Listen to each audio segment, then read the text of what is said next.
In your land, I am told it is October 30th. I am told reliably that in your land we are one day away from that time you call All Hallows Eve, Halloween, darkness. I am amused by your rituals.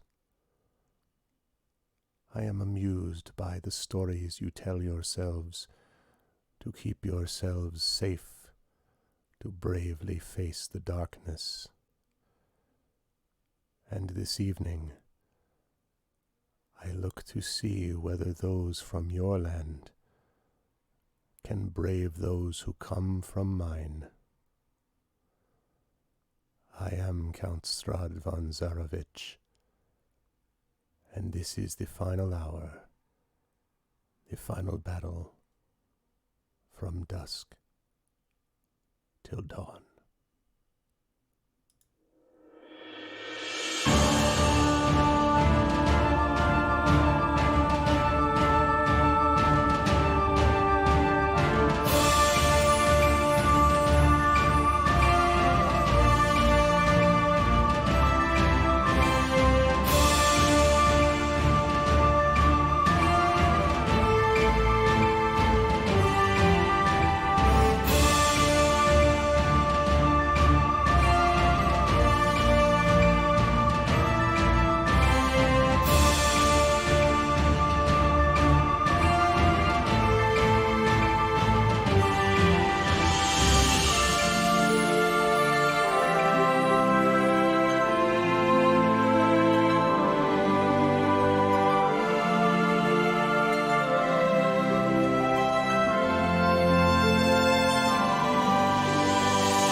Good evening, everybody. Good evening, Arvnauts, and welcome to the epic conclusion of Dungeons & Dragons with Infinity and Beyond, Curse of Strahd, the episode we are calling From Dusk Till Dawn. I hope everyone is doing well and is looking forward to an awesome stream here on the day before Halloween. I want you all to think of this as practice. We're going to be going after an evil, a hypothetical, a symbolic evil, if you will, in the figure of Strahd. And we're going to be practicing that to see what we can do to perhaps eliminate the real evil in a couple of days on Tuesday. That's what we're looking to do. But today we are hanging out with each other and having a good time. And the day before Halloween, October 30th, 2020, it is 7:30 p.m. Eastern, and it is my pleasure to bring you Infinity and Beyond and the conclusion of Curse of Strahd. Before we get any further, just a couple of reminders about ways to support the channel if you have not done so already. Please consider following the channel. That is always a thing to do, which really helps us out.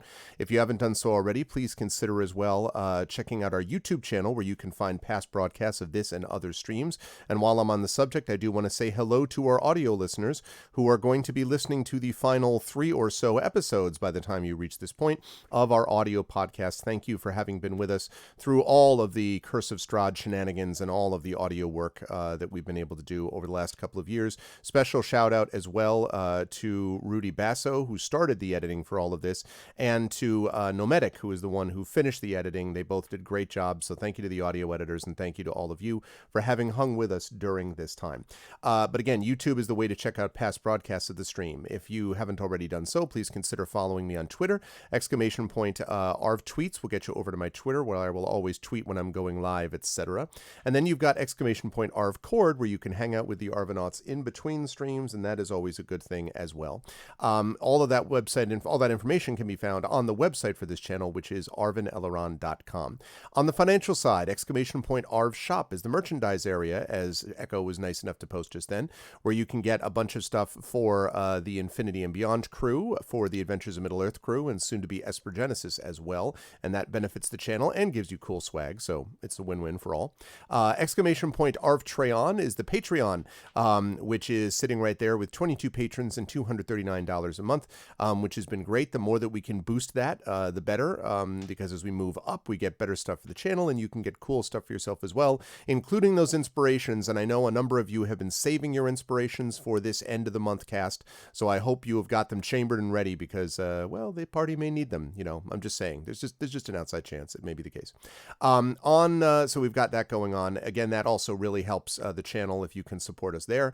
And you can also support us by subscribing to the channel, as I know a number of you have done, so you can get those custom sub badges and emotes and all that kind of good stuff. Plus, in addition to all that, you can also get those inspirations to help the players as well if you support at a high enough tier. Finally, we have got the publishing stuff to talk about.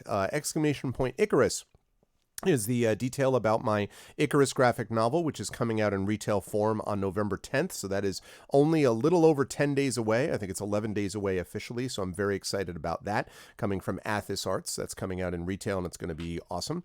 Exclamation point Library is Tales and Tomes from the Forbidden Library, which is my 5e adventure and source book. I'm very excited about that as well. And then we've got exclamation point Greyshade KS, which is my Greyshade Kickstarter. And that is going to be coming on February 2nd of next year. Very excited for the potential and possibilities behind that. It's going to be great, and I'm going to be talking much more about that as time goes on. And then we also have, of course, the non-publishing related stuff, which is still incredibly important. One, exclamation point BLM, Black Lives Matter. That continues to be the case. We had another incident in Philadelphia a few days ago of another example, yet another example of many examples of why it is so important that we affirm and assert that Black Lives Matter. So please go over there for links, resources, and other information that is needed, including places to donate resources as well. And the thing which is most on my mind at the moment, exclamation point vote now. It is probably too late for many people to register at this point, although some states do have same-day registration, so please check yourself. So I'm going to assume that most of you have registered to vote, but if you have not yet registered to vote, please make a plan to do so. It is too late, given the rulings that we've seen, for you to be sending in vote by mail ballots. So please, if you've already got a mail ballot that's filled out, make sure that you bring it to a drop box in your state and your region. Make sure that you have a plan to vote. If you can still do early voting over the weekend, do that. And if you're going to vote in person, make sure that you go and have your voice be counted. The early voting has been absolutely off the charts everywhere, which is great to see. It's also great to see that a lot of that is composed of young people, and we are desperately in need of all hands on deck for what is really an existential election, in my view. So we need everybody to be a part of this. So please jump on board. And if you haven't done so already, make sure that you do that, because we need everybody here for this. Having said all of that, you're supposed to have one inspiration for Patreon. What do you mean tough, illness? All right, give me 1 second. Inspiration dash add, and then Coven Guy. There we go. I have now added you. And as far as how many are up for purchase, I know that one of them was bought by a Rudenel dragon. I don't remember if we have another one or not. Shadowed Mage is the one who knows about the way that works, and maybe also Coven Guy, actually, now that I think of it. I don't remember if it's inspiration points. There we go. See, that's not right. There is definitely one has already been taken by taken by Rudenel, I believe. So there's one left, and I don't know. I think there may be one left. So I believe you may have one that's left and available. I believe there's still one. Okay, cool. So yeah, there's one left, Dragonspear. So that's the deal with that. Tonight, though, we have Curse of Strahd that is up on the docket, and I am very excited for this. Tomorrow, I do want to mention we're going to be going until the wee hours tonight, so we are going to be finishing up on Halloween. That is the plan. And then tomorrow, on Halloween Eve, after I do my very limited Halloween stuff with the kids, which is mostly going to involve standing at different doors within our house, so our son can come up and knock on the door, and I can greet him, and different people can greet him and see his Batman costume. But once we've done that stuff and the kids are safely ensconced and in bed, then I will be doing a stream on Saturday, so it'll probably be a little bit later of a stream, but I will be doing a stream that will consist of some Metroid Fusion and also of 2 readings of Edgar Allan Poe. The Raven, which I always read every year around this time on Halloween for Edgar Allan Poe, and I have yet to decide the other one that I'm going to read. I'm not sure. The Mask of the Red Death I've read before, and it's too easy and maybe not even the best sort of like too soon type of thing to be reading Mask of the Red Death under current circumstances. But I think there are multiple other examples. Fall of the House of Usher, for example, or I don't know. I have to think about it, but I will come up with something. Yeah, any of those are good. Sticker Glue. I mean, Cask of Amontillado was one of my favorites. I think I may have read that already. Telltale Heart is great. Murders of the Rue Morgue is great. Pit and the Pendulum is great. Yeah, exactly, Trish. Exactly. Pit and the Pendulum is great. So I'll find something. Poe is a spectacularly good short story writer. So whatever I choose, it'll be good because he's awesome. So anyway, we will see how that all goes. That said, though, I believe we are ready to go. And so it is my great pleasure for not exactly the final time, because we may do a post-mortem of all of this campaign next month before the people who are staying on for Palace of the Red Pasha do so. But definitely in terms of a playing group, this will be the last time that I'll be talking to them about this. And so I am going to unmute myself so they know that we are ready to go. And then I'm going to unmute them. And then I'm going to head over to reveal to you. That is right, to reveal to you the crew known as Infinity and Beyond and Sod's Window, because apparently that's his costume. He's cosplaying as a window.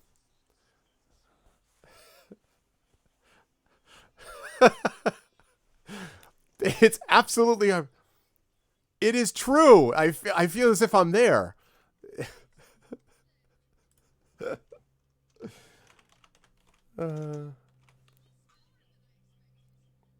Plastic miniature.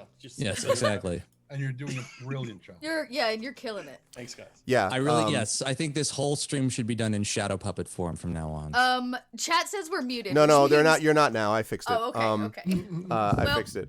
Joking. Well, all that intro is ruined. I guess we're gonna have to redo it. Okay, Arm, start it up again. Start the stream from the beginning. No. I think they got the idea. What you saw right there was, of course, the Sod in his full cosplay. It's difficult though. He transformed from that cosplay back to just his normal self just now, and Honey, so, I Shrunk the cosplay. Yeah, exactly. That was Magical girl style. Yeah, exactly. It is actually the true form. You were wondering if this is a very strange episode. Well, it is a strange episode. We've got 7 hours together. Yeah, it's going to be sure that it'll get there at some point. But it's my great pleasure to welcome the Infinity and Beyond crew and to welcome all of you to the conclusion of D&D with IMB Curse of Strahd from Dusk Till Dawn. I will begin with the gentleman right to the right on the screen, and that is a person who is going to... am I allowed to mention what you're thinking of doing, or is this? He's doing the sign language for this episode. Okay, so Trent's going to do something which may or may not result in his immediate IRL death, and I'm going to be really frustrated at him if that's what happens. So I want should be noted. I want you to know that, and It should also be noted that yes, I do have some extra bits of clothing, and I would like to note that I'm the only one wearing the because thing. I'm the look. Yeah, I know. Yeah. Yeah. Anyway, I've got some extra bits of clothing, which are black nitrile gloves, the rubber gloves, because I'm going to be eating the one-chip challenge, which is the death nacho, apparently. Yes, basically. When exactly are you going to do that? I don't know. When exactly? At some point, my character's dead. I've got plenty of time. I can do it at any point. You had 7 hours to eat that one chip, Right. and I want it to take you all 7 hours. No. Okay. It should be a friend of ours. Actually, my housemate got 2 of them, one for him, one for me, because we both really love spicy food.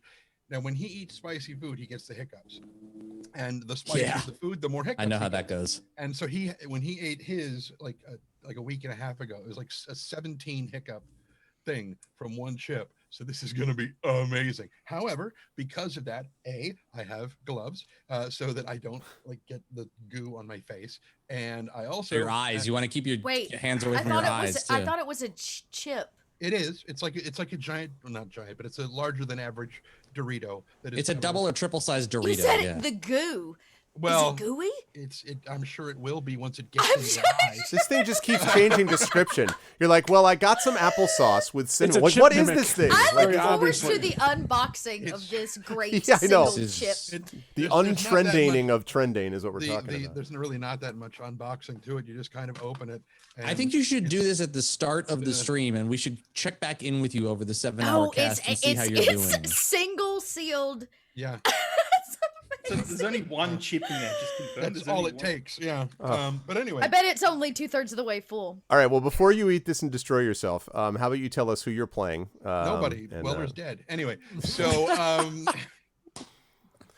but yes, Weller is currently deceased. Maybe might be able to be brought back if, since Alec is the only one who knows that he's dead, gets back there and says, while they're stabbing at Strahd and shit, he goes like, Weller's dead. And everybody's like, what? You, Strahd, wait, hang on. And then they all go to the village of Barovia and then we all go And then back. we Like, have, okay, we let's can have a continue. long rest and then do it. Well, Strahd Right, has been that- just kind of like, Don't just worry. waiting, the whole time. So, you know, Agatha Don't worry, I has was They'll be ordering back. out. Yes, Agatha has a plan.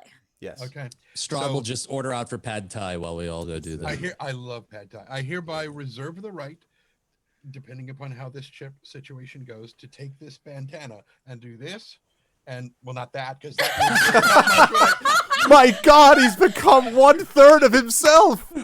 Take two to do that and just kind of disappear for a little while and then like cry. Just I leave feel the like- sound I'm on so sure we hear you I feel harking. like leave the that's microphone reasonable. on so we can Yes. listen. No.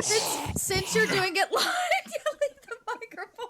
The way you put that thing over the camera, I was like, I remember that scene from Basic Instinct. That was nice. The way you Or did the that. bird box. No, I haven't seen the bird box. I don't know. Oh my goodness. So we will see whether what happens to Weller and also what happens to Trend. So there's a lot that we're going to find out today. All each other. I should just set up some inspiration, like donate money to save Trend's life from eating all of this chip. Like just. Or donate money to try to eat it all in one Yeah, bite. exactly. Or to speed I up am going his to eat it all in demise. one You know, bite. like, I'm going to Oh, break wow. it in half and I'm going to shove the whole thing in my mouth. Wow. I just I'm want gonna everyone to break it in know. I half want and shove the Twitch's whole turn of thing in my service. mouth. I want Twitch's terms of service to be aware, as it's being written right now, that I am not in violation, and I did not agree with this plan. And this is all on Trending Sparks, who is a duly noted adult. He's and a grown man. He's a grown making man, his own choices. as far as we can tell. Yes. And And the title of this episode is now I'm going to break this thing in half and put the whole thing in my mouth. So No, no.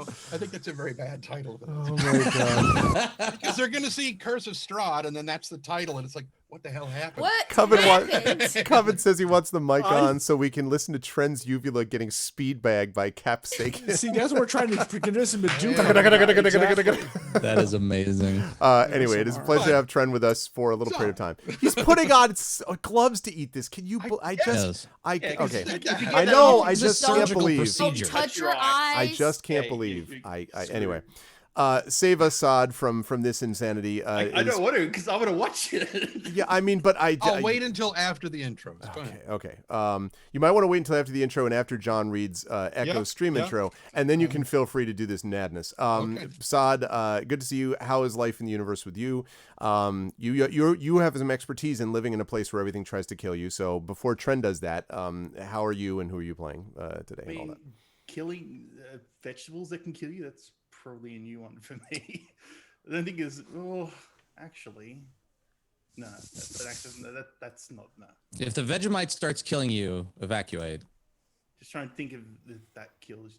There are obviously poisonous berries and stuff like that, but I mean, not really. I'm trying to think if we actually have any like hot spices. That are native In to either the- case, you have to take part in the thing. It's not like it can find you and kill you. Yeah. You have to. Right. True. But yeah, I'm doing okay. A bit tired, but as I think everyone is in this point in time. I don't think what else to say other than hope you. This is classic miniatures from. If you remember the D&D boxes they used to buy, and they have like a booster pack of miniatures. That's from there. I've got like a whole stack of them. I could bring a few more out. I've got a really good random forearm skeleton one where it's not even in the monster manual, so I don't know. Ooh, why it's part takes of the notes. pack. Forearm skeleton. I'll just keep that It's in got four mind. swords as well. So there's some really weird monsters in those miniature booster packs. Mm-hmm. Maybe I could bring a couple out after a bit. But yeah, I mean, other than that, I'm just ready to get into this and try and survive, or not. You don't even know what's going to happen. And I do need to note that I do have the necklace on now, if that matters at all for anything. The holy symbol of Ravenkind. You mean Yeah. you're talking about? Yeah. We haven't like gone into that even. So no, we have not talked about. We did talk about what it does. I mean, you heard about what it does. A rough idea, right? Yeah.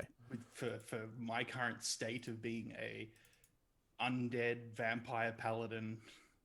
Half undead. Three-quarters half vampire. Undead. Yeah, he's only mostly vampire. He's only mostly undead. I mean, like, what percentage would you say on undead? That's the undead part. I would say trends right before eating that chip. I think that's the vampire that's part. the state of undeadness. Yeah. But it'll be good. He said undead vampire, so. Never mind. Yeah, well, that again, because right. Anyway, but it's a pleasure to have Saad with us. Thank you, Saad. I look forward to seeing how Alec handles things. Alec, of course, is currently flying towards Argynvost. We'll talk about that in just a minute. In bat form, indeed.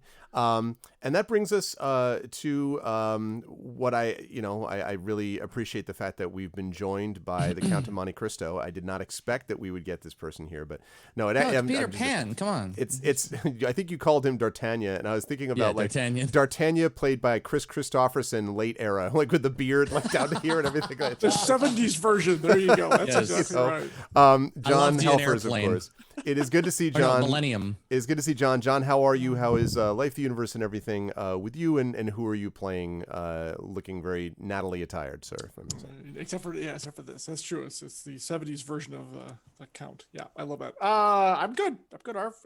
Welcome to everyone in chat for our penultimate or ultimate, whatever you want to call it. My name is Jungle Lucky. Strahd, throwdown. Yeah, it's been good here. Just counting the days down to a certain event next week. Yeah, indeed. How that goes. So. Well, yeah, is something important happening, John? Anything? I know, right? Something escapes me. But no, I can't complain up here. And I'm playing. Not Django right now, Lucky, but after the show's over.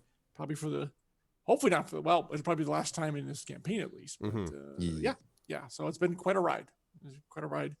This crazy bunch of people, and let's see how it goes. And yeah, much like Saad, I'm ready to throw down. Absolutely. I am excited about it. I'm looking forward to seeing how it happens. And yes, I'll mention something about the time frame in just a minute that we've played. But thank you, John. Always a pleasure, and also always a pleasure to have GC Darkside Rob with us. Rob is here and is ready to go. You can see that Rob is cosplaying as GC Darkside, and that's I think important. I have a collared shirt on. None of you can see it though because this camera's terrible. The same thing. I have a cloak, and I have to keep doing this. You'd be like, look, see, exactly. It's almost like webcams are terrible, and there's a reason that years ago I stopped using them. Yeah. They just released this new one that apparently looks really good from AverMedia. I heard, but anyway, I heard a rumor. That's the rumor that I heard. But anyway, Rob, how are you? How's life in the universe, and who will you be playing today, sir? Life, the universe, and everything. It truly is a Douglas Adams sketch right now. Yep, but true. I'd actually prefer the British farce version, to be quite honest. But yeah, everything's good. For those of you who don't know, most of you probably do, but for those of you who are either new here or have never been to my channel, shame on you. Go check out my channel. GC Darkside Rob, twitch.tv/GC Darkside Rob. I am a variety streamer as well as in real life. I am a video editor, professional video editor, musician, maker of silly noises from my mouth hole, writer, producer, all that other stuff. You can check out all my work and all the stuff that I do on YouTube, on Twitter, on Twitch TV, and on other places. I have a website that's linked on my Twitch page. I recently just posted a new video to my YouTube channel, which is on my Twitch page. You should go check it out. It's a lot of fun. People who've seen it seem to like it, and there'll be more stuff like that coming soon. And I am currently wrapping up Darkside Rob of the Damned month, which has kind of been a hard sell for me, considering the year that we're all living in. The idea of playing horror games for an entire month, maybe not the real biggest, I don't know. Yeah, but yeah, probably gonna be playing Alien Isolation on Halloween. I think that's the idea right now, and that game is damn good. Oh my god, I love it. That game, woo! I love it. 4 or 5 years ago now, and it was worth it.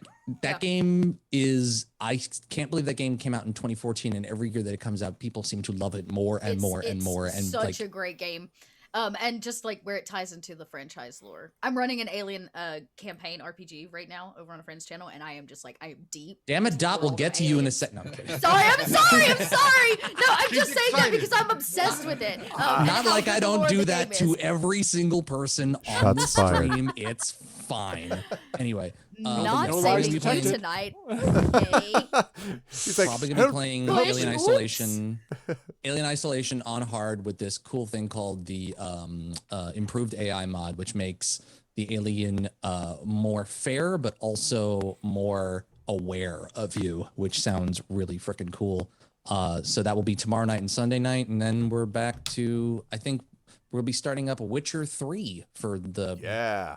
for the major part of November, because apparently CDPR heard that I wanted to play it, recognized my plight, knowing that Cyberpunk is going to come out in November. So I begged them, pleaded with them to please delay the game, and they were nice enough to. It's my fault, is Yeah. essentially what I'm saying. Can is that I asked confirm. them to They do told that. us this. I mean, I streamed for Yes. GOG, and they told us, So- we heard that Rob doesn't want us to release it yet, and so we'll just make it up and we'll take the hit, the multiple body blow hits, PR wise. So yes, that's So yeah, so that'll completely be not what what I'm happened. doing in November, and that's basically me. And as for that, I will be playing once again, as I have done for this entire campaign, thankfully, because my character didn't die. wow. I see how it goes. Somebody's character survived till the last session of the campaign. Oh man. But yeah, I love how you say that. And Trent's wearing his murderer gloves over there. Just like fascinating. Like, I know just like he's really- he's cosplaying as Dexter Morgan. I know. You Just know, the you know. that show's coming back. It's just it's many years after the show ended. Anyway, But yes, I'll be playing Dr. Mason Brockwell III, doctor and maker of medicines, and apothecary. What is it? What is the word that's I don't know. decoctins? oh, Is that the word? decoctions. You're talking about decoctions. I thought there was another way to pronounce it. Anyway, I don't know what I'm saying. I'm a dumbs right now. But yeah, Mason Brockwell III and Dr. Xavier, which is Dark Passenger, and that's not entirely inspired by Dexter at all, the aforementioned show, which is coming back in a miniseries form apparently in 2021 if we all Try to make it that redo long. the ending. Yes, people are trying to go like, "Hey, we heard you. You fucking hated it. Let's fix it." Will they get lots of redos? Can they do that for Lost and these other things? They'd have to redo the whole show. Yeah. Nobody knows what the hell happened with Lost. Yeah, that's fair enough. But it's They a great lost pleasure. their way when they started it. I know. Anyway, But great pleasure to have Dot. Rob with us. And last but certainly not least, bringing in the cosplay, the actual cosplay, like the cosplay royalty of the stream. I think it's fair to say. Yes. And that of course For is sure. a our little very own Vanessa Ives. is a little red dot who is bringing the madness, as you can see from that with the spectacular cosplay. It looks great, Dot, of course. Not surprised. I saw the Coriolis cosplay you were doing from, I guess, a week ago or so that you posted on Oh Twitter. yeah, for the one-on-one shot. That was the cyborg. on point. That looked freaking awesome. Thanks, so Fran. yeah, so it was good stuff. So how are you, Dot? How's life in the universe, and who are you playing today? Well, we're back with old Aggie. I'm Dot, playing Agatha Massey. I'm a streamer person. I tell stories, I roll dice, and and now I'm a Twitch producer for Kobold Press. Yeah, that's right. Congratulations. Yeah, I can officially announce it now because I couldn't last time we were here all together. Nice. So yeah, that's what I'm up to. That's who I am. That's what I'm here doing. Agatha Dot. Kill Strahd. Wait, the character is now officially Agatha Dot. This Agatha is the Dot kind. Kill Strahd. This is the kind of communication skill that brought Dot that coveted Kobold Press position. This Yeah, is why but- they're like, please speak to more people. Produce Kobold Twitch me stream good. Gosh. Yeah, no, The Dot's Doge amazing. It's method. great. Yeah, exactly. Yeah, Yeah, yeah. it's going to be great. Much She's great. speaking in telegram form. Yeah, that's exactly right. No, Dot's box is not cutting into the final box. It is the final box that is wrongfully placing itself over her picture. That's what's happening. So I just had to talk to the D&D gods, and that's all fixed now. So I don't know. No, in all seriousness, thank you. And let me just say this. Sure. This is the final opportunity for Agatha to, one, fix whatever is up with her constantly, rapidly changing body. Right. And two, she needs smooches. She's going to get her some Dusk Elf smooches when this is all done, if she's still standing. So thirsty. Maybe even Yo, she's lived in a tree by herself for decades. Look at the numbers go up in chat. It's just like a time that it's in 2025. Just put out Agatha needs smooches. Agatha That's it. There you smooches go. Dusk Elf and just watch them roll in. Nobody said that this can't be a spoopy stream. It's just going to get a little spoopy. Yeah, and then So Agatha let's do Gassy shows up, which is why she lived in that tree. Oh, I'm man. just wondering, like, while she was at the tree, she made like a stick Dusk Elf with moss and all that. It's like practicing communicating with them. Dancing around with it. And now you all realize that she's freaking crazy, and you should have killed her the first time you met her. Now. Oh, now man. we're We're all all crazy. Now. Only now does it become clear. All right. Well, it is a great pleasure to have everyone with us.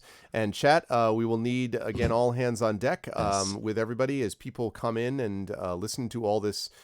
See these shenanigans. Please let them know that stuff is happening. Please spread the word. Please let people know. Let's get a huge turnout in here if we can for tonight.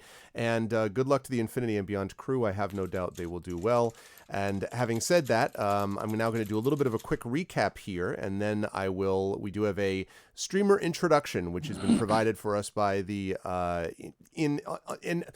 absolute estimable and completely inimitable Echo Alpha _X5, and it will be provided to you after we get through a little bit of this recap.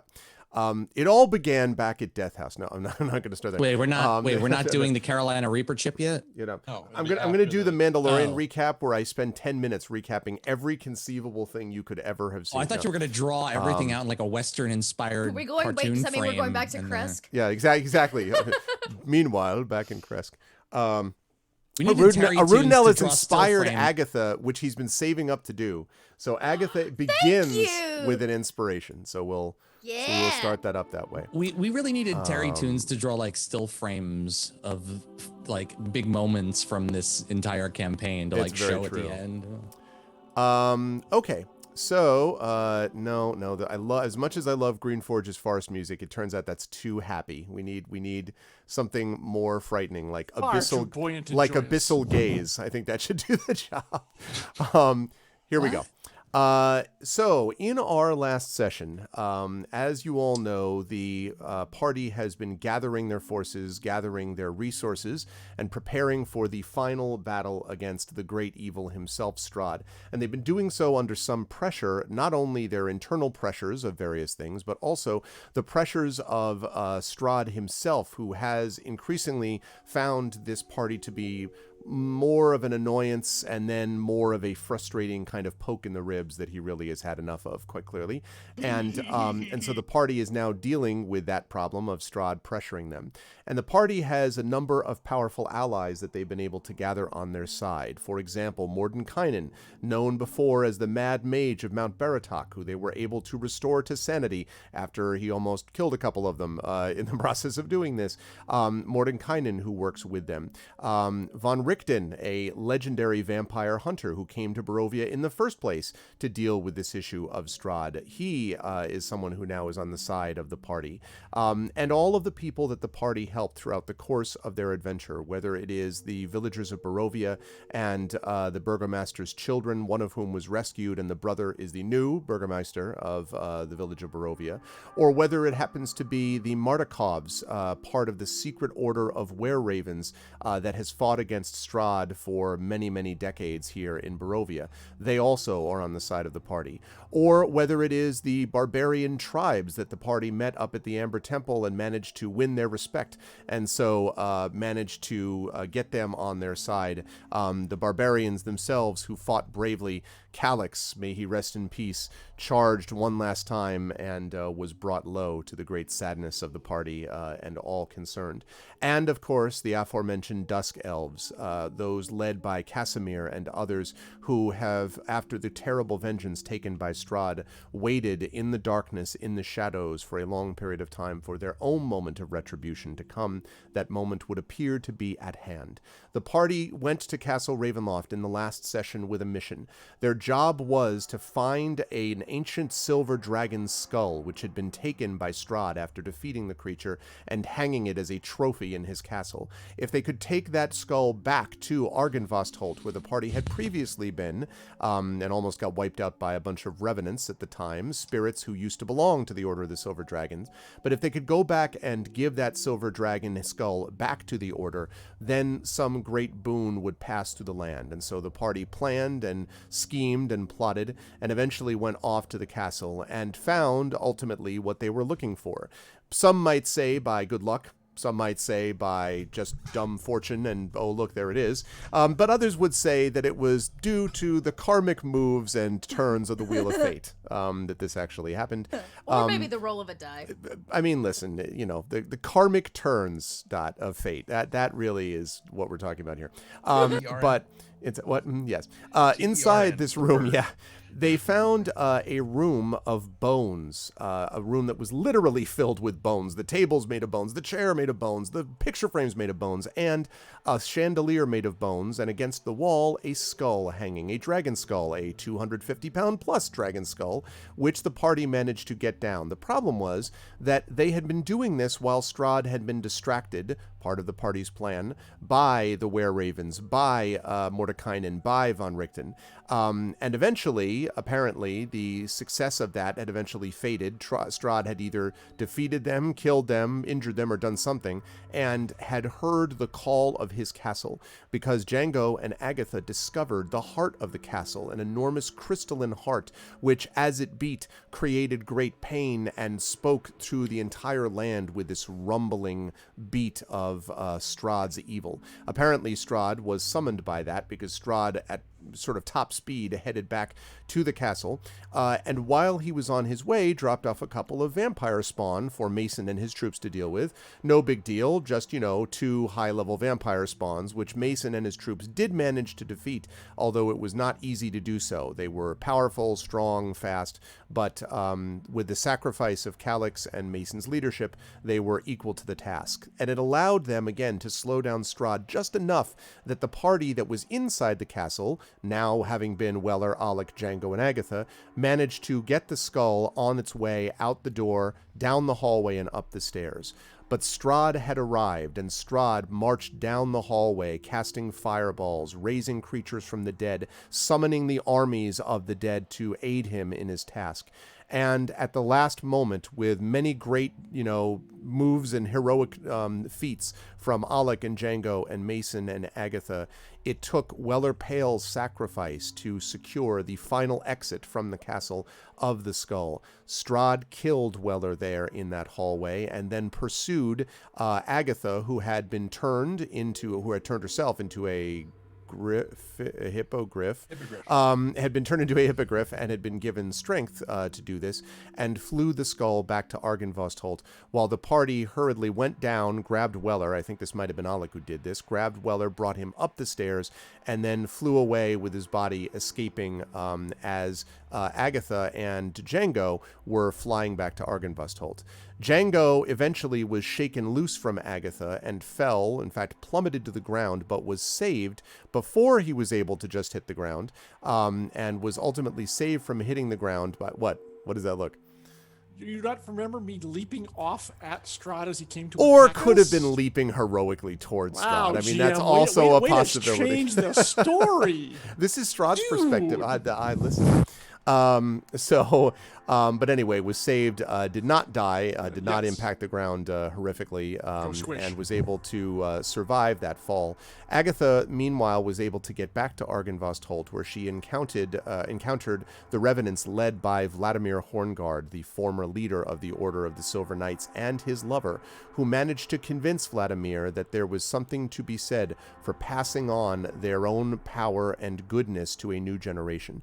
And so With the skull in hand, the revenants entered the tower, closed the tower behind them, lifted the skull to its position, and as the revenants faded away, their own tasks having been completed, a great beacon shot across the land, and from every corner, from Kresk to Barovia, to the former home of the Mad Mage of Baratok, to the Wizard of Wines, to Valaki, where all would certainly be well, to Castle Ravenloft itself, in every place, light shone for the first time in Barovia, giving the party mechanically bonuses, +1 to AC, +1 to all saving throws, but also giving the people of Barovia a sense of hope and striking a blow, who knows how deadly one, but a grievous blow to Strahd at the heart of his power.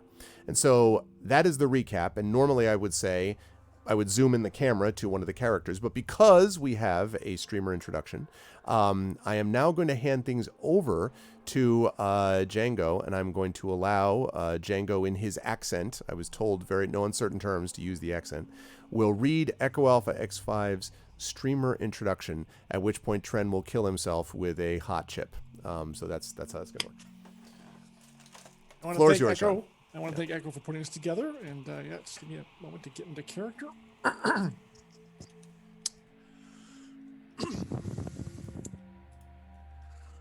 Define those travels as you can.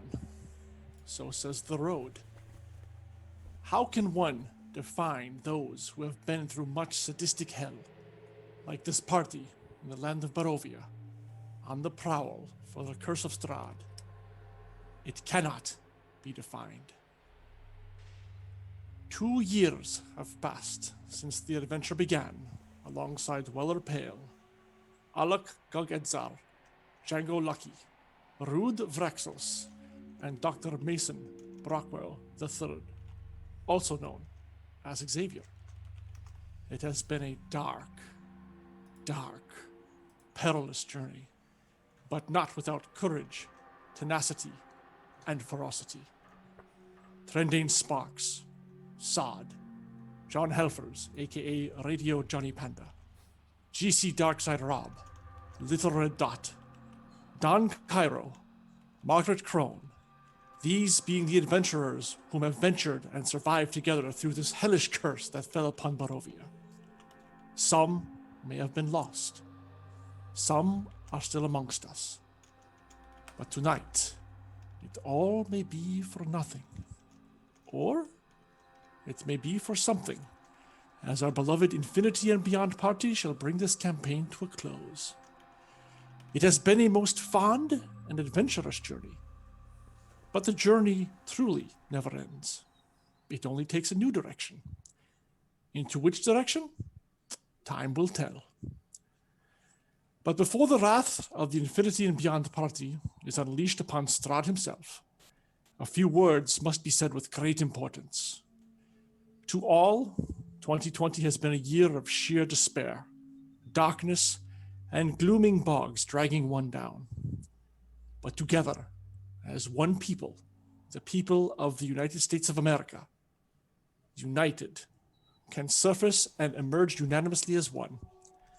Exercise your right to vote, by mail, by your presence, in every way that is available to you in your county and state. The final voting date is this coming Tuesday, November 3rd. It is nigh time that the false trumpet of tyranny is silenced and the tyrant overthrown. With that said, another tyrant must be put down first. His name is Strahd von Zarevich, and we are Infinity and Beyond.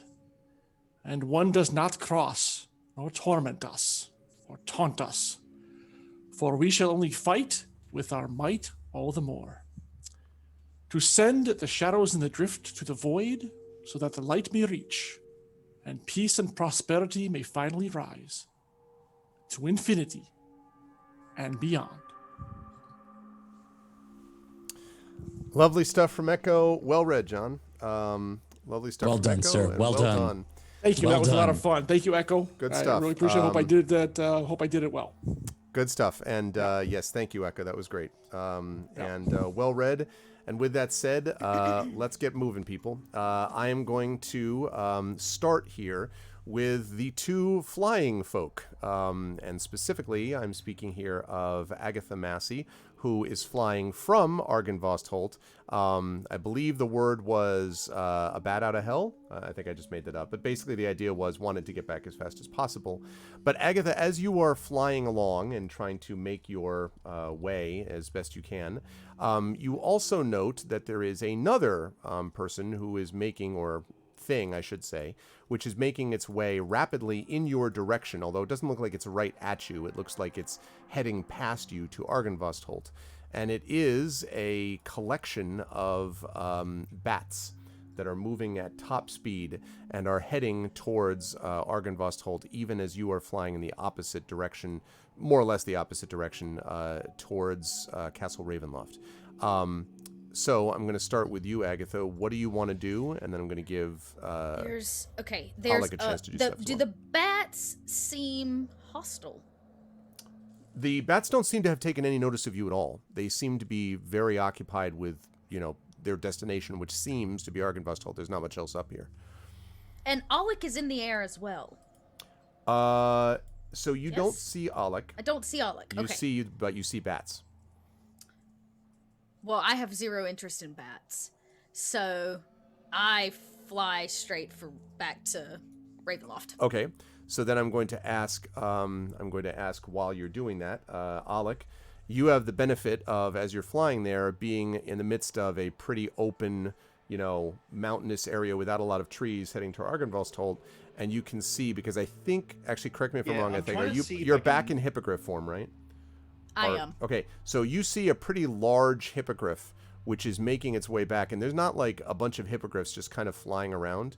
Here's the hippogriff. I don't actually know where the heck you are, though, so I'm not sure where. Well, I was just leaving Barovia. So okay, you were just leaving it. All right. Well, I've gone over Ravenloft and gone directly west along the pathway. Yeah. See Okay. if I could find where the rest of the group, if they've, because I thought that you passed over them, though. I thought you passed over them already, and you were continuing to head on. Is that not the case? We ended when I was flying away. So.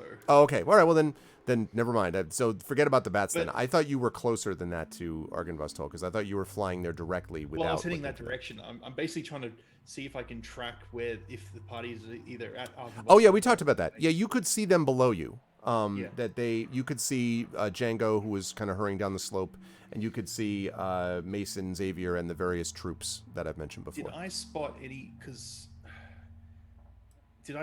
kind of battles going on the way? Or anything No, like that? you don't see any current battles. No, but you do see them in a hurry. So I'd probably, since my horse is psychically connected to me, I'd probably head towards my horse. Okay. And Then never mind what I said about the bats, Agatha. Okay. Sorry. That's okay. Yeah, that's a little bit warm. Oh, there we go. Yeah, I didn't even think about that. Like, Oh, the gloves are off. I'm done. The gloves are off. Wow, they're in the trash now. Uh, But yeah, it's a little toasty. I'll watch. Just wait for it. okay. I'm fine. Go ahead. Yep. It's just my mouth is aglow. That's all. I'm fine.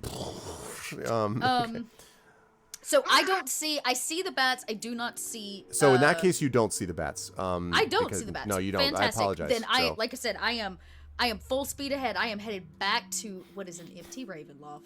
Okay, so I think based on that, probably you would all catch up with each other, relatively speaking, right about here-ish. Yeah, I I'd would be say. basically swarming above my horse. Okay. So, and that actually allows us to say that Django and Mason, you can see, looking up from your vantage points, that there is, in fact, a swarm of bats that is flying in very close proximity to what would be Alec's horse.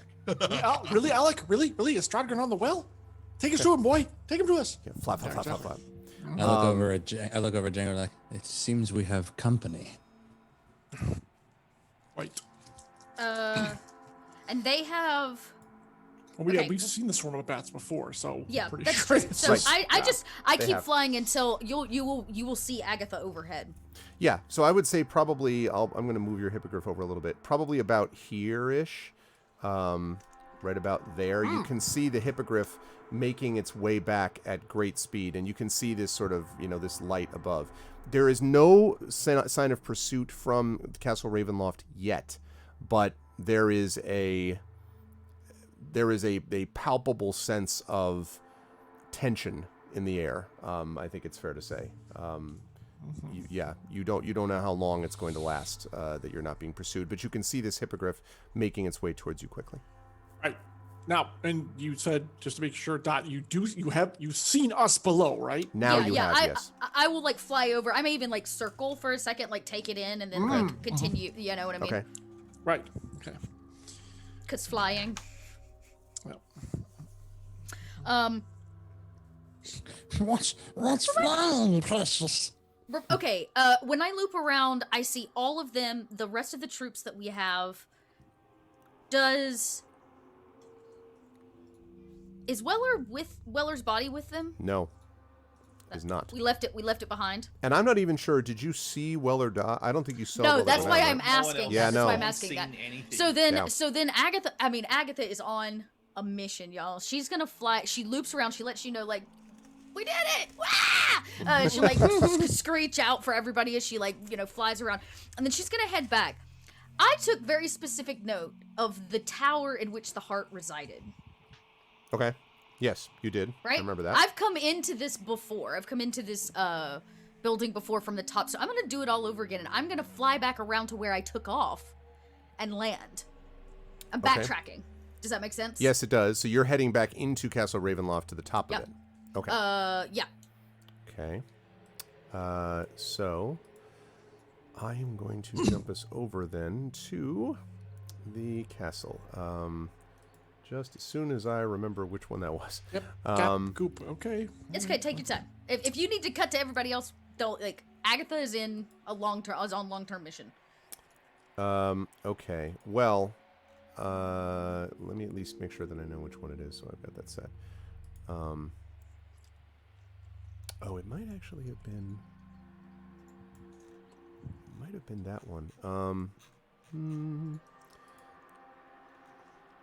I should just have labeled it Zoom like message. one with heart is what I should have done, obviously. One with heart, yeah.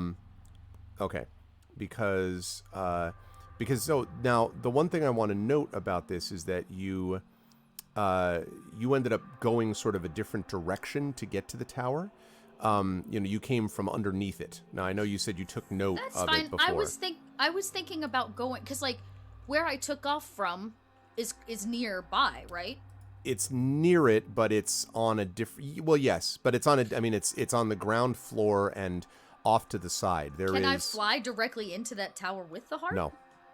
I didn't think so. No. So I still have to land. I'm gonna have to go back into human form and go. You'd have to full. infiltrate one way or the other. I have to yeah. infiltrate. So I'm gonna just go back to what I know, so I don't get lost. Right. So Agatha backtracks to where she took off from and goes because it was open. Okay. And she could land there. And she will. Okay. So basically, right where she took off originally from, she's going to land back to. Just so you know, Agatha, as you are flying over the walls and heading towards that area, you can see there are a lot of creatures that seem to be moving down there. And indeed, you see one who seems to be talking to them. It's not Strahd, but as you get a little bit closer, it's possible, based on his demeanor, that you're looking at Strahd's, the Rahidin, his kind of lead guy, seems to be talking to these strange-looking creatures that are surrounding him in this courtyard. So if you land there, this is not to dissuade you. I'm not railroading you out of it. There's other ways probably you could get in. But the first time you escaped, there were a bunch of them kind of coming up, and you can see that there are a bunch of them now, all milling about in the courtyard, mostly apparently listening. It's not totally clear what these things are. They seem to be shuffling a bit, and they seem to be unnaturally gaunt and thin, but you can't really make out a lot else about them. All of them except Rahidin, who, as I say, you probably think you spot. There's no sign of Strahd, though. Does he seem to be rallying the troops? It's or giving instructions. He seems to be doing something. Yeah. Okay, then that's new information. So I may I'm in flight, so I loop a few times and try to take this in, especially if they're in a courtyard and I can see them. And then I will actually loop back to our troops because I can't speak to them in hippogriff form, Right. but Scratch it Can't out we- on the ground in your beak, like. I can. Yeah. But Tap, no, tap, tap, tap, Well, tap. we can chat. You technically- can chat mentally with me, can't we? Yeah. Technically, you Yes. still have your mental attributes. Yeah, so that's right. You're still And since there's a guy who only communicates telepathically, yeah. just Yeah. physically can't So communicate. you see me like, you would all see me fly off, loop the castle, or like loop it and then come back. Probably about 15 of these creatures, by the way, you saw, if you had to guess. 15? Roughly speaking, yeah. And I don't know what kind of creatures they are. No, Would I except they recognize them were in on. any way? Well, let me see. I'm trying to think of, because I was assuming you didn't want to get too close because you would have not to reveal yourself so much. But I would allow you to make a nature check. Actually, I would allow you to make a nature check on that. 22, baby. Wow. These creatures were, as I said, unnaturally thin and somewhat tall and gaunt. And frankly, you don't know of a lot of creatures that tall and thin that could survive under those circumstances. If you had to guess, you're looking at some kind of undead, possibly ghasts or ghouls or something like that. Okay, but interesting. definitely undead creatures. Also, the way they were sort of like swaying back and forth And as moving. Rahadin was speaking to them and moving. Yeah. Okay. Yep. Then I definitely take that in, and then I will go report. Like I can report back. So I loop down, and I drop rather low this time, and kind of circle probably 20 feet overhead or so. You could like feel the wind rush past your face as I I loop around, trying to get attention. The wind blowing. Yeah, could come down. What is it? Is the floor lava? What's... Oh, I just she doesn't want to land. That's a lot of energy. All right, she'll come and land. She's vulnerable when she's on the ground, single-handedly more than she is if she's in the air. So she'll come to those- like a galloping stop. Basically. Those vicious talons do nothing. They're just ornamental, obviously. Okay, so you come to a stop. All right, and you notice that the people around look a little like the most of the troops of Mason's troops look a little nervous, but you get the impression they probably know that it's you because obviously they knew a little bit about this plan, but they're still a little kind of like taken aback. But otherwise they are there, and you are now on the ground. By the way, real quick, Arva, I assume we've seen the light. We know. Oh yeah, it was, you can see it right now. Okay, just want to make sure.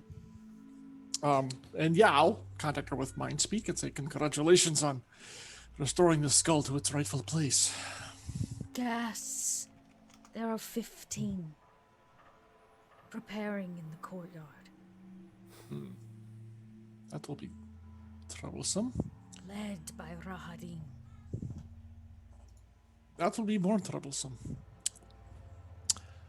And I actually say, well, okay, we're all together now. So the question is, what is the plan? Where is Because that's Weller? wide open. Where is Weller? I look back and, oh yeah. And where Alec? Where are Alec, you? Are you meanwhile, coming to Alec join is us? literally just bats flying around Yeah, the I'm just. seat I'm of his just horse. it's like a circle pan. It's like Yeah, a perfect they're circle. like circle. Yeah, they're circling. And you have your mental capacity as well, right? I do, yes. All right. Well, then I'll reach out to him because, as far as I know, you guys were the last two. Well, you were with me, right? We were pretty much together all the way up. But I'll ask you: It's like, did you see Oliver? Did you see Weller leave the castle? Did you see Alum? Got the two names mixed up. I'll just land one of my multiple because I'm a swarm, so one of them just lands on my mount that Mason's on, and I'll just say, "Weller's dead." Wait, how are you saying this? Back to me, Oh, probably. sorry. Yeah. Unless he's communicating with everyone. So Nah, this is a single channel thing. I mean, I will then transmit your answer to everyone, which will not make everybody happy. And then I'll follow up with Strahd, which seems like a redundant question, but at the same time, no, dead. he was asking if Strahd had killed him, actually, was the question. So, not that he turned him or anything. Well, that's my response. Okay, all right. All right. It's fair. Which is a good thing as far as I'm concerned. So, yeah, I transmit that information to everyone else. In what was it? The northwest tower? Which tower was it, Greg? That what? For the heart. Which tower was it? I don't know what. I actually don't remember the name of the It's tower, okay. but it was. But it directional insert here. Tower. I want to make sure I let them know which end of the castle. Yeah, it's it was in. the tallest tower, and that's. There the we go. biggest Okay. thing, yeah. In the tallest tower of his castle, besides his heart, we saw it. Wasn't Strahd chasing you all? That's what I last saw. Where is he now?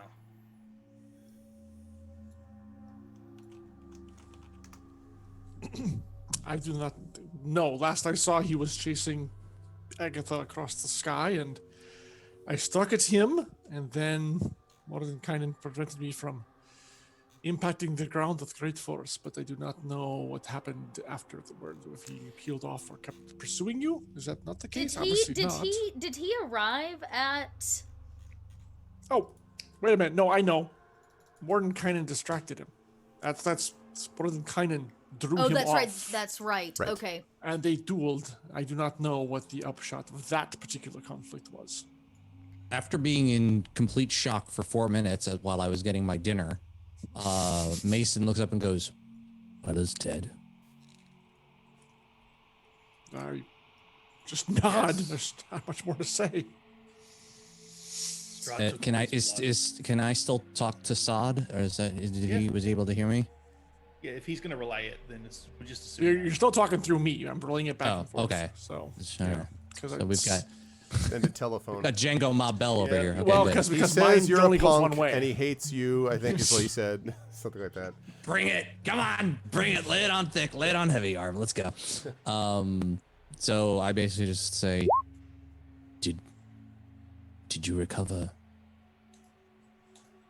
Did you recover that which was in his bottle? I did. Currently wearing it. Forgive me. I do not mean to seem crass, but it is important to get that. We will mourn for him when this is over. Unless there is something else we can do. For as you all know, I am a doctor. Bringing people back from the dead. Shut up! I'm doing some really important RP over here, New York. I don't know if you heard that siren. Okay, they're after us. That's Strahd. The Popo. The Popo. Popo Strahd. You shall not wait. Okay. As you know, I'm a doctor. And there are many things I can do in that He's profession. dead. Bringing people back from the dead is not one of them. Well, it is something that I can do. Mm-hmm. So I have been told.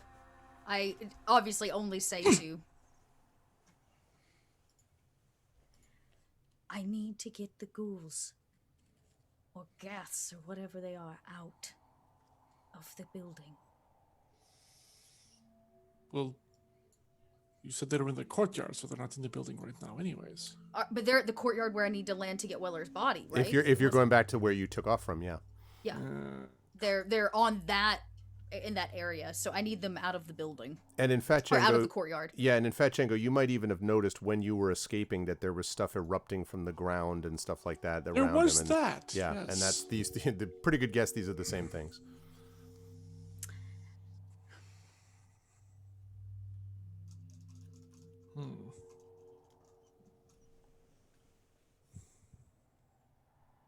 Okay, well, you know what Agatha's really good at? Sneaking. So she is. She's really, really good at that. As a hippogriff. Not as a hippogriff. She can't. No, not as a hippogriff. That seems like a bad idea. I imagine a hippogriff hiding behind a bush that is far too small for it. I can't see you. You can't see me. All right. Whatever you do, just make sure they don't know I'm there. There was that small building in the courtyard that had a roof, maybe a stable. I don't know what it was. Except I can't have. I'm out of spells, unfortunately. And you dropping me off from your hippogriff form would alert them to your presence, which doesn't really help either. No, I promise. I'll get in and save Weller. Hold. I have his body over at Barovia. The hippogriff like turns or the bird head and like looks at you. Where? In the town of Barovia. Okay. The You priest's see house. whose house? The temple for Lathander to the north. If you Okay. remember, well, you went there actually. The father there, his son, is a thrall of Strahd. He's currently got him restrained underneath it. So just be careful. You see the hippogriff like get a running start on all four legs like a horse, and then like the wings like take flight, and Agatha starts flying towards Barovia. If that's where the body is. Yeah. And I don't believe, although I'm not 100% sure, but I don't believe that you've been to, well, I mean, you might have in the past, but you have not with the party been to the village of Barovia, so you don't know No. Donovich or the people that are over there. But certainly, you know, Allah could describe it to you. Is anyone going with Agatha, or is everyone staying where they are? Well, since no one could keep up with her and she left before we could offer, I don't think that's Look, gonna be let the me get case. in and get out. That's all I'm saying, because I can't carry two people back. If I get Weller, I can carry Weller back, but I can only carry Weller back. Weller's a So- twig. Come on. Exactly. So that's Agatha's plan. It's like all I've got to do is get there. So maybe she won't land inside the town. She would land like out here, and then shift back because she's significantly quieter. Okay, so I'm going to stay with everyone. Apologies to the rest of the party. I want to stay with Agatha for a moment. If she's gonna, I'm gonna follow her. Yeah. Oh, yeah. You're in bat form. You can totally do that. Yeah. There you You go. could probably, All right. in fact, you could probably pretty much keep up, I'd would be say. a bit slower, but I'd definitely. Yeah, but catch you up get there probably. soon enough. But it's also really cool to see bats and hippogriff flying together in the Yeah, air. exactly. That's spoopy. All right, so we've got that, and Agatha, yeah, go ahead and move yourself over here too, and I'm gonna. Don't think I can. I can only move the. Oh, I can't can I move not? The Can you not move the hippogriff? Oh, No, I tried. all right. I don't tried know my where it is bestest. right now. All This right. map is so huge. Okay, give me 1 second. I will give you control. Oh no, you do have control over it. It says you do. Oh, okay. It's moving now. Okay, it wasn't moving earlier. Okay, so I will fly into about there. Okay, Let me grab the other Agatha. and then okay. shift. You said. Yeah, I'll shift out. And I look up at the bats, and Agatha will go, "Show me the house, or show me the temple, or whatever he's in." I would, No, I I was about to say she shifts out. I would shift as well Okay. and head over to Donovan's. Okay. Is Donovan- his name is- Donovich. Donovich. Yeah, Donovich. That's it. They don't Okay. even need to know we're there. That's Agatha's plan. And then I'll just say, Are you gonna do what I think you're gonna do? Would you not like me to?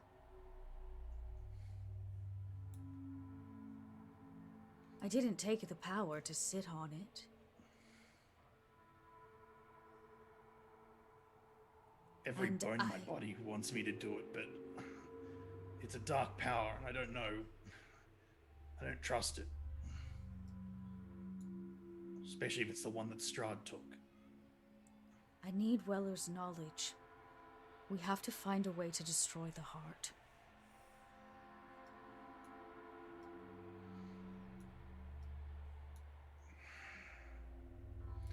Well, I can't really. I don't want to force you. Do what you want. I'll keep an eye on him, just make sure it's not some kind of trick. Whatever this power is. I don't even know how it works. But the gift is given that full life comes back, right, Arv? That's what you were told, that that this would bring them back from the dead. And yes, fully.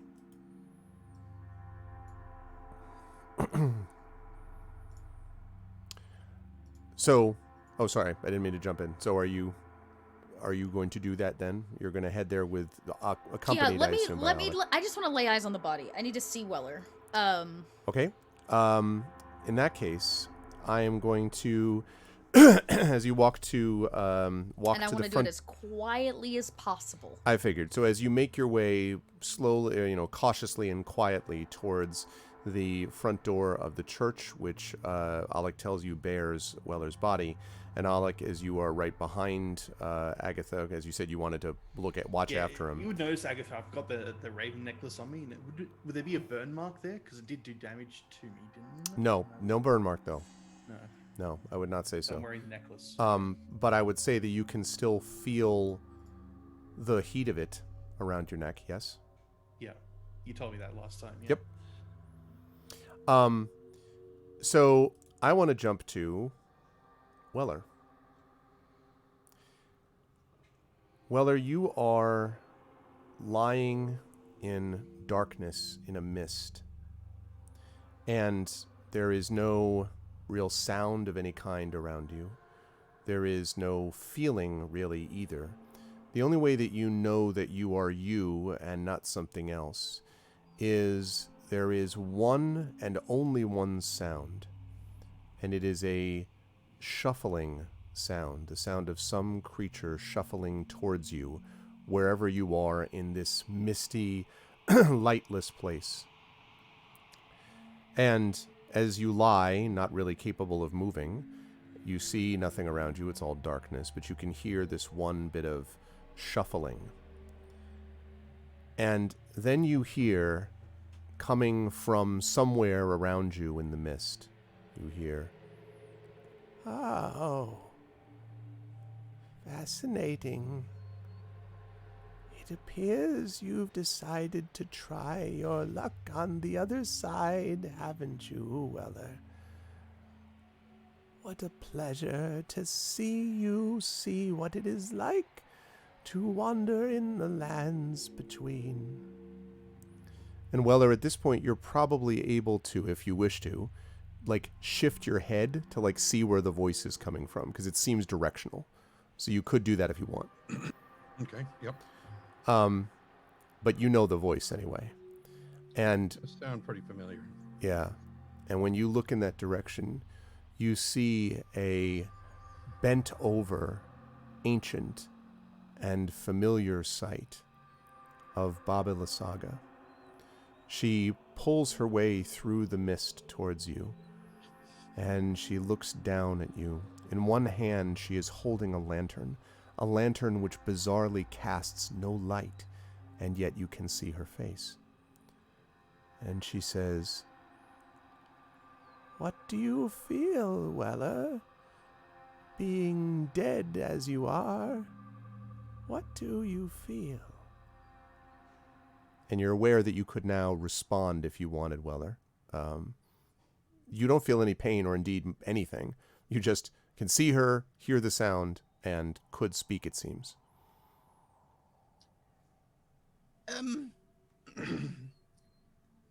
Incomplete. She nods. "What exactly are you missing besides life, of course?" Well, I'd say that was a tremendous percentage of what I'm actually missing, because with that comes most of the other things that are missing, such as motility and generally the ability to speak, but I seem to be able to do that quite well enough anyway. But also I'm incapable, along with the motility, is the inability to make rude gestures toward you. And she nods and she says, "Yes, always the brave one, just like the others. Always brave noises." And she circles around you holding her lantern. And she says, "I wonder whether you, now that you are dead, whether you would prefer to spend your time moving towards that place of full oblivion. No one knows what's on the other side, of course, or at least no one but me and several others. Perhaps you'll find everyone you ever cared about. Your best friend who you killed. Maybe you'll see him there. Maybe he'll be together in one piece. Or maybe it is darkness and silence. But I've come to ask whether you might prefer to return to the land of the living. I felt you here, your spirit, and I thought, what better gift could I give than to return someone who cared deeply about life and his friends when he wasn't killing them, of course, to return to that world. And she falls silent. Let's see. Before you came in and interrupted me, I had darkness and silence, so you've completely ruined that. Let's see, what else? All of my friends being there. Well, I was really hoping that you would say that, well, you did say that nobody knew what was beyond it, and then you completely shot that idea all to Avernus by saying that then there were several people who knew what was on the other side, so that is a logical fallacy right there. So what else could I possibly want, aside from you leaving me alone? The ability, I will admit that yes, the ability to return to life and to brutally murder Strahd is indeed very tempting, yes. And she nods and she says, I thought you might think that. There again, going back to come and get your revenge against someone else. Is it now my son who killed you then? Did he do the job? And she seems almost sort of delighted. Like, did he do it all by himself? Type of thing. Are you hoping that you can finally remove his training wheels? Is that what this discussion is about? No. Let's see. Was it him? Well, it was blood loss, I'm sure. Yes, I believe it was him. Aren't you so proud? More than you know. I am so pleased. You're going to tell me, so go ahead. I am so pleased. I am not surprised, though. Really, in a way, I'm not sure why I would make this offer. You'll return to life just to be killed again, no doubt, by him. It seems useless to fulfill this same cycle and pattern over and over again. Don't you wish to return to life and then to your own lands far beyond Barovia and forget that this place of darkness ever existed? No. No? But I don't want to forget everything I've learned here. That would be stupid. And she nods. She says, it's all about knowledge then. And she bends down now very close. And you can see her face, again, even though the lantern is not giving off light, still somehow you're able to see her face. And you can see the sort of hideous kind of warts and wrinkles of her skin. And the warts themselves seem almost like pustules, like boils on the edges of her skin, on the ends of her skin. And she kind of reaches in towards you and sort of just touches, you don't feel this, but you just sort of touches your face and says, yes, he did a good job, but there is yet a spark of life. I could return you if you were willing to discuss terms. I'm not sure I would want to make any sort of arrangement with anyone who could possibly be so wrong. About what exactly? You said it was all about knowledge. It's not all about knowledge. Is it about vengeance then? No! What else could it be? And he gets a steel cold, just defiant gleam to what little he can move his eyes as he looks her right in the gross, slimy pupils and says, Faith. Huh. Oh, Faith. Yes. Yes, Faith. Faith, my goodness. You can see how well your faith has worked. Why, look around you. It's your god, Lathander is here. He's the one speaking through me. Oh, but it appears he hasn't brought you back. Do you think he's out on other business? Or perhaps you weren't faithful enough. Perhaps Lathander is not interested in those who would take bloody revenge. Do you think you've maybe cut yourself off from him? Oh, Mr. Faithful? Tell me more about this faith. I delight to hear children's stories. It's actually a fairly recent acquisition. It was only just a few short years ago that I actually started to realize that I had some vague, distant semblance of faith.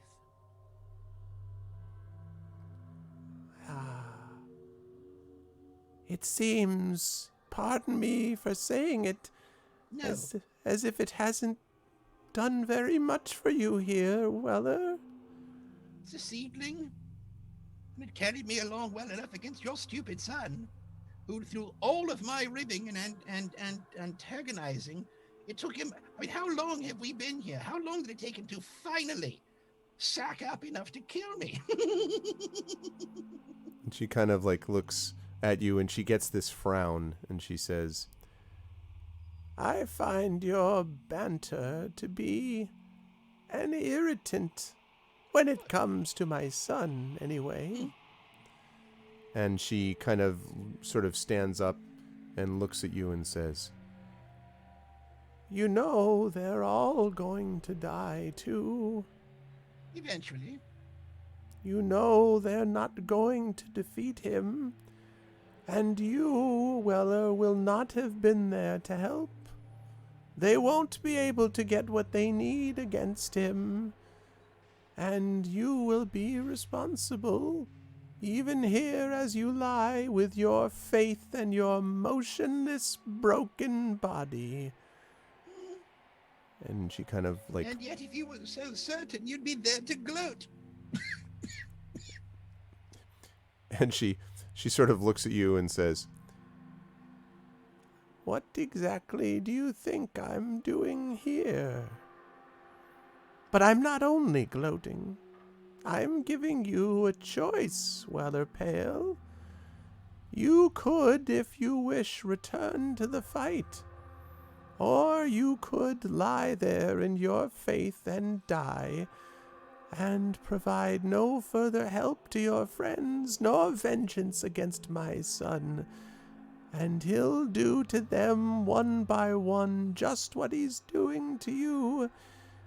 I have my own servants in your party, you know. They serve me, not the group. And when the time comes, they will betray you. Unless, of course, you came back to warn the rest in time.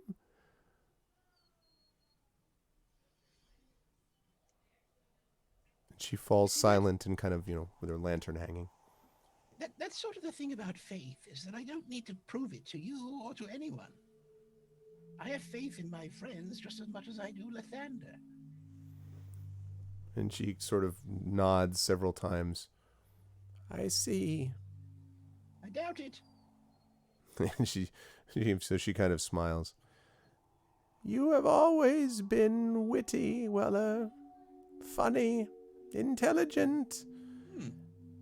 And all of it's a cover for the void inside you that you would fill with faith, which is a lie told to children to keep them from screaming in horror the rest of their days. I hear those screams too, you know. I sometimes consume them. They are warming to my heart. The dreams and As if you nightmares have of one. children. And she falls silent again. And she kind of stands and looks at it again and says, it is, of course, your choice always. but I would be willing to return you, even if it is to uselessly face and die to my son again, if that is what you desire. Otherwise, you can take your wit and your faith and wander into the darkness that awaits you, Weller. That is your decision, but I keep the key to the door that could release you, if you wish.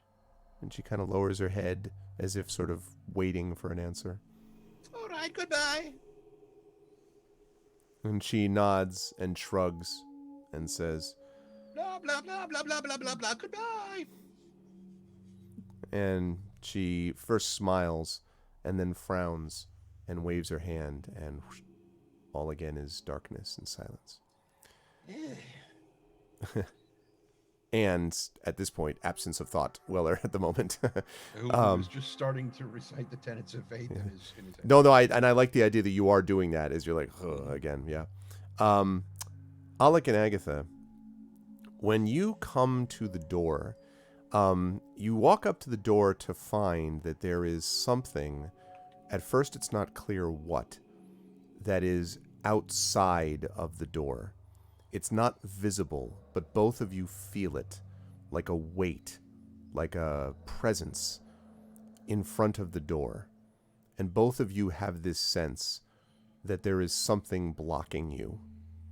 Again, you can't see anything yet, but you feel it, both of you. Divine sense. Okay? Are you burning up there, just Rob? For reference.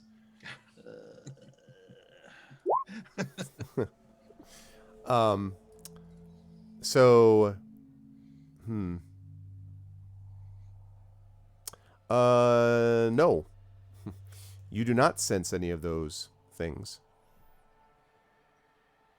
in front of you or elsewhere. I should take that back. You probably do sense a single undead below the church. Yeah. Other than that, Yes. Agatha, do you feel that? Yes. What is it? I'm worried. I'm gonna get behind me, and I'm just gonna run in, like kick. If I have to, like force the door. When you run to the door, you are repelled. Like you bang into something and fall back. And then you hear silently in the shadows in front of the door. Run first and ask questions later, Alec. Is that it? And gradually you begin to see emerging from the shadows this presence beginning to... I have a bad idea. And it begins to coalesce. And the voice is familiar to you, Alec, and Agatha, especially to Agatha. And as it begins to coalesce, you hear the voice again say, I have been visiting your friend. He is not well, Alec, Agatha. He is not well at all in body or in spirit. Like your son. My son killed him, and I am proud of him for doing it, girl. And at this point, she has emerged, and you can see that it is indeed the crouched figure of Baba Lysaga, huddled in front of the door. And she is staring at you, both of you. And she says, You've done something within Barovia, haven't you? And she looks up at the light and says, It has brightened the future, but it will not matter in the end.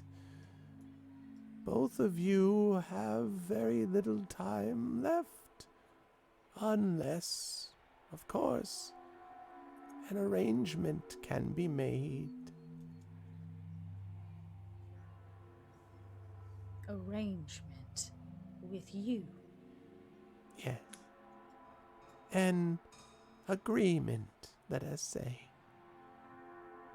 you would bet against your own child. I have no concern for my child. Then unless you're here to help us stop Strahd, go away. I think, she says, you have forgotten to whom you owe certain allegiance, girl. And she twists her hand a little, and you feel, Agatha, a part of you. You are currently in your young form, yes, I believe? I think so, yeah. Yeah. So you feel this kind of, and you look and see for a moment as if your hand has turned ancient, like into your ancient form. Just your hand. And she says, you did not really believe that it was my son who has caused you to change against your will, do you, Agatha? For all your knowledge, you have not wisdom. It is I who decide when people will choose to fight or not. I am the one who determines your fate, girl. I determine my fate. Always.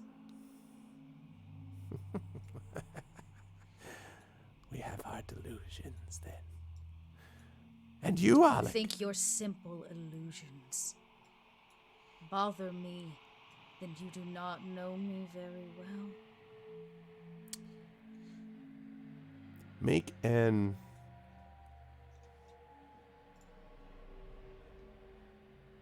Please don't make it a charisma check. Make it 'cause a... No, it's not charisma. Make it a wisdom Okay. saving throw.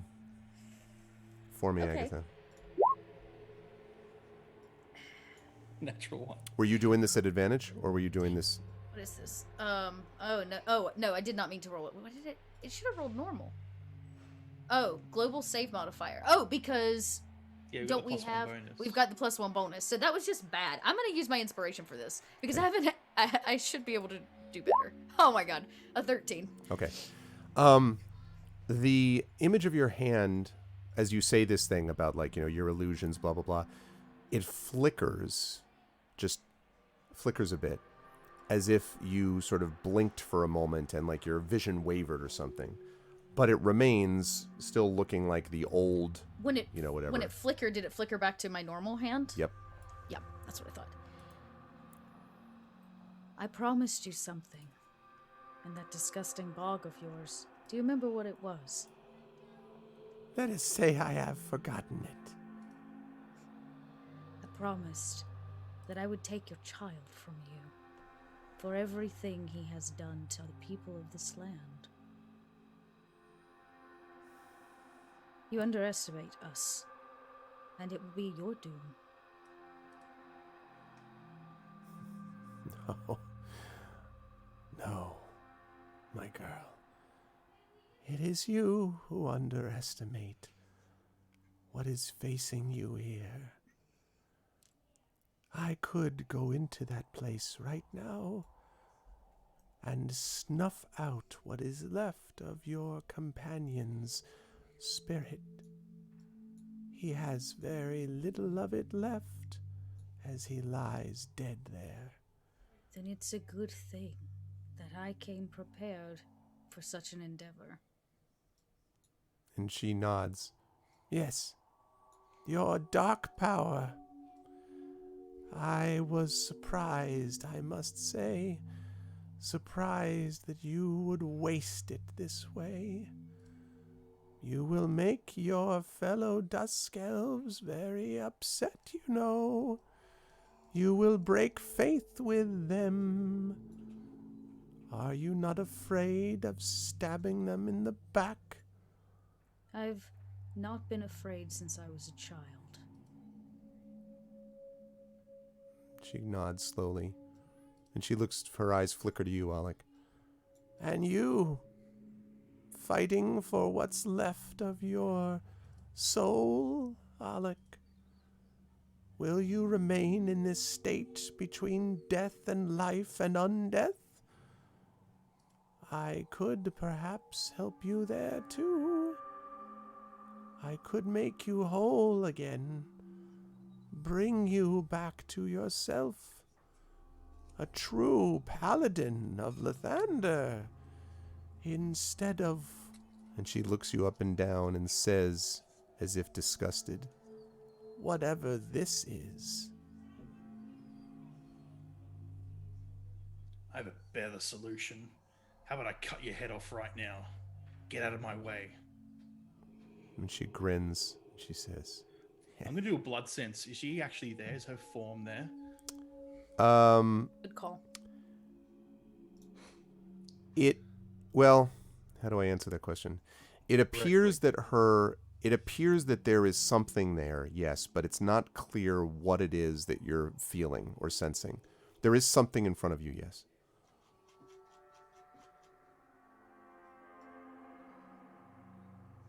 Leave this place. Or I'll use this, and I kind of like put my hand to the necklace. Now, two things happen. When you put your hand to the necklace first, your hand, it's like holding a hot plate. Yeah. Like, it gets hotter and hotter and hotter. And you notice her... Make an insight check for me, please. Inside, hey? All right. Make it with quadruple advantage. Yeah, 17. You see her almost imperceptibly back up a little bit. And she says, "So, you found that trinket, have you? Lovely. It will perhaps prolong your end. Remember what I told both of you. You will face your own demons, and they will destroy you. For one who serves me is with your party, and they will destroy you in the end. But who is it, I wonder? Is it you?" And she looks at you, Agatha. "Or you?" And she looks at you, Alec. "Or is it one of your friends? Who will betray you next? Remember that. And that Baba Lysaga here is the one who rules over Barovia with my son. Remember Hope it." you enjoy a lonely throne. She sort of looks at you and leans forward. "I will see you lying at its foot, girl." And then sort of fades away, and you're aware that presence kind of like, woof, dissipates. And now you're just in front of the door. Quickly.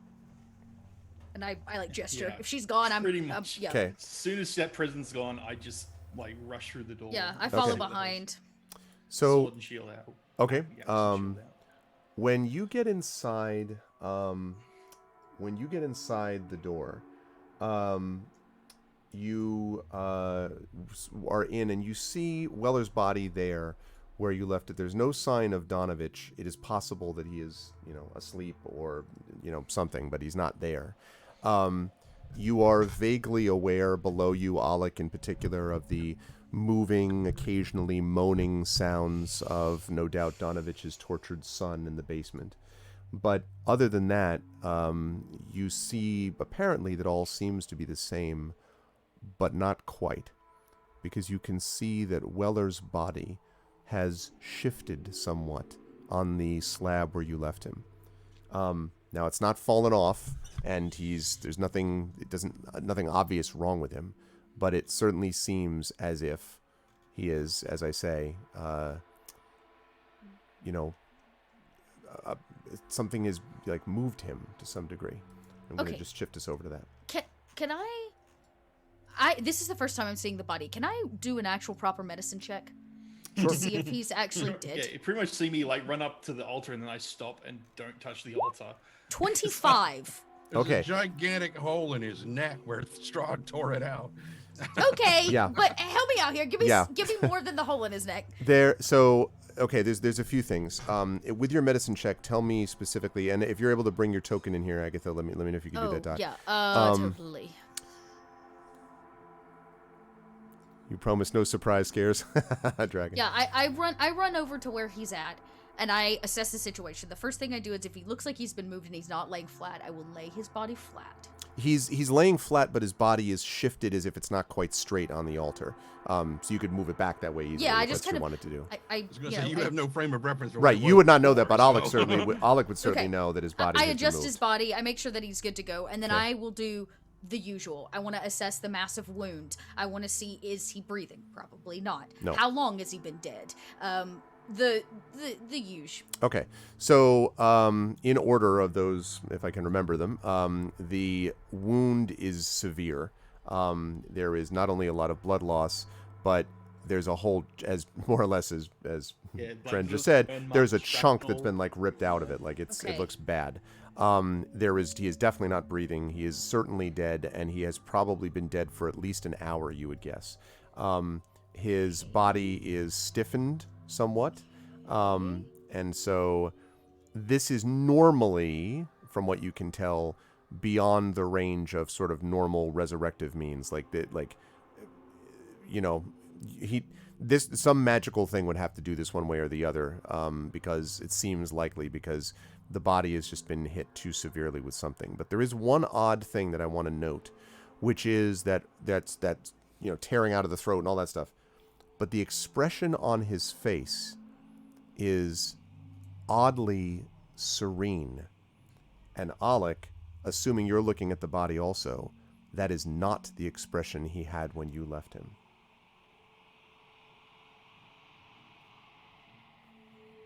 I look up.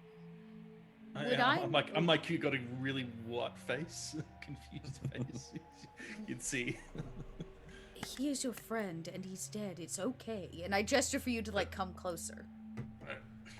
I can't touch the altar. Yeah, you feel the physical sort of pain of it, Alec, even where you are. I assume you let go of the necklace, by the way, Would I yes? know would I know? Sorry, Agatha, just quickly. Alec, you let go of the necklace? I want to make sure you... Yeah. Okay, right. So your hand isn't like... Ah! I'm not like permanently holding on. Okay, to it, no. permanent. I just wanted to check. Okay, sorry. Go ahead, Agatha. Sorry. I have a really bad idea. Go for it. Today is the day for really bad ideas. Agatha says, I have much trained in a spell.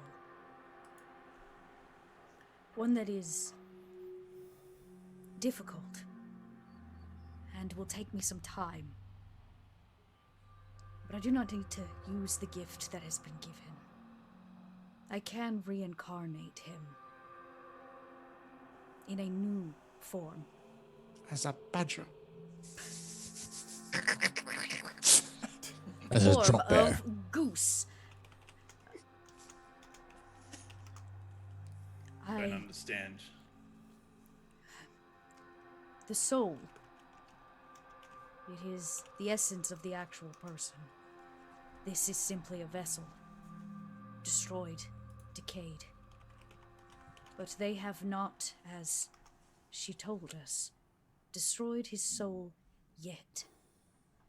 That means that I should be able to bring it back from the other side and put it into a new body. One of which that is rolled on a random table. He will maintain his memories, or should. Its knowledge is essence. But it will take me about an hour. Yeah, this is an idea. Yay for leveling up! Level 5 spell.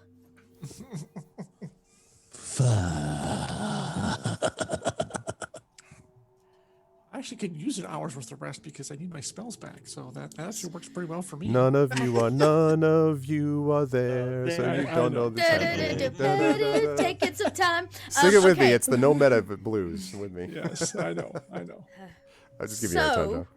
So he would be well up, but not well up physically. Is that what you're saying? He'd be knows? Weller, but badder. No, I'm kidding. Maybe he would come back in the form of something we've never seen. I do not know. I've never successfully done it. But in the face of that witch, I'm willing to try anything. He'll come back as a turducken. I shall make him the greatest goose that has ever walked the face of this land. And he shall go and wreak havoc throughout it. he shall seek out all shiny objects There and is a- steal them there from is a your legitimate- property. There is a legitimate goose race you can play as. It's really good. Oh my You god. can steal weapons. And so we begin the spin-off, the And goose, so- the goose of and the goose so of Strahd, the second life of Weller Pale. the goose of Strahd. Weller begins. goose. I need protection. It is an extended spell. This doesn't use the dark power at all. No.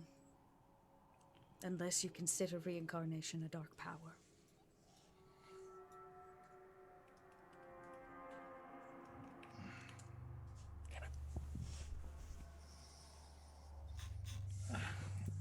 I don't know.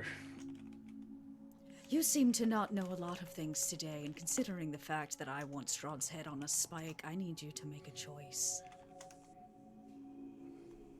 He is your friend. If you do not like the dark powers, then let me use that which this land has given me freely.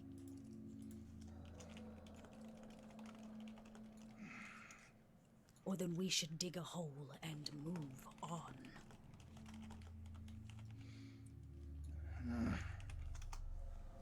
I'm gonna roll it. This is much more fun. Okay. So evens power, dark power, odds, and God. reincarnation. Because Oh, I'll be come honest, on. Agatha doesn't really want to use the dark power. That wasn't I really know. her plan to begin with. Oh, no. 20. Well, you wasted it. So what are we doing? Said even was dark power, and odd was reincarnation. Even was dark. You don't have to do what he rolled. That's I don't. Yeah, you don't have to. I'm just looking The at classic what he heads wants. I go, I'll tails pretty you much go, wants- heads, no let up details he rolled anyway. for Like, what Trying he to wants fucking- you to do. That's Yeah, what no, you need to it's- do. It's the king's choice. Whatever he rolls. Oh, that's what I'm gonna do. Okay, great. Let me tell you this.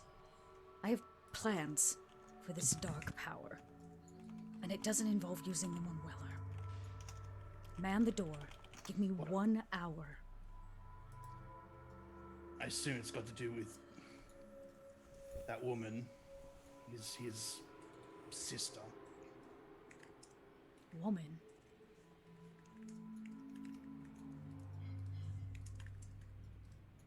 Or are you not going to use it to help him? No, I have very special plans for this dark power you keep speaking of. What do you plan for it? Well, it's for Strahd, of course.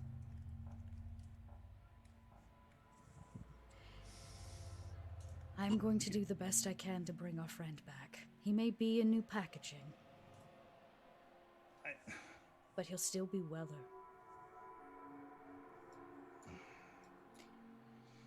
If you don't like it, you can stop me. And she begins like pulling everything she has in her pouches out, like herbs, oils, because it's going to take pretty much everything to do this like full on ritual.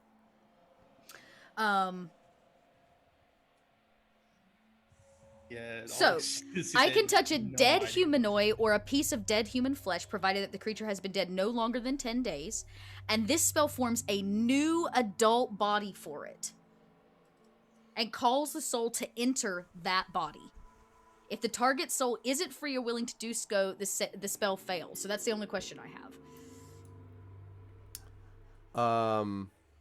I would think that he'd be willing to leave the scary place of right. I wonder. Arlazani I wonder lady. if I'm trying to actually, not having had the reincarnate situation before. I'm wondering if Weller would be aware, because the spirit is somewhat there, and I'm wondering if Weller would be like, "You want me to be a what now?" I'm not sure that you would know the details. I think it may just be. Yeah, no, that- he's gonna be called into a. I have to roll a random D100. Right, but for I'm his wondering if body. he will know that, or if he'll just know that he's being called back. Interesting. Well, if the spell says that he's aware of it, I mean, he gets to. No, but The it doesn't say target- that. It says then calls the soul to enter that body. Okay. If so the it's not- soul isn't free or willing to do so. Okay, so it probably would know the body. All right. Yeah. All right. He's gonna come back as the "I cannot believe it's not butter" spokesman. Yeah, Agatha runs outside and like scoops up dirt from the land, and like you see her start to like pour it on the floor the way one might salt, and she creates like a space for a new body to form, because that's what happens, like off the side of the altar. And this will be very interesting. This is gonna be wild. this is I gonna can't be- wait to see what Weller comes I back don't- as. Also, the rest of the party's like, what the hell's going on? Where did they go? Like the way this campaign is going, he just comes Yeah, back so- as like a cooked drumstick or something. It's The like, reincarnated creature recalls its former life and experiences. It retains capabilities it had in its original form, except it changes its original race for the new one and exchanges its racial traits accordingly. Okay.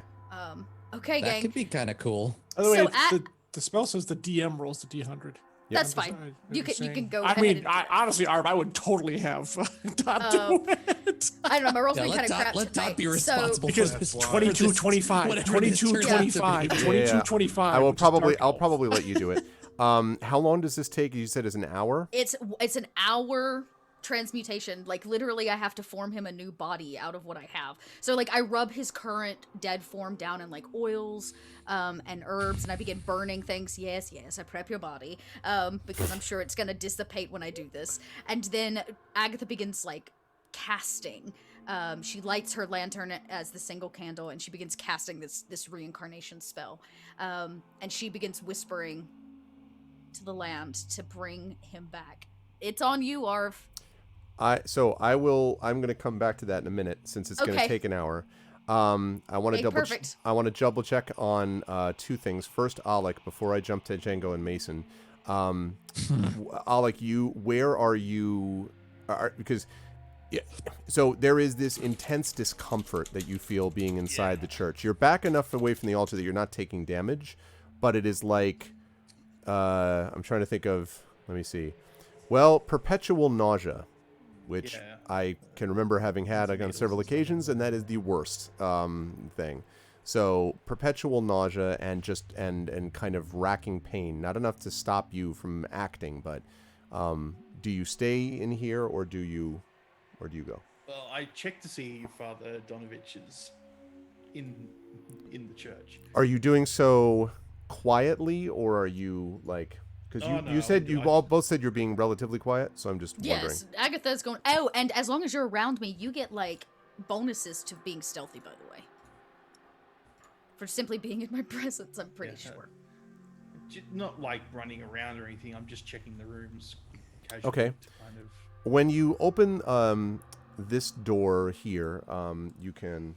Sorry, I'm sure chat would love to see that too. You can see that Donovich, who should be over there. There we go. That Donovich is currently apparently asleep. This also is, as far as you remember, the first time you've ever seen Donovich asleep ever. Donovich seems to be one of those like, works 28 hours every day type of people, and so you can see that he seems to be asleep, and on his bed. I'll just leave him. I just need to make sure he's safe. Yeah, he seems to be breathing. After seeing the witch, just trying to think what I'd do. This is like I Just don't know. make sure nobody I'm going sneaks up to- on us. Yeah, I'm going to just do I wait inside or out. I think I'm gonna have to wait. I'm gonna have to wait inside. Okay, where?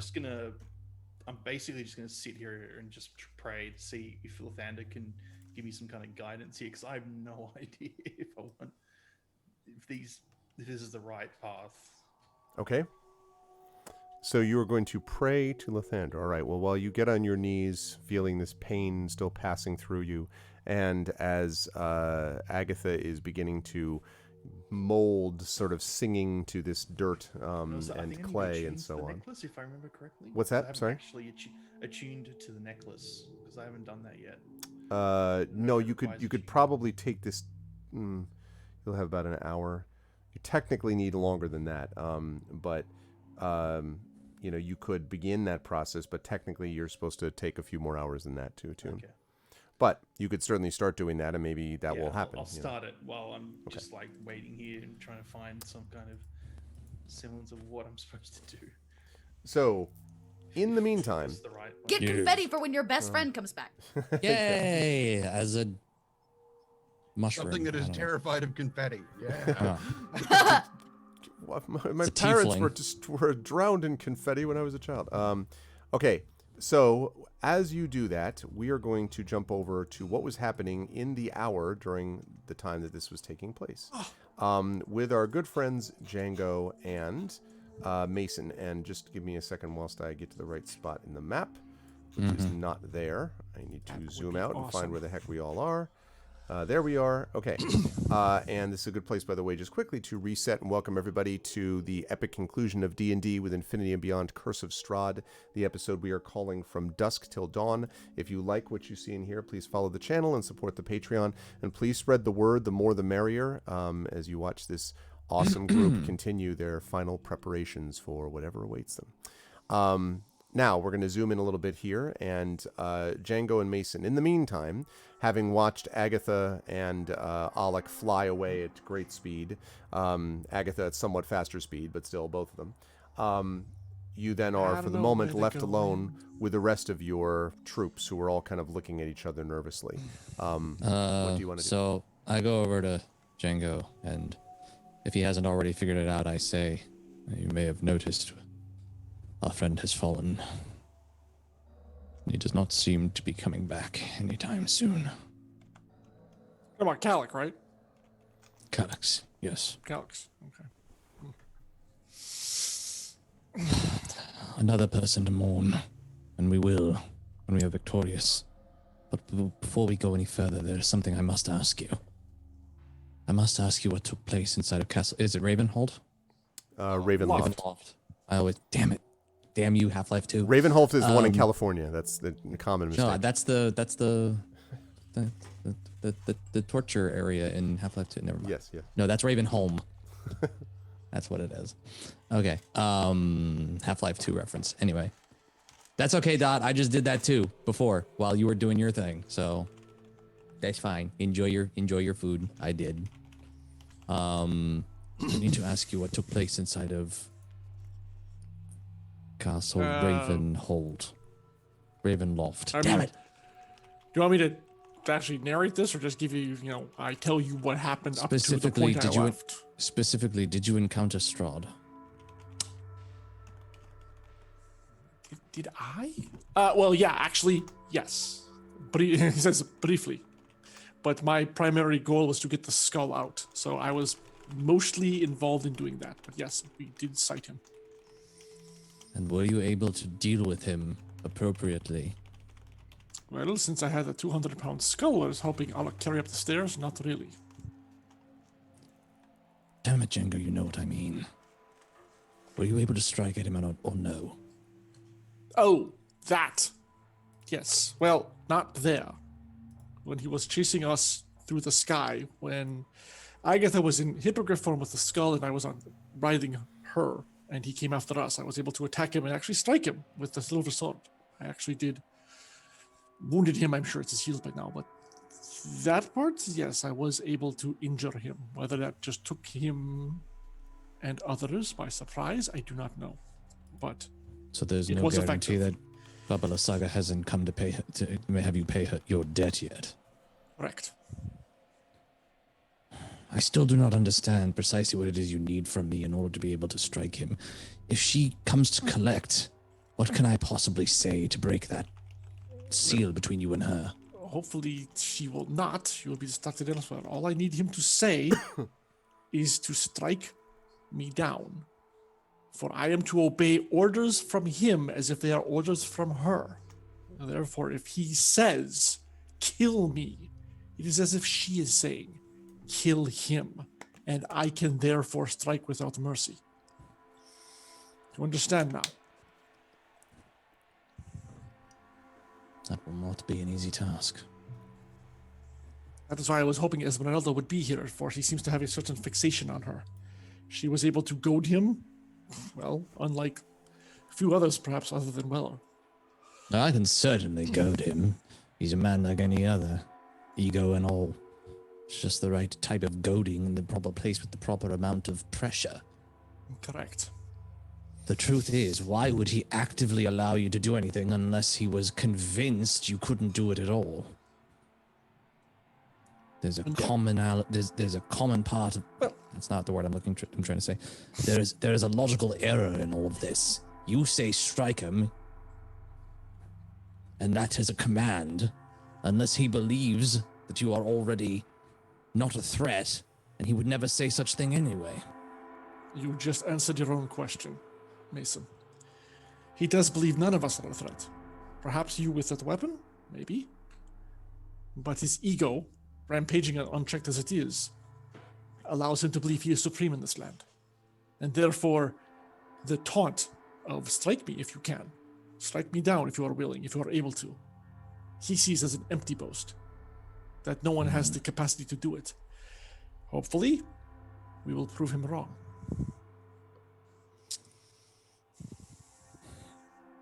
There is just one other thing, though.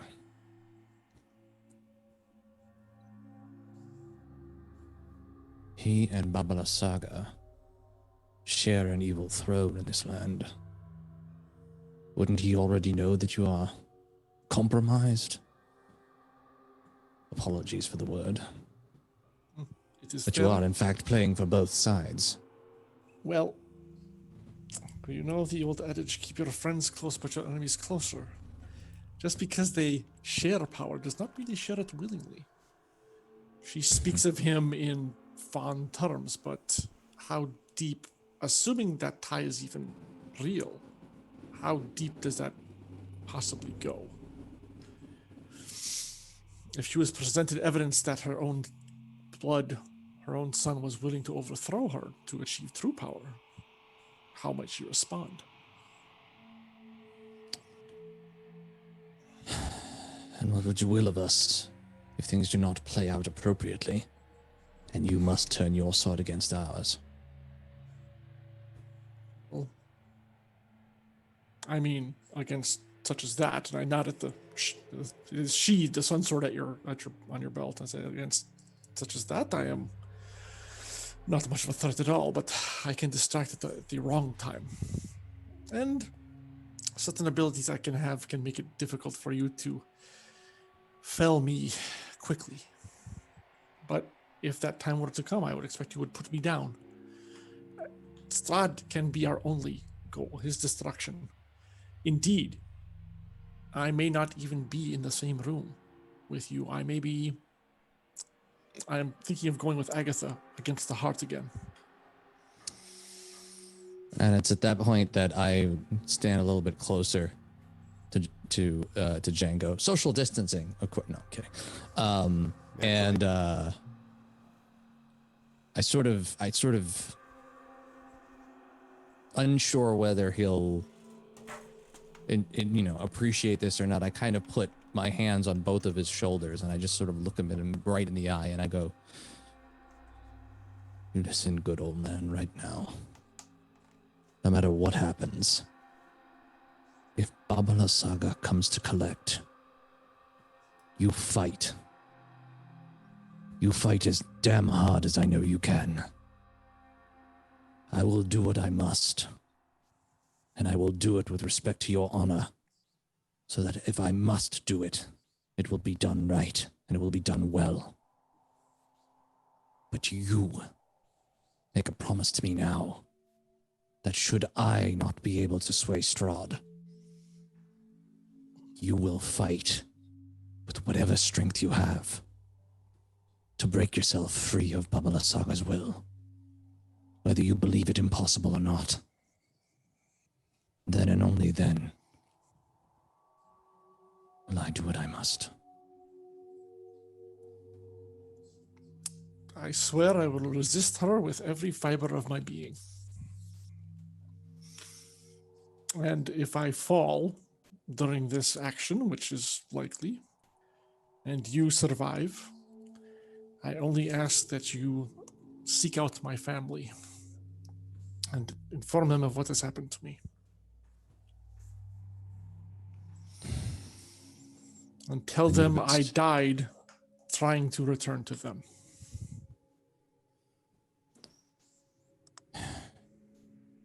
I'll do everything in my power to make sure you can say the words that you defeated Strahd to them yourself.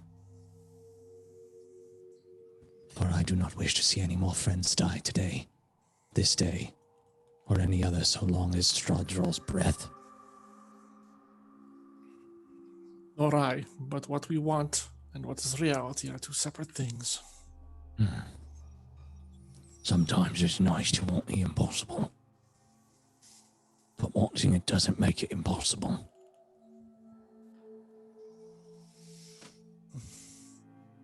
Actually, I did not expect that wisdom from Xavier.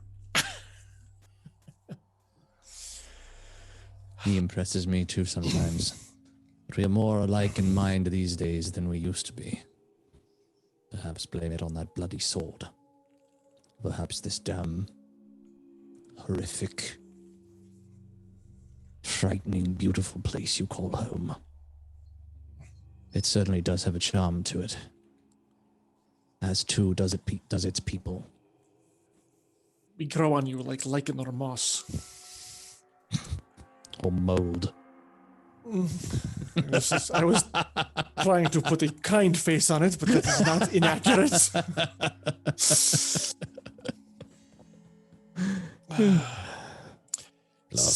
Speaking of our enemy, perhaps we should go find out what happened to Mordenkainen. Last I saw, they were engaged in a most titanic duel. And since we have no idea when Alec and Agatha are to return, and whether Weller will be hale and hearty with them, it seems to be. Do you know where they are right now? Oh, well, no, I do. They went to the village of fly off. They went to the village of Barovia, where Alec had apparently deposited Weller's body. Oh, so we're all going to Barovia now. Are we? Well, isn't that where? I mean, we could follow them, but what is the point? By the time we get there, they'll have done whatever they are doing. All right, so then why did we stay here? I thought we were staying here to wait for them to return. We can stay here and twiddle our thumbs, that's true, but as I said, we should probably find out what happened to Mordenkainen. Which I believe, and he points to the woods that were near where it says current Mason max hit points. And it says, I believe last I saw, they were fighting on the other side of this forest. If we were to move through it. He was fighting with Strahd, wasn't he? Correct. Shouldn't we wait for everyone to return to full strength before we join in and perhaps find Strahd there? And also, if you don't pet that cat, she is going to kill you? He's very insistent. Yes. Although, actually, what are these hexes again? How big are they? Yeah, and by the way, I'm sorry, I'm confused. We were staying here because they were going to go get possibly get Weller back, and then Mordenkainen's fighting Strahd. But what the reason we stayed here? Did we have a reason, or was it just because we were looking? We can't fly as fast. We can't fly as fast as they can. Yeah, you can't. Agatha, you're eating. Wait a minute. Right, but there was. She told you when she was there that there were 15. They were gathering numbers on the other side of the castle, like in the courtyard. That he was like 15 what? Oh, the ghouls. Gas or whatever they were. Right, so they're nearby. Agatha told you that clearing the castle out would be super helpful because that would probably be next step. But there was no like literal plan. There was no plan as to why you're still here. It was just that they were coming to warn you that they may come out of the castle and attack. How many of the troops are left, Arv? Let me see. By current count, we have got left, I believe, about 7 of those barbarians. Obviously, Calix is is dead. There are about, I think, the Dusk Elves are pretty much intact. There's 10 of those. The Barovians were, struggled. There are about 15 of them. They lost about 10 in that fight. Oh my God! Really? Yeah, because they're the ones. Oh, those who are the Barovians, not the Dusk Elves. Yeah, no, not the Dusk Elves. Those are the villagers. So like they're the ones who are kind of like the least well trained. And then if you had to estimate, there are now maybe about 20 or so ravens that occasionally are flying overhead or, How many of the swirling Dusk Elves are around left? you. I'm sorry, I missed that part. The Dusk Elves, that you had 10 to begin with, and it seems like they're pretty much intact. They're pretty much intact. Okay. So your total force, assuming you count the ravens as being, part of the force, you probably have maybe 20 ravens left and about 32 people total, Dusk Elves, Barovians, and Barbarians altogether. Okay. I turn to the remaining people who are here, and specifically I look to the Barovians and say, those of you here who have fought with me this far, thank you so much for your sacrifices. There will be more to come in this night. However, there is a chance now that we have regrouped once our friends have returned from their particular task.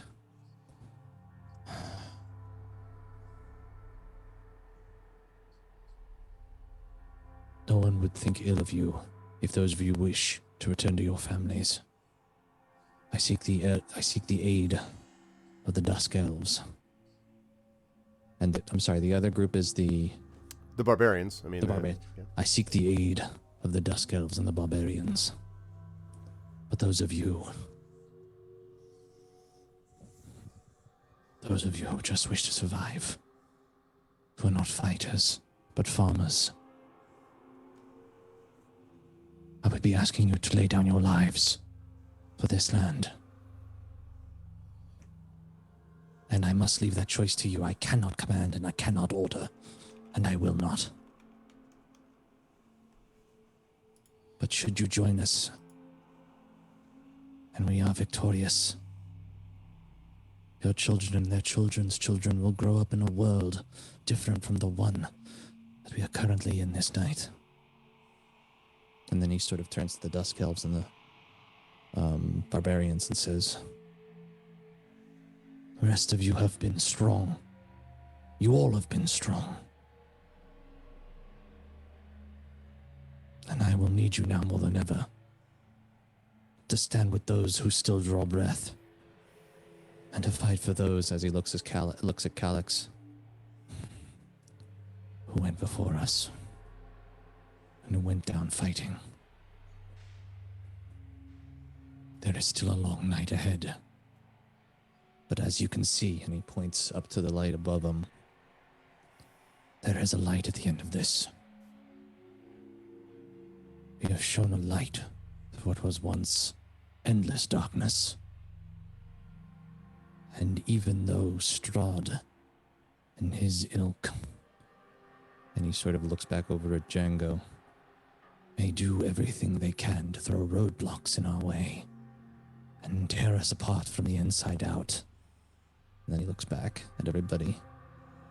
We can win this. If you will join me. If you will fight now.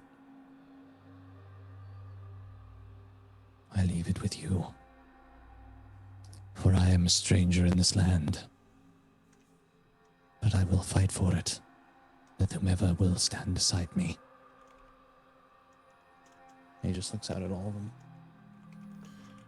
So there's sort of there's a pause, and then as they both, as all the groups kind of look at you, one of the Barovians sort of tips his cap and steps forward and says, your pardon, sir, but we came on this trip not expecting to return. There is nothing left for us back there, except more darkness and the waiting for death. At least here we die on our own 2 feet. There are some of us who do not have souls. Many in Barovia do not. And there will be no end to us. If we have no souls, there will be a final end to everything. But that too is better than to live under this darkness. We will stay, and we will fight. We know we will die, but we will do so gladly. If it means that the light up there could spread through Barovia a bit more, you have but to command us, and we will die where you command. And he kind of, steps back, and the others sort of all kind of grumble, they kind of like, but they all, you can see their hands kind of tightening around their, sides and pitchforks and type of thing, and a couple of them with, small rusty swords. And this looks like a group of people that have given up hope, but will fight anyway. I look at the Dusk Elves momentarily, and I don't say anything. The Dusk Elf, who is in front, led by, you may remember, Rhaenys, not Casimir. Casimir was not in this group. But Rhaenys kind of, steps forward and puts his hand over his heart and bows his head and says, "We do not waver, any more than we did when the shadows consumed our people. We are with you to the end, whatever happens." And he kind of steps back. Sorry, I was not laughing at you. I was laughing at what Dot wrote to me. Sorry. Oh. Now I figured out who she. I figured out funny. who she means that for. Yes. Yeah. So there's that, and then yes, and then the barbarians before you can And even then look. I look at the barbarians too in the same way. And the one comes over and the one walks over and he says, "Calix, tell us, we fight?" My God, you sound exactly like him. I'm sorry. He says, "I'm offended by what you say." And no, he doesn't say that. He says, "Calix, tell us, we must fight against Strahd. Why, we say?" He says, "If we do not, then Strahd will eat all, take over the rest of the world. There will be no hunt, and there will be no continuing. When a hunter has lost his weapons, has lost his way, only a fool fights when he could stop and think and take weapons again. If we go back now, there will be no chance again. Strahd will come, destroy the tribe, and this will be for nothing." And he kind of looks around, and then he looks over in the direction of where Calix's body had been, and back in the where they came from, and he says, Oh, they brought it with them. "Oh, did they? Oh, okay. They I brought- guess that's yeah, where they they did." brought the body So with then he looks over at Calix's body, which is lying on the ground, a couple of barbarians above it, and he says, "He died for the tribe. So will we. Command us. We will charge against him, whatever the cost." And he turns around, he looks at the Barovians, and he looks at the Dusk Elves, and he kind of nods firmly. And the Dusk Elves don't say anything. The Barovians kind of like, the guy who spoke kind of is like sort of tips his cap again, like not sure if that's the protocol or whatever, but, and then the barbarian turns back to face you and falls silent. I sort of take 2 steps back and pull the sun sword hilt out. And I think with Xavier to light it. Does it light? That would be embarrassing if it didn't. Fortunately for you, it does. Not only does it light, but there is a moment where it almost feels as if the light, this is obviously just a trick, an illusion, but it almost feels as if the light joins with that overhead. It does need to be noted, by the way, remember that it is technically nighttime. It's actually close to, midnight, I believe. And yet this light continues to brighten the dark sky. So it's not like midday sun. I don't want to overrate this, but the fact that there's any light at all is pretty shocking. And the light of the sword seems to partially, almost delightedly, Mason, reflect the light of the beam ahead above. They say the hunter is nothing without the hunted. But a predator cannot exist without its prey. This sword, this light, and all of you, we have our target. This night does not end, and he raises the sword up over his head, until Strahd falls. He pulls it down in front of his face.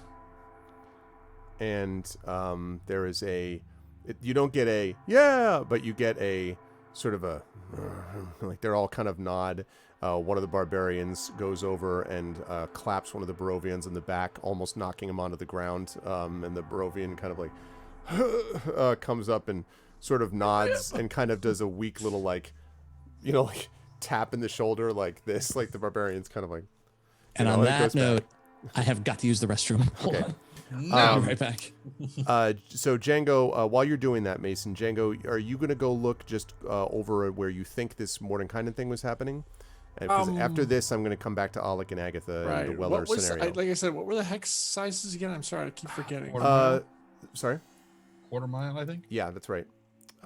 So probably you're about a quarter, maybe a half a mile from where you thought that fight was taking place, somewhere over here. Well. It's true, you could take the horse. Yeah, I'm really one for riding. Although it's true, your horse is here, isn't it? Because you left it here, didn't you? Yep. Yeah, fuck it. Yes, I get on the spectral steed or hell horse or whatever the hell Alec's mount is. Whatever the horse it is. Yeah, okay. Horse of peace. Horse of different color, literally. So you get onto the horse, and one thing that's sort of surprising you, Django, is that the horse accepts it, but which is good. The horse feels astonishingly and disturbingly still. Like you remember from your time when you were alive the first time, that whenever you did ride a horse, that part of the problem was it was always moving underneath you. You know what I mean? Like back and forth, and always like because the damn thing wouldn't stay straight. This thing is like rock solid steady, which is a little weird. It's like sitting on a statuette almost. But having said that, it will go in the direction that you pointed apparently. All right, well, give it a nudge with the boots and get it moving. And so you do so, and actually, I'm going to circle around the top of the woods here, come at them from this direction, if I can.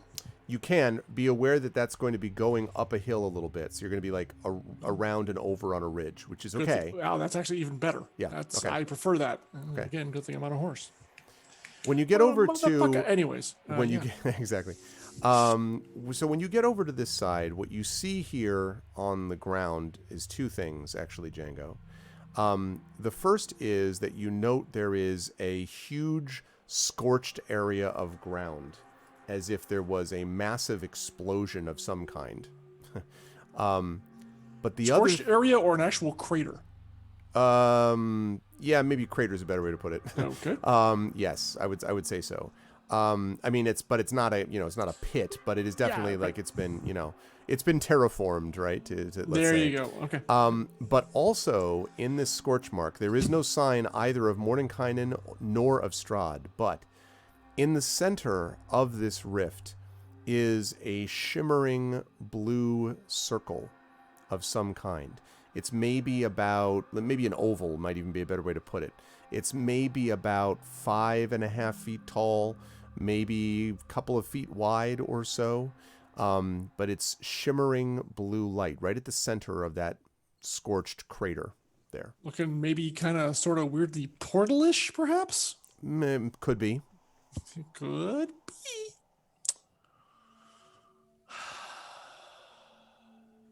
And just sitting here in the center, and nothing else is... Correct. And it's standing, right? Like the bottom of the oval is on the bottom, and it's, like a big mirror, even. Right. And if I were to go to the edge of the crater and start, have the horse go around it, I would see that it is two-dimensional. Correct.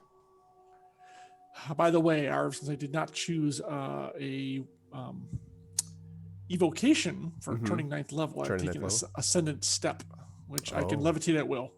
Ascendant step. Okay, sounds good. Yep. So that you will never, you'll never fall from a hippogriff again when There you fighting a go. vampire. Gotcha. Exactly. Gotcha. Because that situation is going to come up, every day. Yeah. Mm-hmm. And don't have detect magic really because I don't have little Weller. Nudge the horse onto the actual crater. Does anything happen? No. It just, it's a little bit of a drop, not a big drop, but just a I little bit of mean, a rise yeah. down. So it, clops down. Yeah, well, we'll head to this blue thing. Okay. I'm ready to gallop away if I must. Hopefully not. Okay. When I get closer, can I see any more details, or is it still just the shimmering bluish white? You can, Django. There seems to be a few images, like maybe people or humanoid-sized shapes or something like that are inside the circle, that are inside that kind of magic blue shimmering. The details are not great from this horse. You'd have to probably get off and walk up to it to see it, but there's definitely a few figures inside it. I do not like this idea. Approach to within about 30 feet of it. Okay, and you're off the horse, right? Well, no, I'm bringing the still on horse the to horse? within 30 feet. Okay. Yeah. The good news is if I tell it to stay, it's definitely going to stay. So Yeah, that's fantastic. right. Yeah. That's right. And then I will dismount. Okay. And approach to within 10 feet of it. When you get to within 10 feet, and you look in, Django, there probably was a time, I would say, in your past, there probably was a memory of what it was like to stand and be close to the people you cared about. And as you look in this circle, and you can now see in actually very sharp detail, what you see are 3 individuals on a grass field. And it looks very much like your wife and children. They are standing on a green field, and the children are dancing around your wife and occasionally hugging each other and occasionally walking up and hugging your wife. And every so often, the 3 of them look over in the direction of where you're staring and sort of look, and they look like in your direction, but it doesn't look like they can see you. Like, it doesn't look like they're looking at you. But you have this very strong sense that what you are looking at here is happening now somewhere. That you are looking at them somewhere. That this is not in some past place, but present reality somewhere. What is the weather like on this area, in this realm, or wherever they are? The sky overhead appears to be blue. It is a field that almost might seem familiar to you, but it's a field that is lit by sunshine.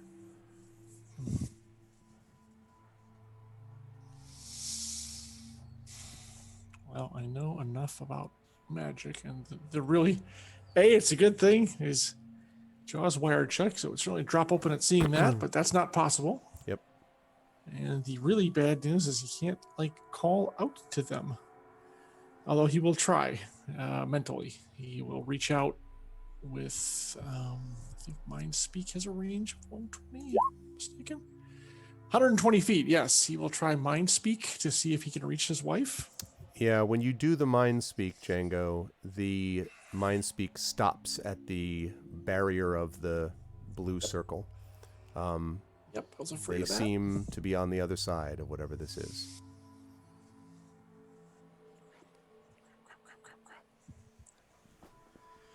Crap, as Homer would say.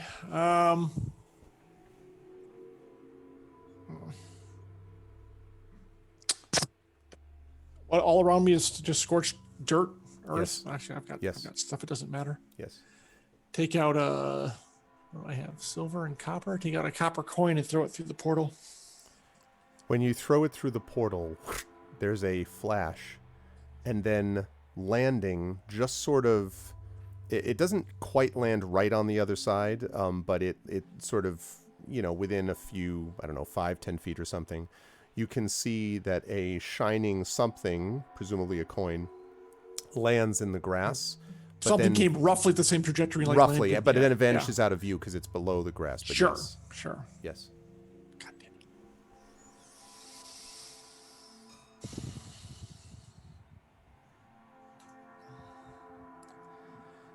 This is what I have tried to find. Nope. Nope. All right. It's an item or creature. That doesn't work.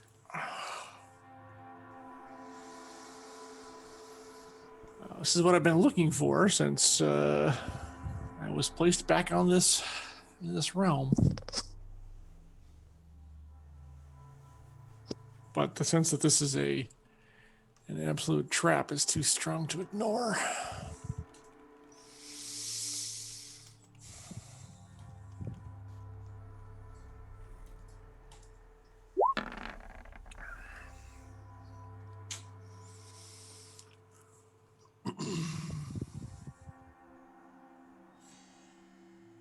I am not powerful enough in magic to understand what is going on here.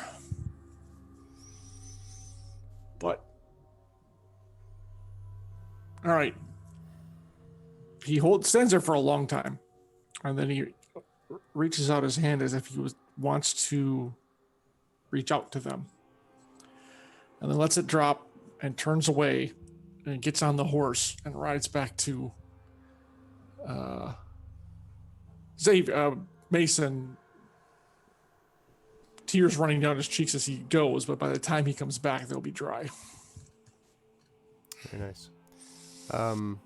Let us jump over to Alec and Agatha and the yet free spirit of Weller. The free spirit of Weller. Let me bring you over to that. Still want whatever it is to come back with a beard. I feel like that's only fair.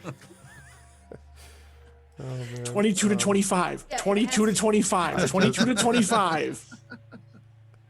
I want you to roll on the 2E chart. I want him to come back as a badger or a dryad or a centaur. The 2E chart was awesome. So tell us how you finish. Let me bring chat along with you. I'm sure you all want to see this too. There we go.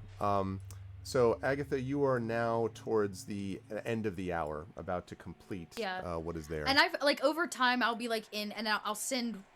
I'm sending out to go pick up sticks and branches and twigs and things from the land, and I'll bring it back in. And she continues to build this mound kind of in the circle as she does this reincarnation spell.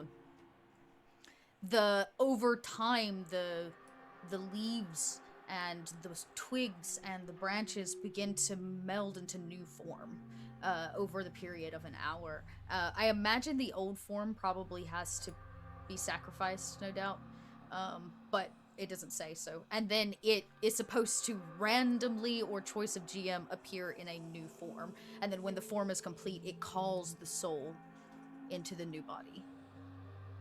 Okay. So you finish this, and Alec, at this point, I would say, you've been praying the whole time. Alec, you've had just before I get to what happens there, Alec, you've had a strange experience, which is you feel a bizarre mix within you of hope and despair. There is this sense of that Lathander has not and will not answer your prayers. And yet, even as you think that, every so often you are reminded of the light above you, and you are reminded of Donovich's words to you, which you may remember at the church from before. And you are filled with a sense of hope. To quote a story that I used to teach by Laurie Moore, there is never anything definitive, only a series of tests. And this is how it feels to you as you go through these sort of waves of there's no hope, but maybe there is. But And all of this, of course, and you notice that the despair sort of corresponds with the greatest moments of pain. So when you're feeling the worst, that's when the despair comes. When you begin to, lighten up, the pain lessens and you feel this hope. So, but you're certainly aware of your surroundings, and so you can see that Agatha is getting ready to complete things. Are you going to do anything or like stand up and go anywhere, or are you going to just stay on your knees more or less where you were? I'm because I can't go near the altar without really feeling it. I have to stay back. So I'll just stay here and just keep praying from a distance. Okay. So, If I'm doing yeah. the right decision, because I have no idea. This is I imagine. like, it's like a what would Weller do, and Oleg has no idea if he's either choice. Weller is gonna like or approve or disapprove of the action. Oh, I okay. guess it all depends on what body he's gonna get. That's Yeah, right. I imagine whenever it's done, like it's done, and the soul has to be called, Agatha will like get on all fours over the body, and like you'll see her almost go mouth to mouth and like pull the soul back into the body, and then she'll blow the candle out. which brings us to Weller. As you again sense sort of consciousness, this time you find yourself again in a land of mist, but you are now able to actually move in that mist, and you don't hear any sounds. But as you sort of look around, you can see that there is a bit of a light. This is not the light that Baba Luxaga was using, the non-light light. This is actual light that you can see. And it seems to be hovering over or suspended over what looks like a gray stone altar of some kind. Everything else besides the altar is covered in mist and shadow, but where you are, maybe 50 feet away from your position, you can see this altar, and there is a body which lies on top of it.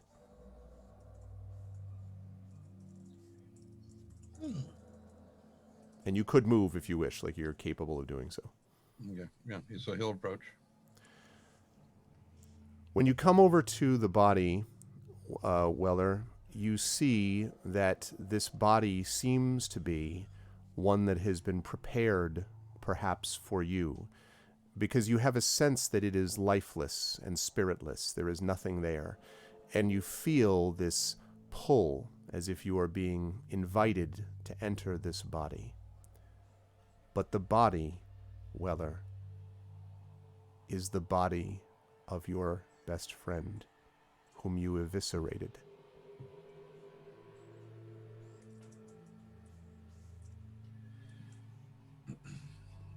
It is, however, perfectly formed and shaped and not cut or harmed in any way. He takes a half step back, and then stops and thinks about the 8 tenets of faith, and steps forward and looks down at the body of Tavist Donnan, his best friend. And he leans down toward the face and sort of smirks a bit up towards the light, which I presume is above this body. That's right, yeah. And knowing that he was about to recite the 3rd tenet of faith, he does so. Nurture life. It is a sacred duty to foster new growth, nurture growing things, and work for rebirth and renewal. And he pushes toward the body. Agatha and Alec in the church in Barovia, you suddenly see the body which you have created. It is a well-made body, Agatha, if you say so yourself. It is a human body. And as you look at it suddenly, air comes into the lungs and the eyes flicker open. Say, welcome back, Weller. and he is naked. Naked. 'Cause Yes. also His true. clothes are still on the altar. Yeah, Yes. that's right. Yeah. Like they would fit you anyways. This is a They true wouldn't. fact. They would not. We apologize to any terms of service we have violated. Unfortunately, this is the way you have to go into battle. Have a nice day. Well, it's okay. It doesn't matter. Weller doesn't wear armor anyway. And so How do he. you feel?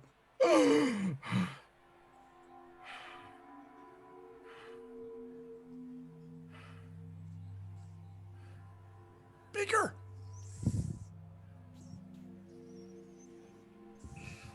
And he blinks several times, like his eyes just won't focus yet, like he hasn't gotten enough sleep or maybe too much. You've never used them before. Exactly. I kind of look to Sorry. Alec and I go, are there robes? It is a temple. I'll go look. Like, I imagine there's got to be something that we can The drape sun. over the I go man. into the sun's. I assume it's the sun's room. Got a toga or something? A towel? A robe? Vest? Washcloth, anything. Yes, you A could. tea towel, something. The sun's room actually Priestly would, vestments? it would Something? be, it would be down here actually, Alec, if Yeah. you're looking for the sun's room, and there are, it looks like a set of clothes neatly folded on the bed, which have never, it seems like they've been cleaned and not worn for God knows how long, that are on the bottom of the bed. So I'll just grab whatever I can and just bring it out. Probably like this is like a stack of it. Just kind of put it out. Not being near the altar, just drop it there and kind of back off. And Okay. I will help him stand and, pass the clothing off. You have been dead roughly 2 hours.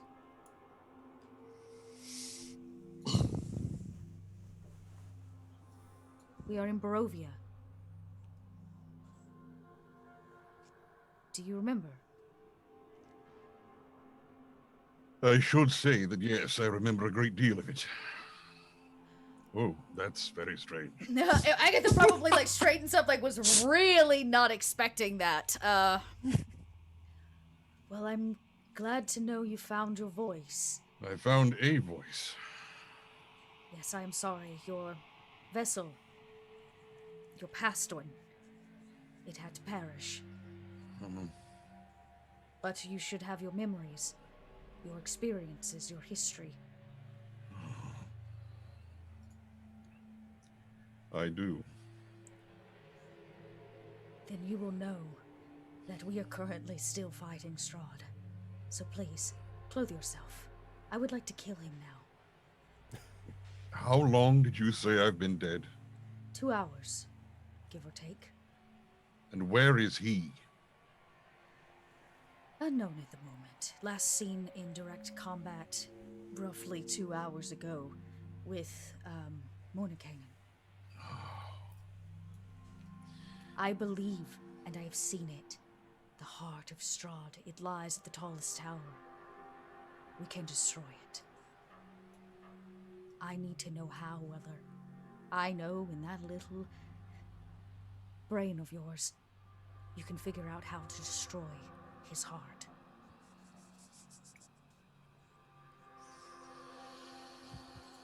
I'll need to see it first. Good. Buckle up. We need to get back as fast as possible. And as he's getting dressed, I would note that the two of you, though you've not seen him in this body before, it seems like he's not quite as healthy as he should be. Like he's just a little bit sickly. Weak. Do you need food? No. Good berries. Such a druid thing to do. No, I suspect that this is a part of a trade-off. You were not the only one who had to sacrifice. Well, hopefully the next time we all sacrifice, it will be well worth it. And he goes to the altar where his robe, former robe, Yes. is laying, and starts digging through it, and he gets his bracer, which has several little alchemical bottles on it that he holds various potions in, and as um he also gets his bandolier, which has several Oh. potions on it, and he puts them on himself. And I'm gonna take these off because it is sweltering in here. Yes, we need a new token for There you Weller go, Merry now, or Christmas. whatever the. Yeah, he's There's okay. there's Weller's green robes, and all of this shit finally arrived after I ordered it 3 days before Weller died. It was fucking awesome. Anyway, so yeah, so he gets as much of his stuff, like the my favorite part of his things were these glasses that I got, which They're are very Ponce. good. Yeah, those They're, are good. they're Ponce. They don't have any arms on them. They just pin like Morpheus' glasses. I love them, but they are prescription and they hurt. They're also taken. from like 1942, I think. Oh, So shit. they're just ow, a little painful to wear. So anyway, yeah, he gets dressed in the clothes that were provided, and he if he happens to get near any reflective surface at any point and happens to see his reflection again, he just stops and stares for a moment. And it's like rubbing where it almost looks like somebody would be rubbing a scar or something, and he rubs several places. But yeah, gets dressed, and I don't believe you should have come back for me. Not yet, not when he is still out there. Yes, but now we have another body, another warrior. And like I said, it was worth it. That remains to be seen. Let's go. Agatha nods willingly and follows. She's Just very for the- much on board. Just for the record, what do you get with this new body? Well, Little thing we like to call life. Well, I mean, hey, beloved, yes. we are They gathered get- here today, Corpus. Small Supposedly from the benefit. spell, he gets all the racial abilities of a human. which Which means was the what plus Weller one was, Oh, okay. Well, then. So nothing really changes then. I guess. No, yeah. except for the fact that he's taller. Yeah. And Hasn't got clearly the has a hair. much more. Normal voice. Yeah, well, sure. And his hair is brown. So Do your stats change at all, or is it the? no. Well, yes. Okay. Yes, that was part of the trade-off. Oh. Right. Because Yes, do Oh, you want to that's what- explain Along- what mechanically? yeah, that's what I'm about. Oh, yeah, okay. So, along with these For the slightly- idiots in the. Well, you guys weren't in on the discussion, just he and I were. So the whereas he looks slightly more pallid than it seems like he should, just a little bit more sickly. There is a look of just absolute drive and commitment in his eyes. So basically, what's happened is his constitution has dropped by 2, but his wisdom has increased by 2. Good. And he has taken 1 level of cleric Oh, for his ninth level. Wow. interesting. class. Okay, this has got very exciting. Wow. All right, Yeah. how are we getting back there, gents? What's the fastest way? Because it's going to take us a while on foot, isn't it? So okay, I know I stepped away for a second. So while we're all figuring this out, did you roll for that? Dot? I rolled for it. You rolled for it. Yeah, Okay. it says you can roll random or the GM can choose. Okay. It can be a GM choice in the end. I So rolled was for like, it, but Barovia does have a way. Of... Barovia won on this. I No. mean, The roll. Barovia I mean, finds a way. Without getting into details, I did roll a human. The Oh, you did? nature. Oh, the you nat- did? Okay. Yes, but the nature of the Oh, that's human. funny. The nature of the human is Barovian selected. yeah. And to be fair, the That's spell is weighted extremely to cool. humans. The humans. Yeah. And, I mean, technically I did use, like when you create a fetch, right? Like I use the items of Barovia, Yes, so it you only did. makes sense that like.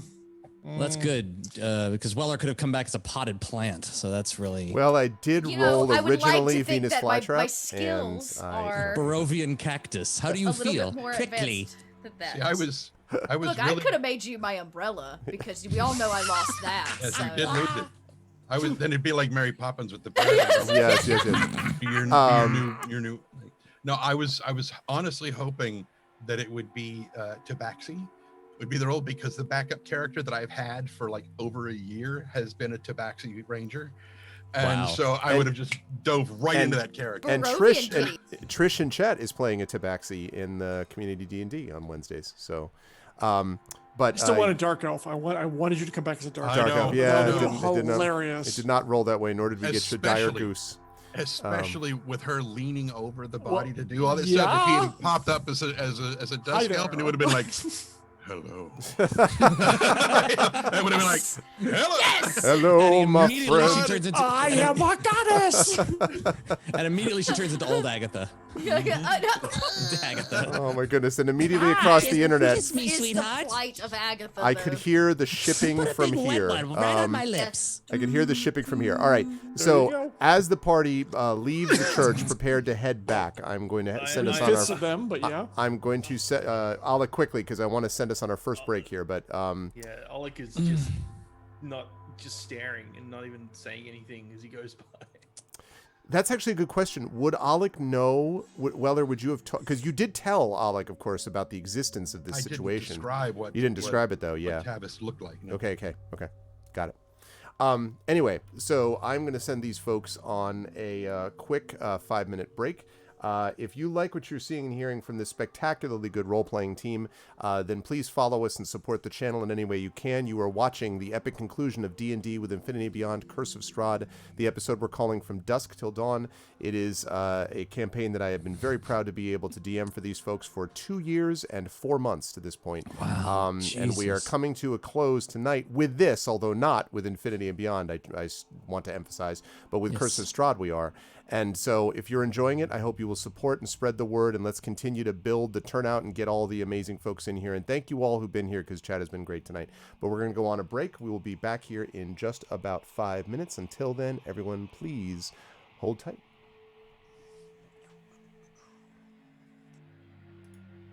Season.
Okay.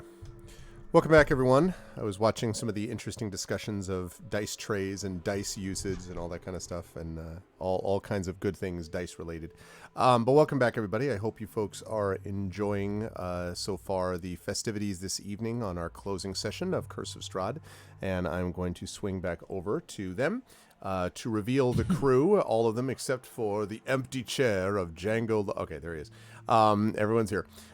So welcome back, everyone. And again, if you were Django Beardy has returned. he has indeed. If you were enjoying this, please make sure to follow the channel and support the Patreon and all that kind of good stuff.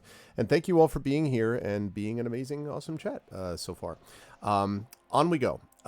So when we last left our heroes, they were about, or at least I should say, Alec, the newly reincarnated Weller, and Agatha were about to depart the church in Barovia and to head back to their compatriots, but I believe they were deciding how to get there.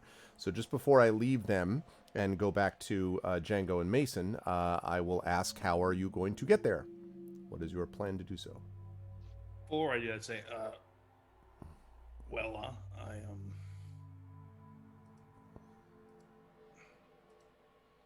yeah, it is you, yeah. Just want to make sure. Yes, of course it is. I told you that's how the spell works. Is there something that I don't understand?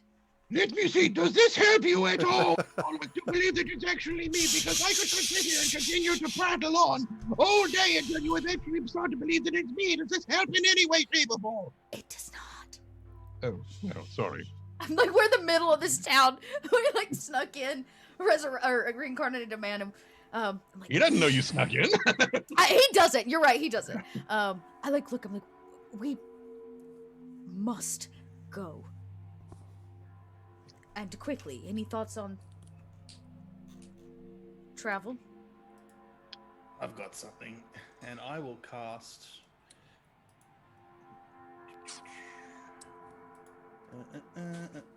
Conjure animals.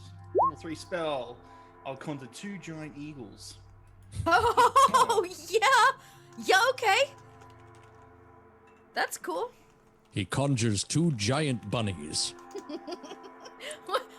We shall hop and procreate However, the whole they way aren't- to Strahd. Except these giant eagles aren't your normal giant eagles. These are dire, yeah. I mean, they're dire eagles. It's like Nightmare Horse version of dire eagles. I love that. Oh. They're vampire bunnies. They've got the weird kind of flaming effect, and the color of them is a bit off. And Agatha thinks they're awesome regardless. All right, so you leave at least won't Benicula. last very long, but Benicula. enough to get to the group and back. I'm headed for the castle. Shouldn't we tell the others? You can. And loop back around and meet me. All right. Take Weller with you.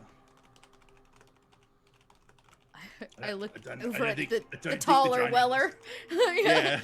I'm in heavy armor and stuff. Yeah. So I don't know how much you could carry. So We will scout the building. Like I said, tallest tower. got it. And are you headed back direct? You're headed to the tower directly, or are you headed to your compatriots first? The plan was to go straight to the tower and let Alec fill them in, our compatriots. But we can all go together if that is of. What? Oh, I didn't Wait, say are we you- were landing.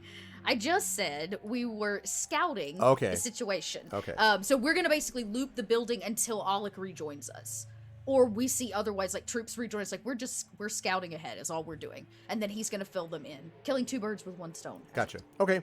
So, Agatha on the back of her eagle. How long do these last, by the way, Alec? An hour. Okay. Okay, perfect. And I'm taking Weller with me. Okay. So yeah. Agatha and the newly formed Weller head off to show you the world as they fly around and around the tower. While in the meantime, Alec goes at top speed on the other eagle. Alec goes rogue. Alec goes rogue.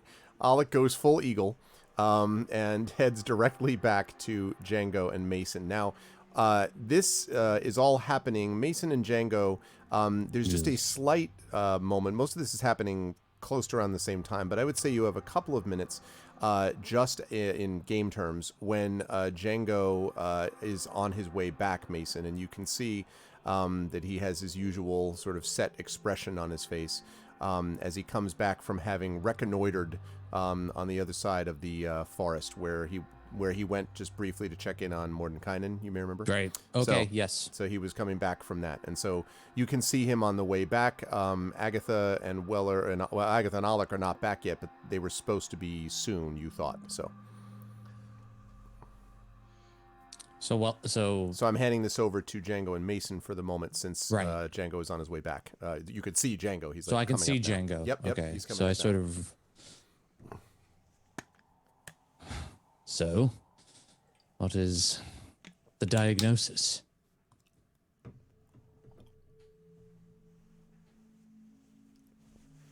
I Muted. think you're muted. Yes, all of those things. But Still muted. you're Yep, I think you're you- I definitely. do not use mute very much. So okay, no, I'm it was so funny because I'm like, is this all part of this like great role play? It's like, Is this a joke? Am I missing? Yeah, where's the punchline? Okay, so tell me now. So I was like, spoiled. No, it's he was lost in thought. He was looking down, and it takes him a minute or a few seconds to answer you. Uh-huh. And his eye is glowing, which you usually know only does that when he's about to hurt something. Mhm. And he shakes his head. There was no one there. They are both gone. They're both gone. Strahd and Mordenkainen.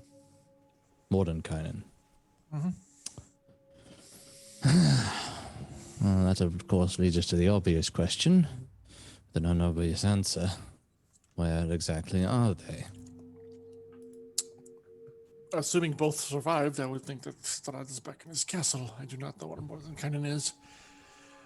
Either he was completely destroyed, captured, or somehow escaped.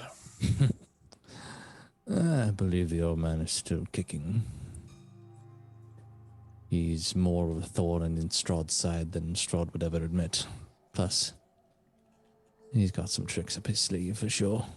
Definitely more than you or I. Well, the last time he faced Strahd drove him insane, so he doesn't have that many tricks. Hopefully he's more protected against that aspect. Time heals all wounds, and those who don't at least get a good covering over by some kind of reactive tissue. So, Django looks be up at alright. the castle and the says, time is of the essence, and hopefully the rest of our party will return soon. exactly. Every minute we're Also- sitting here is wasting. I don't want to keep the troops waiting. Some of them are anxious. Some of them want blood for their fallen leader, their fallen friend. And I think the Dusk Elves just want to get to it already. So do we all. Indeed. and And at the this, Sun Sword asks for it as well. I can hear it talking to me every time I bring it out. It's practically screaming the name of the one we all seek to end. Good. I'm glad it is thirsty. No. It's very hard to misinterpret. so as you're sort of having this discussion, you suddenly hear another flapping sound, and looking off, you can see what looks very much like Alec on the back of a giant eagle.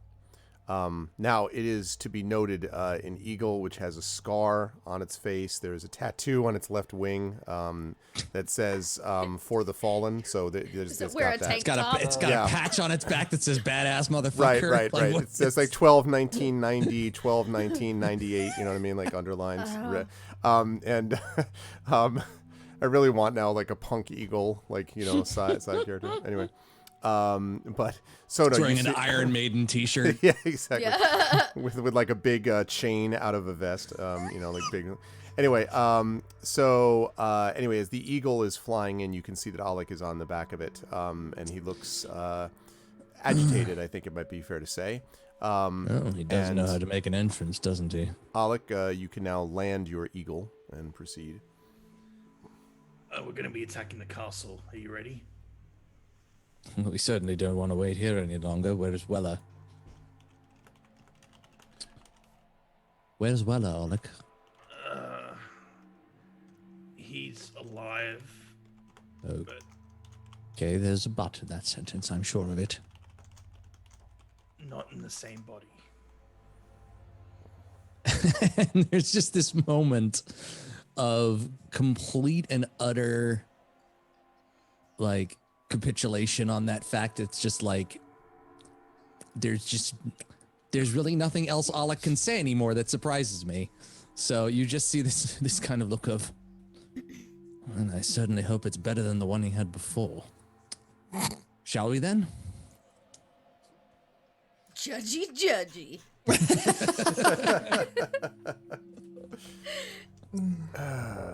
Toxic Maybe you blood wanna fly, hunter 'cause, here. I think it's better if someone who has ranged abilities, just in case. I'm sorry, Strahd, I didn't catch what you said there. Do you want to Yeah. fly? Oh. Agatha's currently scouting ahead with Weller. So what do you need from us? We're going to head towards the castle. Well, I need to stay with these troops. They can't go without me. I pointed you the want- eagle. Go on foot. I'll do it. We'll go on foot. Give me that creature. I will take to the air. Django. Remember, and his hand crackles with purple lightning. I have range. Django, and he sort of looks at him deep in his eyes, and sort of mind speaks to him. Remember, all right, actually, just remember, going alone may not be the best plan, especially with what you divulged to me. I plan to link up with Agatha, and Weller is over there, so the three of us will not be alone. She does not know what I know. I'm aware. She's also adept at finding what we need, and I think she can be of that use one last time. Take great care, friend. You too. He mounts the eagle and kind of kicks it into flight, basically. Okay, it's like And I'll give it an order just before, just in case. it winds its beak, like. I'll quickly give him a quick teaching of like, if the eagle's gonna wear out soon, because it'll only last an hour, just in case we go on for a full hour, they don't fall from a height. There'll be some kind of signal that the eagle will make. Okay. Even though it can't speak. It will definitely plummet tremendously. It'll plummet to the ground. Like, Damn it, John! You can't do that to me. I just spit all over my microphone. God. get the hell out, caca! It's like straight down. So they're fake creatures instead of being normal creatures. So yeah, they would speak. They'd just be fey versions, fey spirits. Well, again, luckily I do not have to worry because it's not quite Featherfall, but it's just as good. So. Yeah, it's different from the horse. The horse is telepathic. Okay. Good. So, as I Clean your understand mic. it, Clean your mic, Rob. Agatha is on an eagle. It's fine. There's already like 8 years worth of skin particles in there. It's okay. Django is on an eagle. Alec and Mason. Sorry, I beg your pardon. Agatha. Yeah, Agatha and Weller is on an eagle. Django's on an eagle, and Alec and Mason, you are going to take your troops on foot, as I understand Yes, it, and head to the before we castle. go, I'm just gonna look over at Alec and tell him, help the Barovians. Their lines grow a little bit rough, and a leader like you could help rally them in our dark tower. Would you do that for me, Alec? Problem. Thank you. And I sort of get the troops together and sort of head out. We are moving out, as they would Okay. command and conquer. We're moving out. Right, you hear like, okay, right, job's done. Job's done. Right, got it. Okay. Hit it very hard. Job's done. Something me doing? Stop poking me. Work, all right. work. What? Zug. I made the mistake of bringing up Warcraft near voice actors, and that's a bad idea. Just everyone's just like, quickly, Something no, we doing? no. Okay. So You did. This was on you. I know it's totally on me. Okay, so you make your way, and can I assume that you are making your way, Mason and Alec, fairly quickly with your troops, like as Yeah. like We're you're trying to keep up with eagles. double here. time. Okay, right. So you are booking it. Okay. We're trying to keep up with eagles. So you're just like you Is start that a bolting question? down there. Really? The barbarians are just like running. Actually, one of the barbarians you can see as you look back that they're all making a good pace. The Dusk Elves very gracefully and agilely making their way up the slope. And the Barovians. The Barovians. Well, the Barovians are struggling somewhat, but some of them are some of the ones who are having. You notice at one point that one of the barbarians has literally picked up one of the Barovians and has basically just thrown him onto his back and is just booking it up the slope. And the Barovian looks like vaguely. There's this weird expression that's a mix of like enjoying the fun, but also feeling like somewhat embarrassed. They're kind of like they're just like, wow, this is cool. I mean, that's like tossing a dwarf in pain. Yeah, exactly. So they are. Nobody tosses a dwarf. They are making their way up. Ismark's there, isn't he? Quickly. Yes, Ismark is one of the ones who is there. Yes. So He's not having trouble keeping up. I mean, he's Yeah. So I just want to say, go up to you and just go, Ismark, there's something I need to quickly tell you. And Ismark says, yes. What is it? You have my word that Irina is safe. And he looks back at you and tilts his head and he says, I believe you had already given me that word, Alec, but I'm curious why you bring up her name now. Just in case, whatever happens, I needed to say it again, just in case. And he sort of looks at you and nods slowly. And he says, I don't know if this will make any difference to you, Alec, but Barovia does strange things to people. It is the influence of Strahd. But there are moments here of grace and hope. I had such a moment when I met all of you. I would ask you to remember that. We are not all under Strahd's thrall. And when we are reminded of goodness, we do not forget it.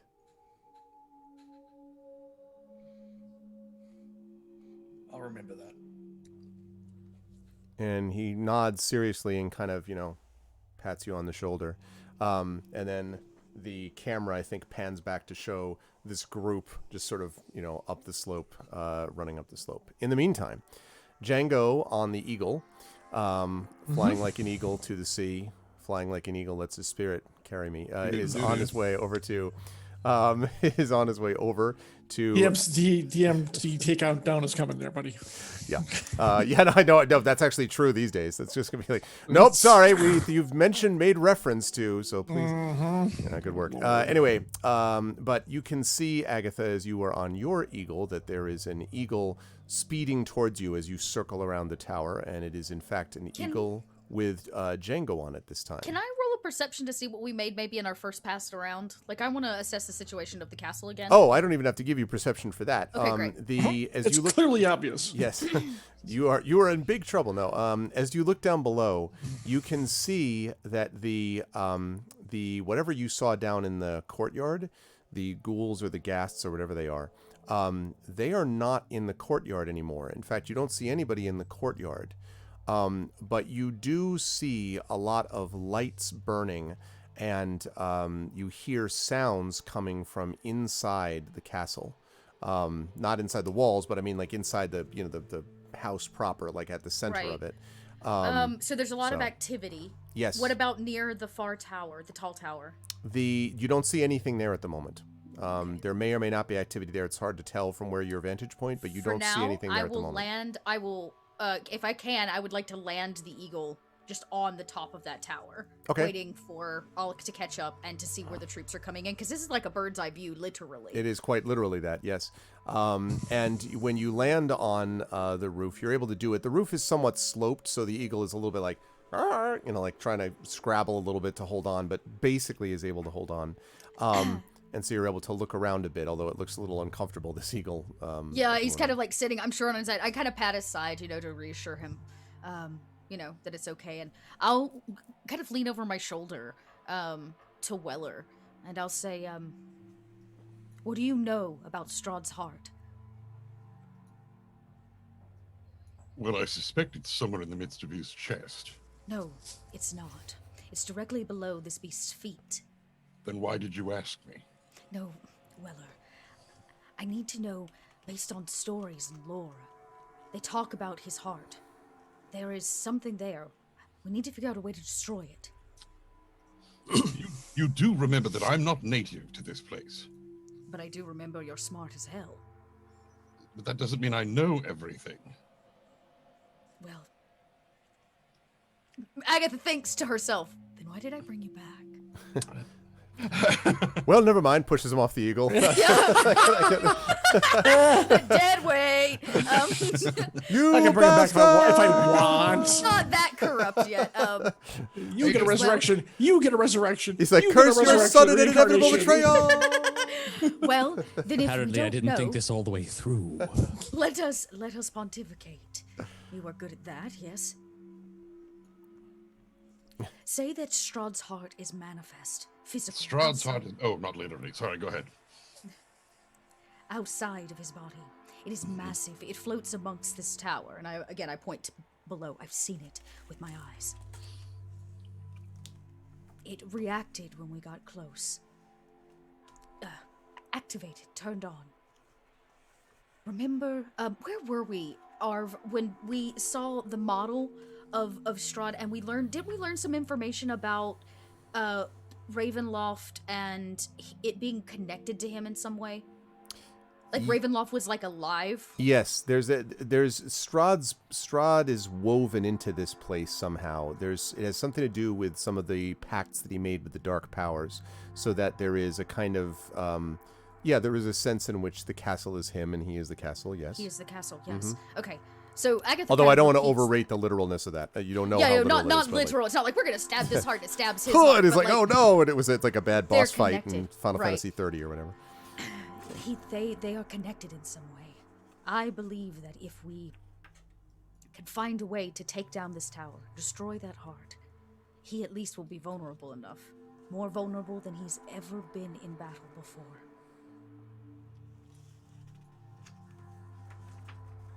What did you say this heart looked like? Okay, Arv, it was rather large. How big would you say it was? Can't remember. We have a picture of it. Don't I we? know, and I can't believe that I didn't. Okay, I think anyway. Oh yeah, it's because it's in Roll20. That's why. It's in Roll20. I shall show It's you a player that picture. handout, I believe. Yeah, it Or is. was- Yep, here it is. Okay, okay, yeah. So, it was crystal, right? It's like a crystal heart. Yeah. Okay, I'm remembering now, y'all. Agatha goes. all It coming was back to me. it was crystal. It was made of inorganic matter. Crystal, you say?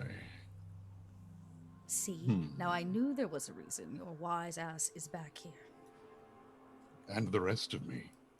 Although, it is a different ass. Well, as much as we could pontificate on that, I'd prefer if we stayed on topic. That's probably a good point, yes. Agatha's like totally straight face holding a lantern sitting on the back of an eagle on the roof of I'll be Strahd's keeping my castle. eyes on your And money he's like, and off your perfectly I'm formed ass." Barovia's ass. So you noticed. Back bitches. Queer Eye versus goes to Barovia. So Agatha says, so what do you think? It was definitely magical. And like I said, when we got close, it reacted. But this tower houses it. And I wonder what would happen if we simply brought the house down.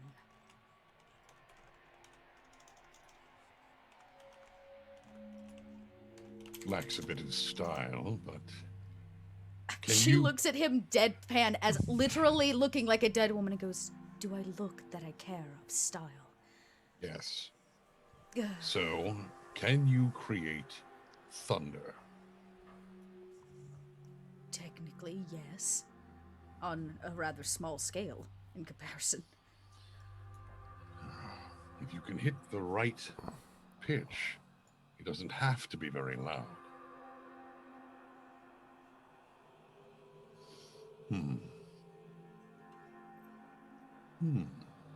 Let's see what I have. That I've actually prepared. That's the other thing.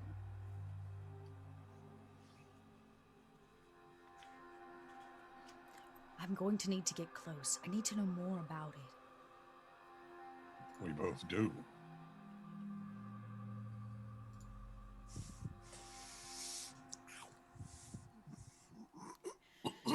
It is going to be, while you were dead, I should say. It seems that they were preparing. The building is full of activity. I imagine the 15 guests that I laid eyes on are now walking the halls. 15? Roughly. A small army, one might say. Probably in repercussion of us simply walking in and taking something that belonged to him. More than large enough for the two of us. And I kind of like peer out over the front, and I probably see the other eagle, and I'll like point with it off in the distance.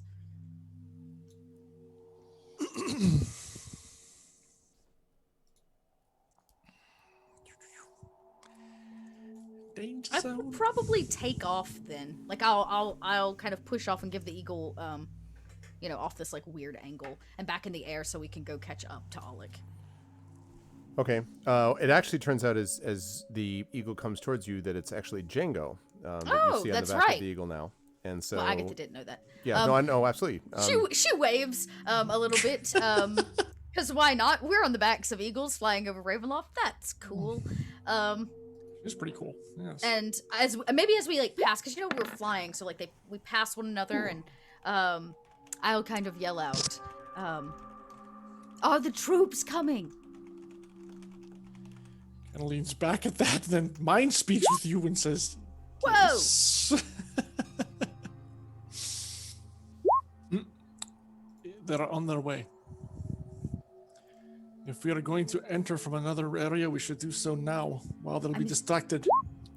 I think that we should go in the way we left, upstairs, top balcony, and we Agreed. can backtrack directly to where you fell. I yell out very loudly.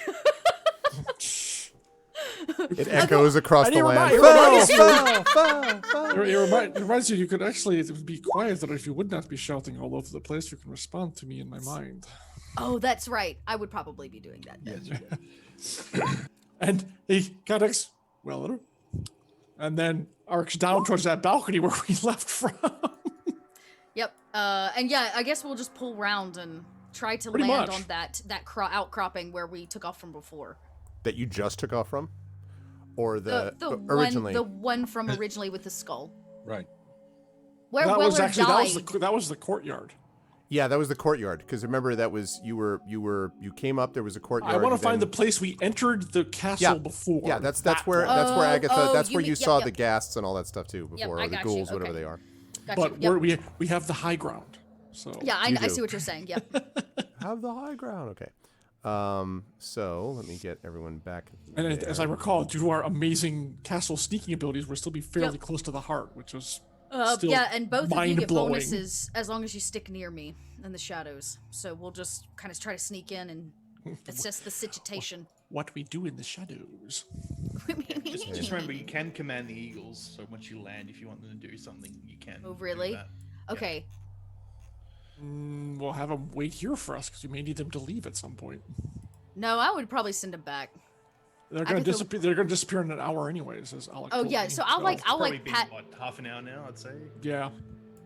So I'll just pat them back and or, each of their necks and say, "Go, protect the soldiers until your time is done." Ooh, that's a good one. Yeah. That. We'll Okay. do that. And the eagles, both bow their heads and then go and take off.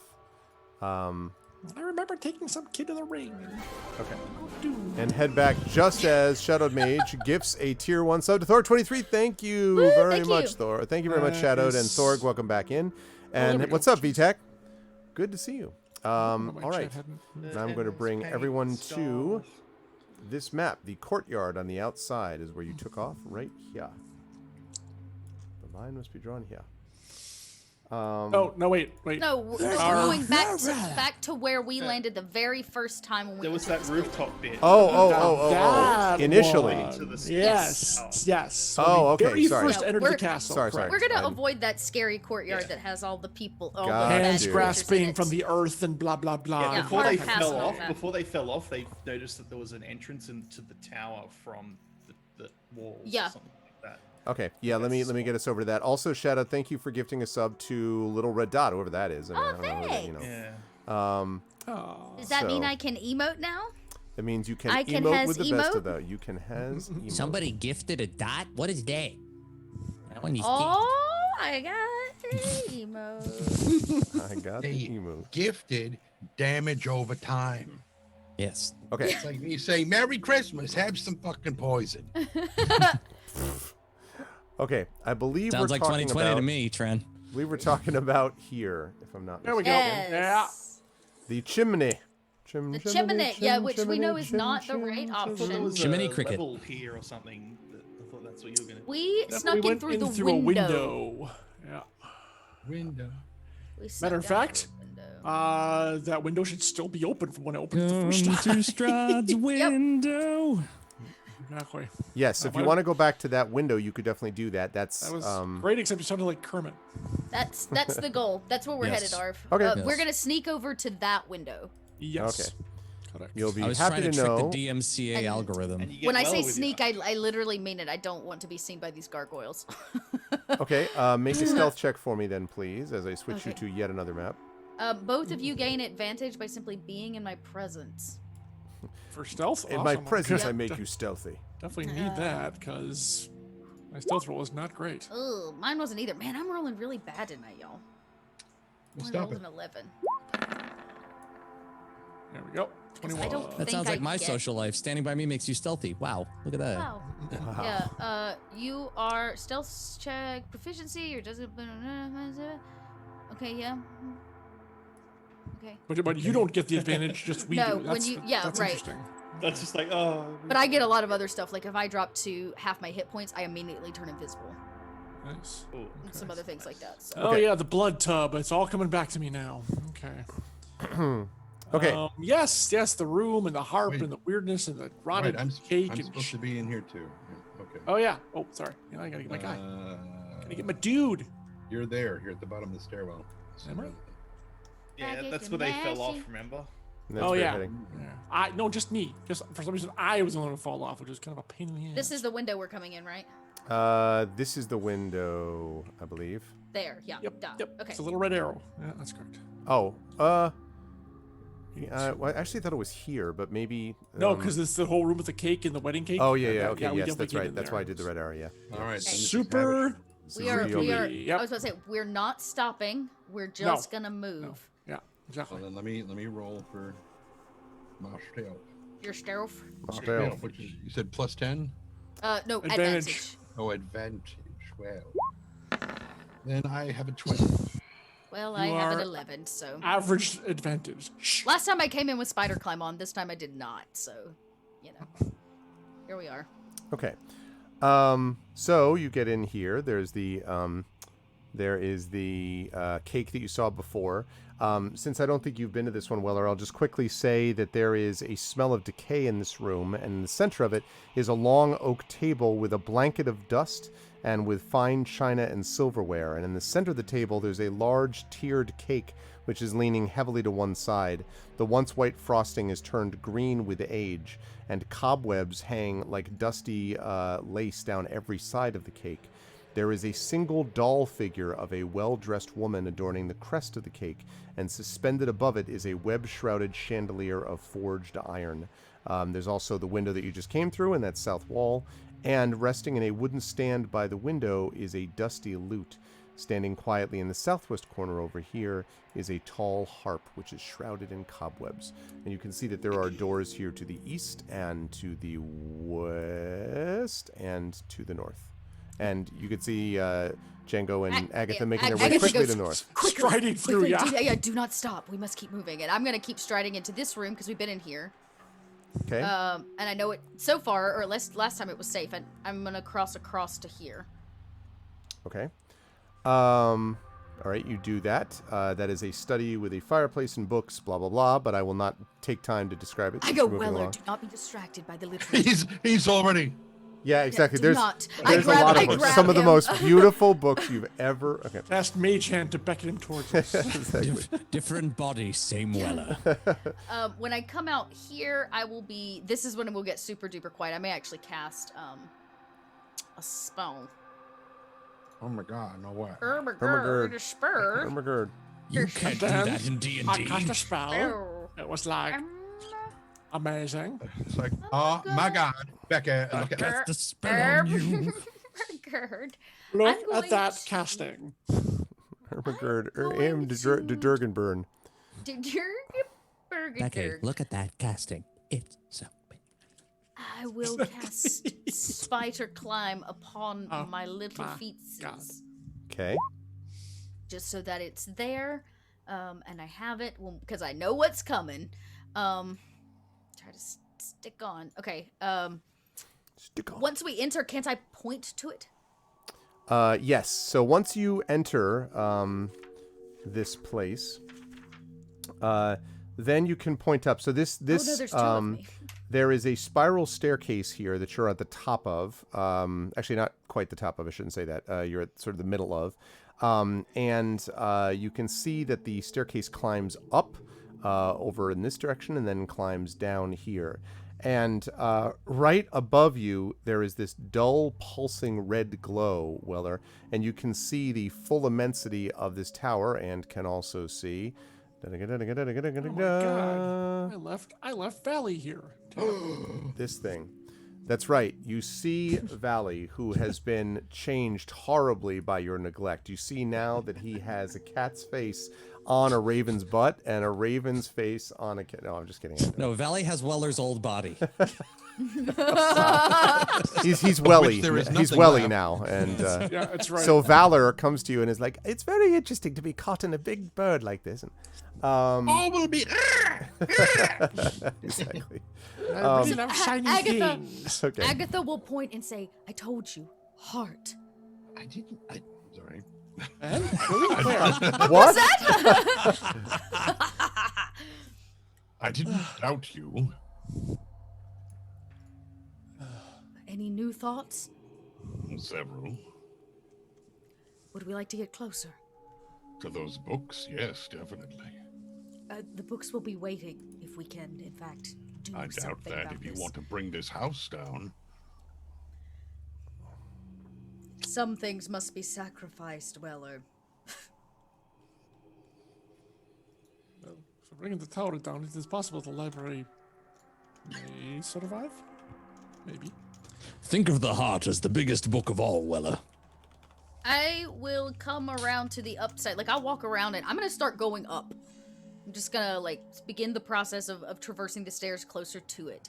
To the point where, like, last time we started to, like, feel it awaken or, like, whatever, begin to beat. I'll get near that point and kind of stop. And indeed, as you come in here, first we note that Arudinel has gifted a tier 1 sub to Sod, so all of a sudden the gift subs are flying fast and furious. Thank you, Arudinel, very much. Thank you. 2 from Shadow and 1 from Arudinel. I appreciate it. Thank you, everybody. Okay, so when you get onto that staircase, it does indeed begin to beat. Now, I want to know, just for the record here where everyone is.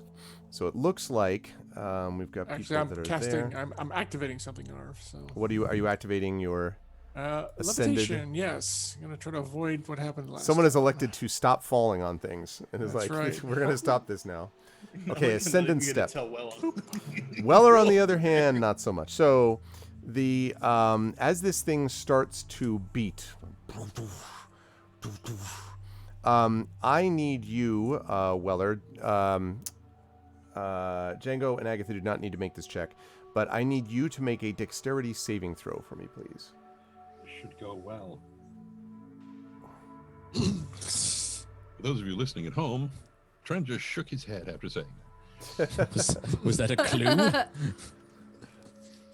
Dexterity saving throw. I have a +0 to this. Even It's with better the than- additional save, the What? Remember, you get Oh, +1 to right. all saving throws. Okay, Oh, then it'll be that's- +1. Yeah. wow. So, So, you see, he's those of you at home, I rolled a 6 +1 twice. yes, which even with an additional one, Yeah. yeah. So staggers back and forth, and then heads towards the stairs and is about to topple off. Now, you're going to get an opportunity, Weller, to make a decision about one thing that you want to do. You can try to basically throw yourself forward again. You can try to grab onto the edge as you're about to topple over it. There are multiple things you can try to do. Not Which may or may dying not have again it. would be a good recommendation. Yeah, I mean, or you can just plummet, however many hundreds of feet down to the middle, basically. I did not waste a 5th level spell for for you to plummet to your death. Are you sure? You may have. You say that, and yet, yeah. Surprisingly. I mean, if I see him start to woo woo woo, can I cast something on him? I'll just cast Featherfall on him. 10, 20, 30. Moreover, What? the two of you have been here before. You've been through this. Did you think at any point to tell Weller what to expect? It's true. It I'm really is enjoying true. my levitation. You're like, far too you're much. like, oh you're yeah, like- right. Oops. Agatha's like spider climb. Django's like ascended step. They're like, all right, well, they're perfectly safe. Like, falling over. Yeah. Okay. So, Agatha. Well, then, What's I the mean, I'll range? reach- What's the range on this? First of all, On what? range is Oh, on 60 feet. Featherfall. It's 60 feet. I am sad to inform you that you are not within 60 feet of him. This is why Oh, rushing ahead is not a So good you I were over didn't. here. I said stay close. I would have waited on them, Arv. Okay, I thought really? the idea was we were walking up the stairs together. Like if I'm traversing up, I'm gonna be going with Okay. you, not going ahead of All you. right. would've Okay. waited. Okay. She would Yeah, have I waited. would've- She I wouldn't would've have told waited. Weller what was going to happen, but she But would've she waited. would've I would have waited. waited for all of us She to be wanted to together. see it happen to Exactly. somebody other than Django. She's Agatha trying may to be save bold, you, but Weller. she doesn't We have a tested. death wish. We tested a reincarnated. Now let's test it on a human and see what happens. So let me move you over to the stairs. You know here, what? 'cause- I think we Yeah. should can we get a focus group from the chat? Let's test this one. Let's run the numbers, see how it works. Okay. And thank you again, Arudnell, for yet another generous gift sub Thank to you. Radio Johnny Aw, Panda. Thank you, Arudnell. You guys are way you. too kind. Thank you. Thank you. Yeah. By the way, I'm levitating so I can start climbing and using the wall to move, but I'm going up straight up from where I am. So we are going to be separated because I'm going a different direction than they are. That's fine. Yes, Weller is going down. Well, Bear in it, mind, it may he not doesn't make matter. that- We'll see. he The doesn't fact make that that they're check, right yeah. next to each other means that you could probably. I would say that you'd be able to cast something on him. I don't know that you're going to be able to grab him exactly, but I think you could probably cast something on him. Or, well, I'll tell you what. You know what? Yes, I will allow you to grab him, but you will have to make a dexterity saving throw yourself. However, I will give you that throw at advantage because you do have spider climb and so forth. So, So you stick Wait, to him, do- he pulls do you you over. want- It's all gone. Do you want to make it, or do you want me to make it? And real Are quick, you gonna grab him or grab him? while they're deciding who's going to do what, it should be noted that when Arv says you are too kind, he doesn't actually mean that. He means continue to give. Is what he means. I am very appreciative of the gifts, but you are too kind, especially Rudnell, who is actually too kind and has given way too much to this channel, although I'm, again, very appreciative. So shout out for that, Okay. man. Too many people give too much stuff. That's what I'm saying, but I Okay, appreciate I it. can't really All right, grab there you him go. because I'm levitated, so it'd be by That's the time I dropped it and came over. The real question would is, be would too Agatha late. grab you, or would Agatha be like, Featherfall, have fun, you'll figure it out? I think isn't Featherfall even like a bonus action kind of thing? I think it takes a full action to cast. Really? I think it's a reaction or something like that. Hang on, I'm looking it up. Where the Duration a minute. I think I don't know the answer Target to this of question. 5 falling creatures within range. So basically, he has to fall first. So a reaction when you or a creature within 60 feet of you falls. There you go. So you just stare at him, waiting for him to perfect. Yeah, fall. exactly. You're just like, Would wait, you go wait over for it. already? I mean, I can still reach out and grab him, right? Yes, you could do that. It's going, but as I say, you will be able to reach out and grab him. If you do that, you're going to have to make a dexterity saving throw yourself, but you'll be able to do it at advantage because of the spider climb. Oh, this can only go great. Can I do something as well? Depends.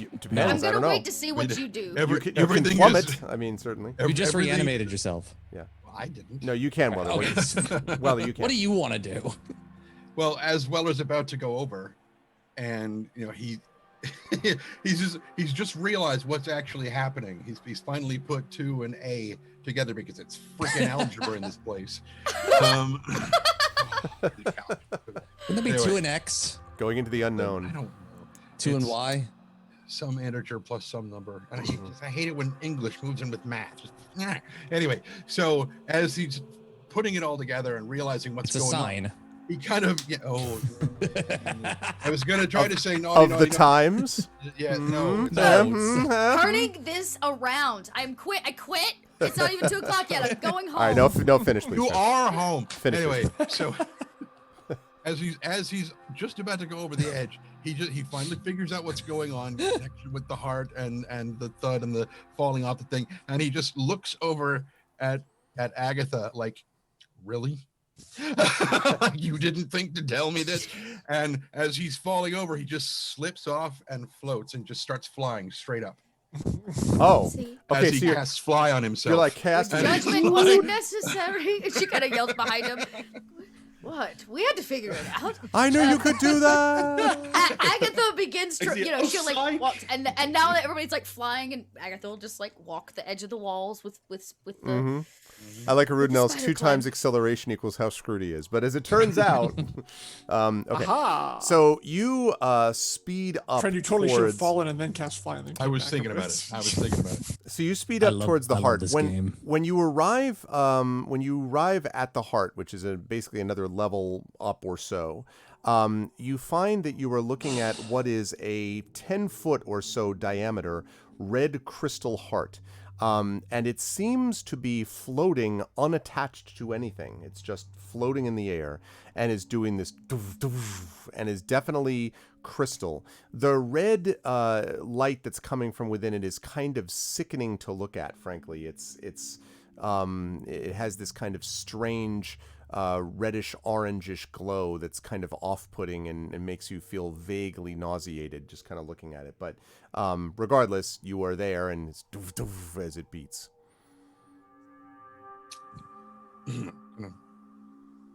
Look, and so fidgeting through his stuff because it's a new body and his stuff doesn't hang where it used to, and so he's kind of got to find Right. things. Like, so he finds one of his glassworking tools, Okay.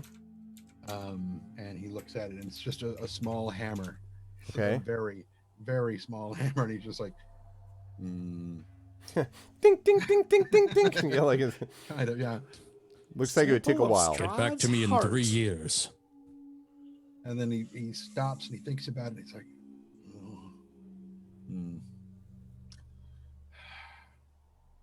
and he just takes the hammer and ting as hard as he can. Okay. I'm going to ask you to make an attack on the heart. You're going to be using this as an improvised weapon. So I would say just a straight melee attack is what we're looking at here. Okay.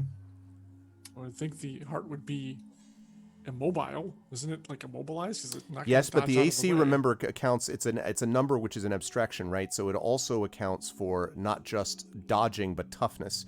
There are some things that can't pierce it. Right. or Well, I that thought it- he'd get an advantage. or that 'cause you if have to it's have an a certain immobile- strength to If pierce it's an it. immobile critter, I thought he'd get an advantage. But for it's it. about the strength. And Okay. So gotcha. that's the issue. Does he have enough strength to The break through strength? it?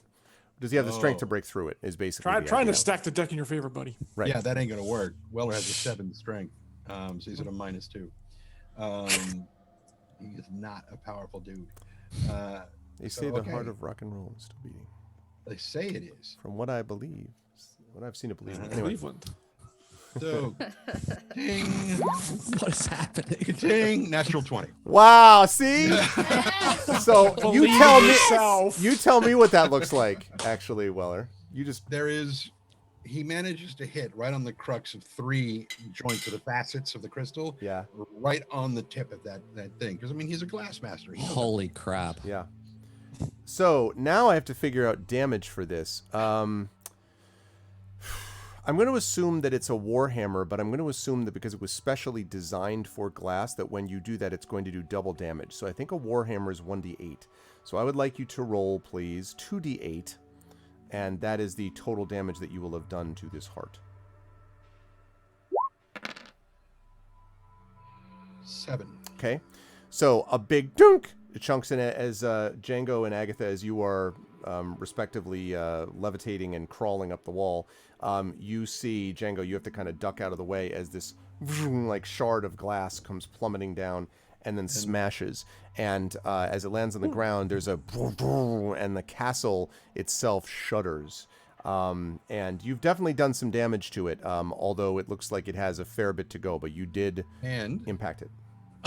And he's also listening for the resonance to see if he can figure out its resonant frequency. So, for the idea of possibly at some point doing the opera singer shatter the glass kind of thing. Make a perception check for me, please. Okay. 24. Yep. I would say that you do hear this kind of sound. If you've ever listened to a guitar being tuned, and Rob will appreciate this, you'll hear this, and then as the tuning gets closer and the waveforms lengthen, it becomes like where it's more or less in the same. So the sine wave or whatever is the same, and so you hear in phase. in phase. There you go. Thank you. So he hits that. Yes, you do hear it. So the effect that this will have now, Weller, is that you will no longer have that -2. It means that you'll be doing attacks, so to speak, at a normal, it's just a strength attack, but without the negative now. So that seemed to affect it for sure. When I see that it can take damage, and I may even cover my ears, like when you hit it, because I imagine it's very loud in this chamber. Hit it again. Yeah, I go, step back. Did it take damage?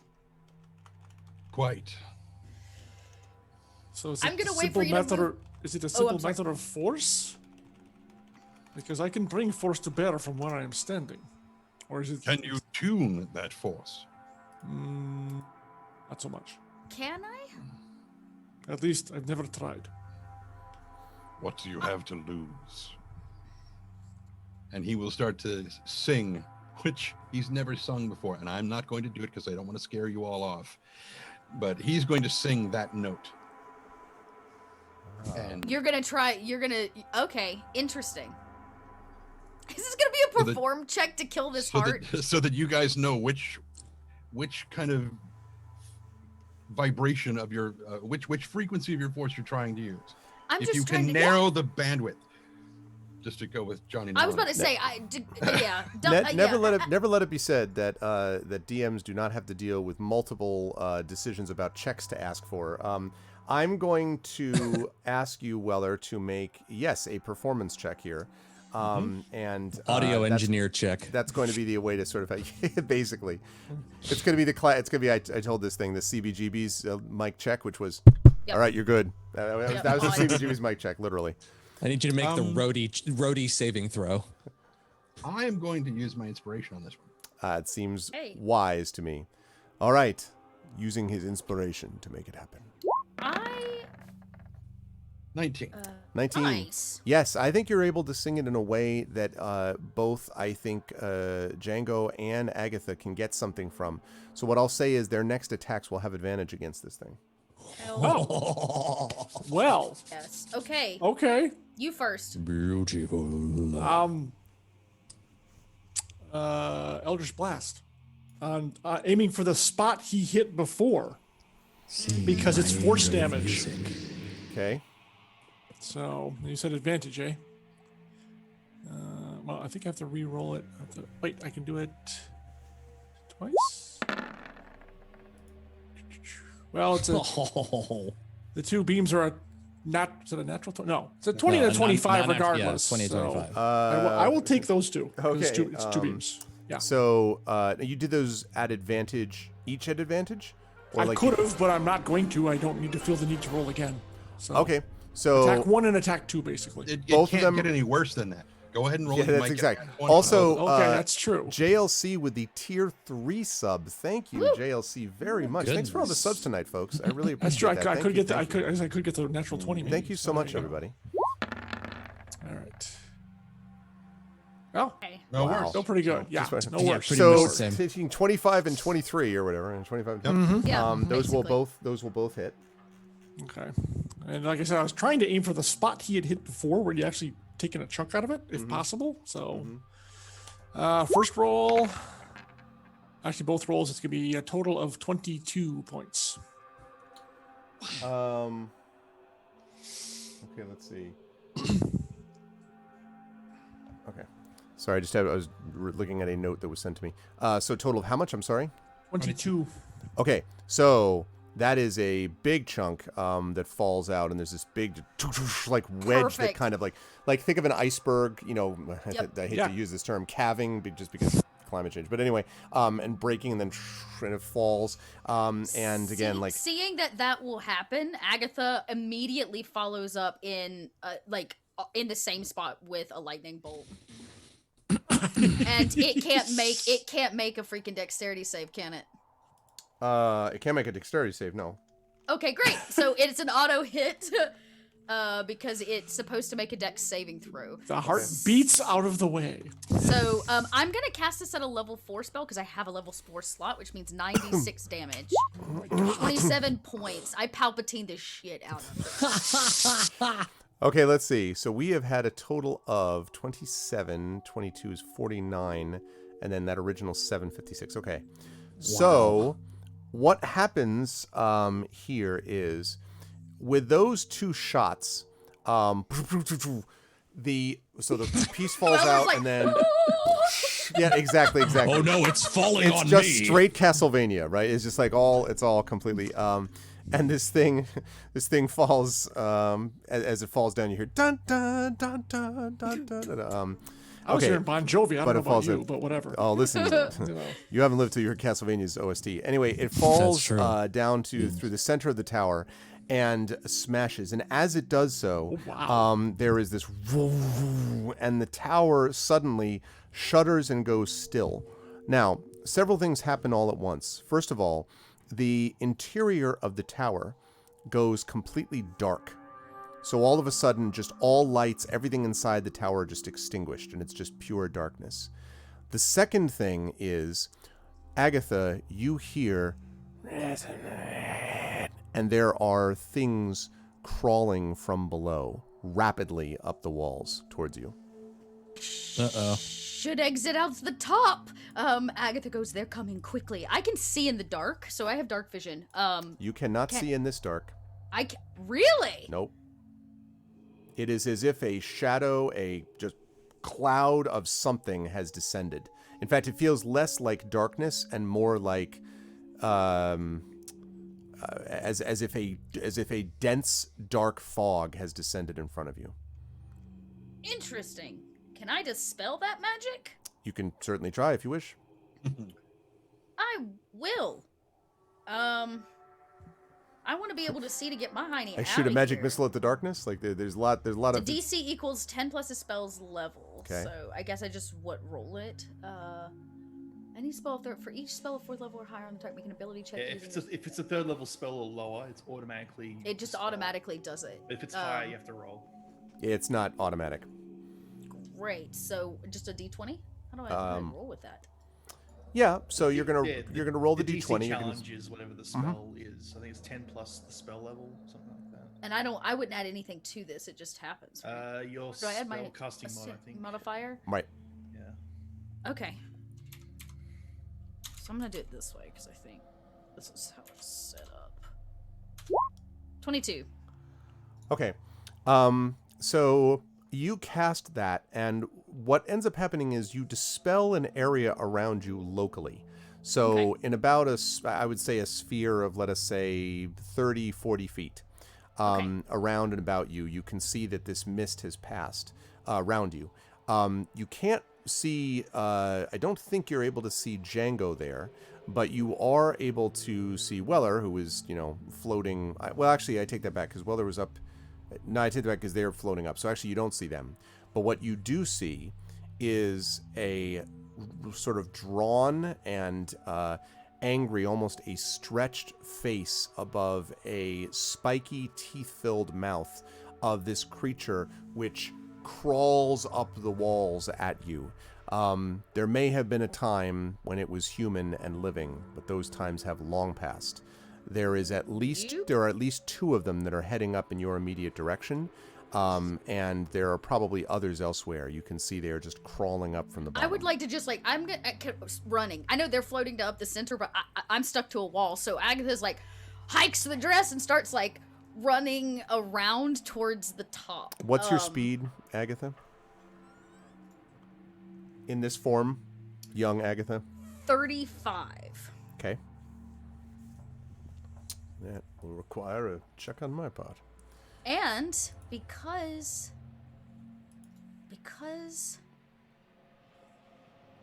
I need this to see though where I'm going. A boon of the god. Okay, so I would say this is a shadowy space, yes? Can I gather? Okay. For sure. Shadows gather around you so that when you move, you blend into them, making it hard for your enemies to track your movements. When you strike, you do so with speed. So this is part of this Dusk Elf feat that I have. Okay. I don't know if that helps any, but it might be worth. But you're heading up. I'm taking the dash action on my turn. I gave resistance to damage from opportunity attacks. I'll do that as well. That's... Okay. Well, it's because you're not technically in combat initiative yet, but it's going to happen pretty soon, depending on what you do. So you're running. Okay. So you're zipping up the wall as fast as you can, basically. Yes. I want to get to the top, and then I think I got a new idea. Okay. So you're going to book it up to the top. Now, you, Weller and Django, where you are floating / levitating, same thing, the tower is dark. You can also hear the sound of whispers and of, crawling things from below. I also cannot see. That is correct. You are not able to see through this. That's new. All right. Even with he's saying with his feet, because he's got the special feet that lets him see through all magical or non-magical darkness. Okay, I take that back.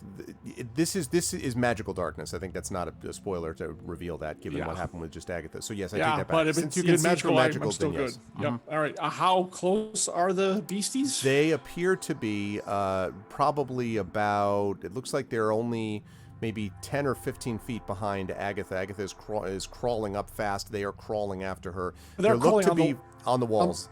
And there look to be 4 of them. There look to be 2 of them over near Weller and Agatha. Near Agatha. And then a couple that are headed up in your direction. Weller, I don't know if you're floating in the center-ish. Close to it. Or, okay, so you're kind of equidistant from both sides. So you can really see 2 crawling up the wall towards Django and 2 crawling up towards... Oh no, because you can't see magical darkness. Right. Okay, so you don't see anything. I don't see squat. Okay, you don't see anything. So Django, you can see 2 heading up towards you and 2 heading up towards. So hang on a second. Mm-hmm. Here's the thing: if they're underneath me, I can't see because of the parapet of the landing that I'm on. Because we're at the topmost level where the heart was, and there was a landing here. Correct? Right, but I thought you were levitating in the air, though. I am, but I'm still on the landing. Oh, but above the landing. I'm not that okay. crazy. Okay, then in that case, you would just see, I think, the 2 that were crawling towards her. Exactly. You could see them. Can you do me a favor and place them on there so I can see what I'm aiming at? Sure. One. And oh yeah, this is 10 feet. They are totally within range. Okay. Let's see, and I would say there's 2 of them there. Yeah. All right. Well, since I can, and I will. And by the way, I am levitating up toward where the ceiling is here, because they're at the tippy top, and at some point I'm gonna have to find a way out of here, and I can't remember if there were any windows around here. I'm not sure. Up here there might not be. There aren't, but Agatha's gonna make one. We'll get there. In a That second. works. She's I'm gonna send. blow a hole in the side of this I'm town. gonna send an Eldritch bolt at one at each of them. I'm trying to knock them actually off the wall. I want to hurt them enough that they're gonna fall off the wall if that's possible. I know it's not really a thing, but it is force damage. So I'm hoping to smack them hard enough to knock them off the wall. Okay, we will leave it up to see. you, Arv, if you can adjudicate that or whatever. Okay. So here we go. Cheap. Well, probably not going to do it. Yeah. Sadly not. Against the standard, against the unmoving thing, I'm perfect. These not so much. For the listeners, it was a 1 and a 2. That's There's an right. actual one on that one. Ugh. So, unfortunately, that does not work out. Weller, are you, by the way, doing anything while just floating in the center there? Because you can hear them even if you can't. I was see going to them. say he's basically listening. Yeah, you can hear them. And being like, because since he can't see anything, he doesn't know where anybody is anymore. Right. And he's not especially keen on the idea of calling out and giving away his position. Marco Polo, I assume is that Marco. Agatha is gonna use a bonus action to cast Quickly Step on herself and make it 45 feet, so that Okay. she can speed up. That's fair.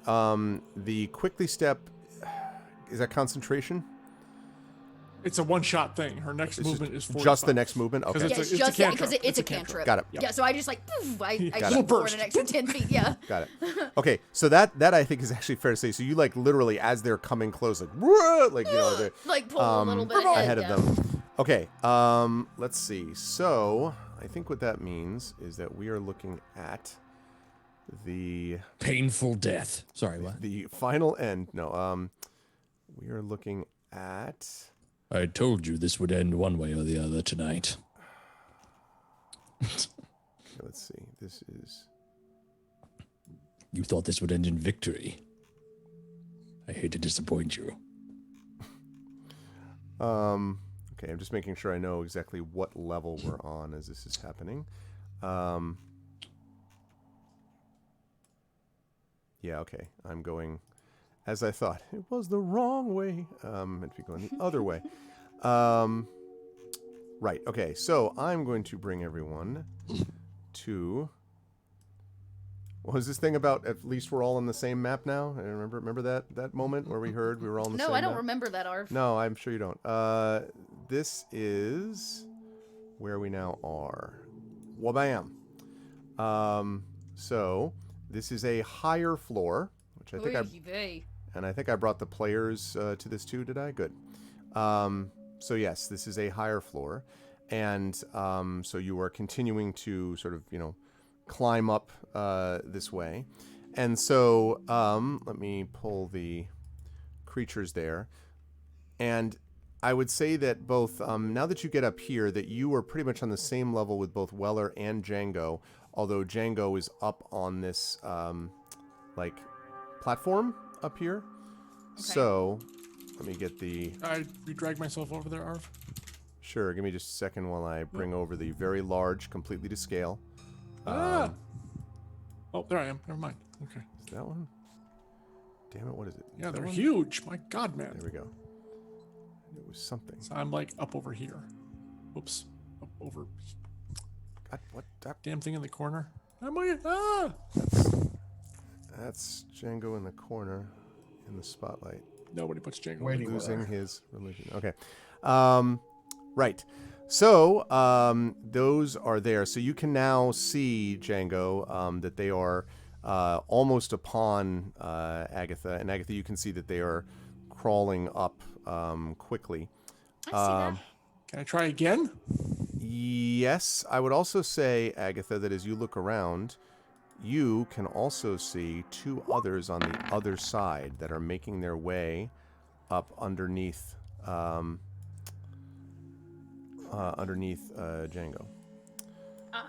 Can I? I'm gonna help us out. I'm gonna take. Okay, well, other than doing quickly step again because stay out of the way of things, I'm also going to.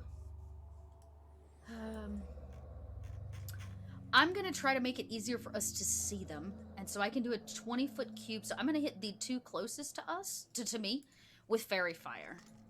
So they have to make a dexterity save. Okay, so I'm going to allow you to do that. Assuming that happens, we're going to be in initiative at that point. Perfect. Okay. Is that fine? Yeah, because if I hit them, it would be an attack. Okay. So, did I get my shot off first? Because I think I might have actually hit one this time. Yes. I would say you get your shot off and then the fairy fire and then initiative. All right. Okay.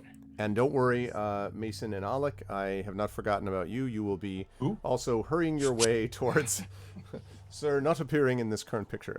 They will all be here momentarily. Yeah, 11 points to whichever one is closest to her, really, is kind of how I want to do that. That's the ones that's in more mortal, That one. she's in more mortal danger from. Okay. So, So... smack. Okay, and that's force damage, right? Yeah. Okay. Ow. Yeah, exactly. So total of how much? I'm sorry? 11. 11. Okay. All right. Unless you're going to give me that 13 that actually hit, which I don't think it does. No. So that is, you strike it, and it is hit, but it does not seem inclined to fall. Okay. And so it continues its crawl. Go ahead, Agatha, make your fairy fire situational. No, you make a dex save. Oh, right. I'm sorry. That's right. Dex save against the two of them. 16 is what they need. Okay. They are both lit up. Boom. They glow like purple black lights in the darkness. Now we can see their asses. And we have advantage to hit them, too. Exactly. And then I'm going to just take my move action to move the 45. Stared. Okay. So you're going to do that. Seem I that imagine way, that puts yes. me like over here somewhere. Yes. Although I need to think about, because that was your bonus action. Okay, yes, because it was a bonus action. Okay. That sounds good. Weller, you're just kind of floating in the midst of darkness. Do you anything in particular you want to try to do besides the listing? Even though they're lit up, I still can't see them, right? You can hear them all around them. You do actually dimly make out these two over here, but not very well. They seem to be obscured by whatever this deep darkness is that's upon you. All right. I'm going to start heading up. Okay. Up towards the roof. Up towards the roof. Directionally, can we say like ish? Like, I mean, or are you just heading like literally straight up? Literally straight up. Okay. All right. In that case, I am going to pull up the turn order, and I'm going to delete these so I don't get that confused. And then I'm going to ask everybody to roll something we call initiative. Not everybody. Nope. Everybody, including you guys. Really? Yep. Okay. You'll have your own pack of gas to attend with soon enough. Just pop your token in the What?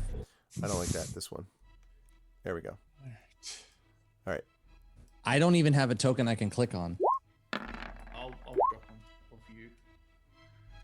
There you Rolling go. so bad tonight. Top left. Okay. I'm rolling very well. I'll take that Thank you. 17. I'm also rolling badly, Oy vey. but that's not that unusual. It's not unusual. To be rolling bad initiative. Rolled by anyone.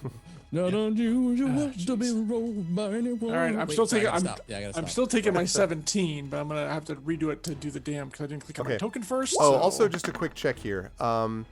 So Mason, I know we talked about this the last time. I think I had you at 96. 96 out of 96, right? Because 96 out of 100 and well, 101. over 101, right? 96 out of 96 because you have the right of the storm up. Okay. Then we've got. This is not here. You're gonna put that down there.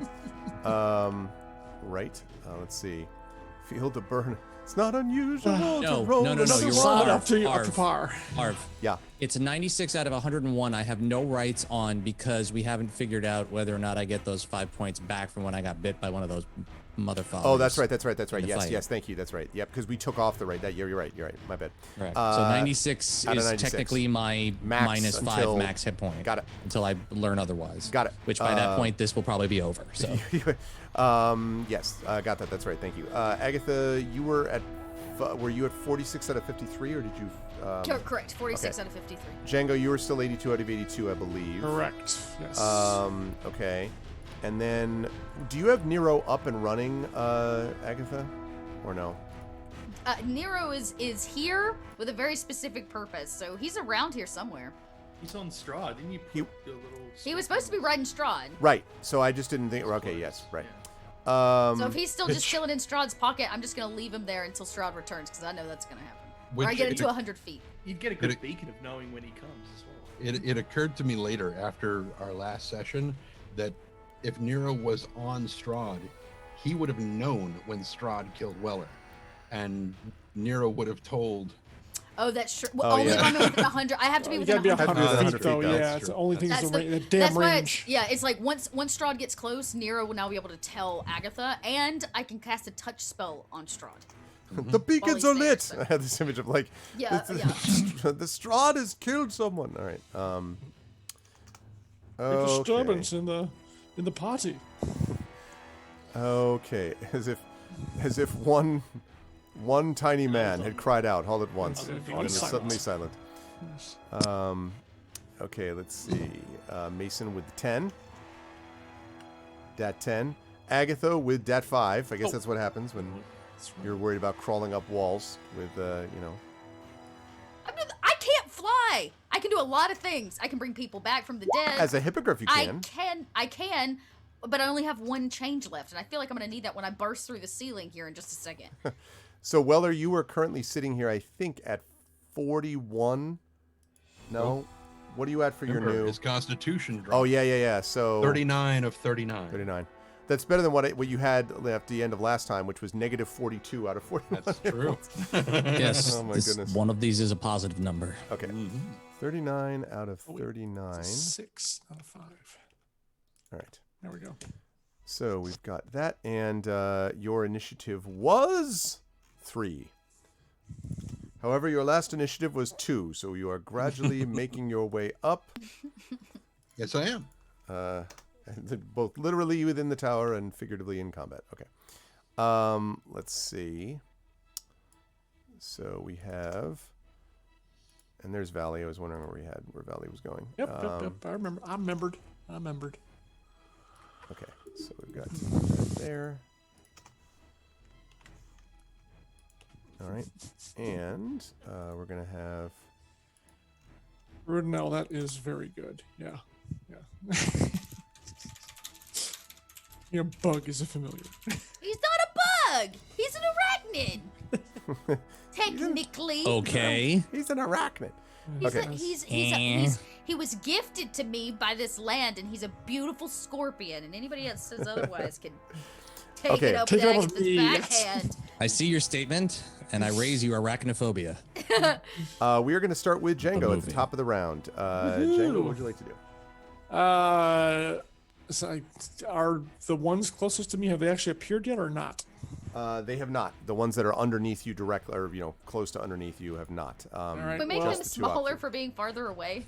So I know how, like, Let's they're use below real us. perspective here, Arv. Come Really? on, Wow. Come Like, on. okay, so we're talking Just, All right. just make them a little tinier. Okay, so Yeah, now so like, they're half gasps. yeah, they're not here yet. Whereas this one is in your face and ready to go. Right there. All right, I'm gonna actually, now that I have the glow, which is pretty damn sweet, I gotta figure out how to do this with, I guess I'll just do 2 rolls. So I'm gonna send both blasts at the one I hit before and see if that'll do enough to knock the damn thing off here. So, Okay. so I think it's at the second one, if I'm not mistaken. I think it was, I still don't have my clicker to do, but I think whichever one I hit last time are. So these both are going at that way, and I will roll twice and Okay. take the better of the 2 rolls. Okay. That's advantage. All right, so first roll. I think that's 17. Okay. And the second one, well, either one's going to hit that. So, so I take it that both hits, right? Yes. Good. Okay, and the damage that one takes, suck it, is a total of 29. Thank you. 29. Are you hitting the ones below you? I can't see them yet. I'm hitting yours because Don't forget they have fairy fire on them. So I know. You haven't, okay, good. Yeah, So that's you how you said got that take it- advantage. Yeah. Okay, yeah. cool. I'm just yeah, making sure you're taking it's the been advantage. great. So yeah, so blast like So pow, 29 you said? basically. Yeah. Okay. So it's like trying to swat a big fly. Like, damn it, would you just drop? Yeah. Okay, that is a big hit. It does not fall though. There's kind of grips the wall at one point. Like you can see it kind of like sways and turns and hisses at you. It turns its head and hisses at you, but does not fall. Okay. I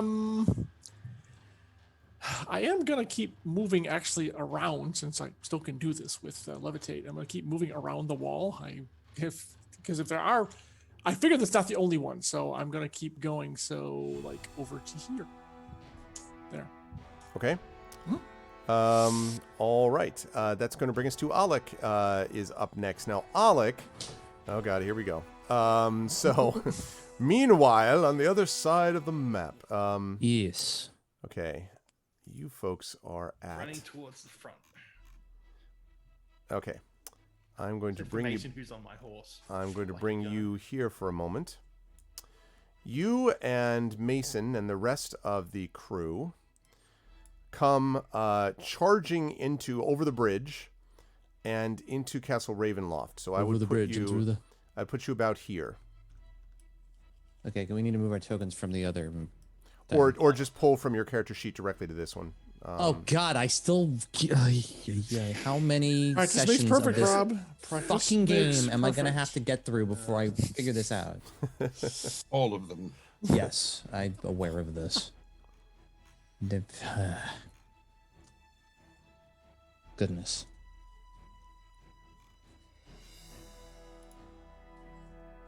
Of course, now that you've moved to a new map, the turn order is cleared. I rolled a 10. Okay. I think. Wait, what? Well, I can hold on. I'll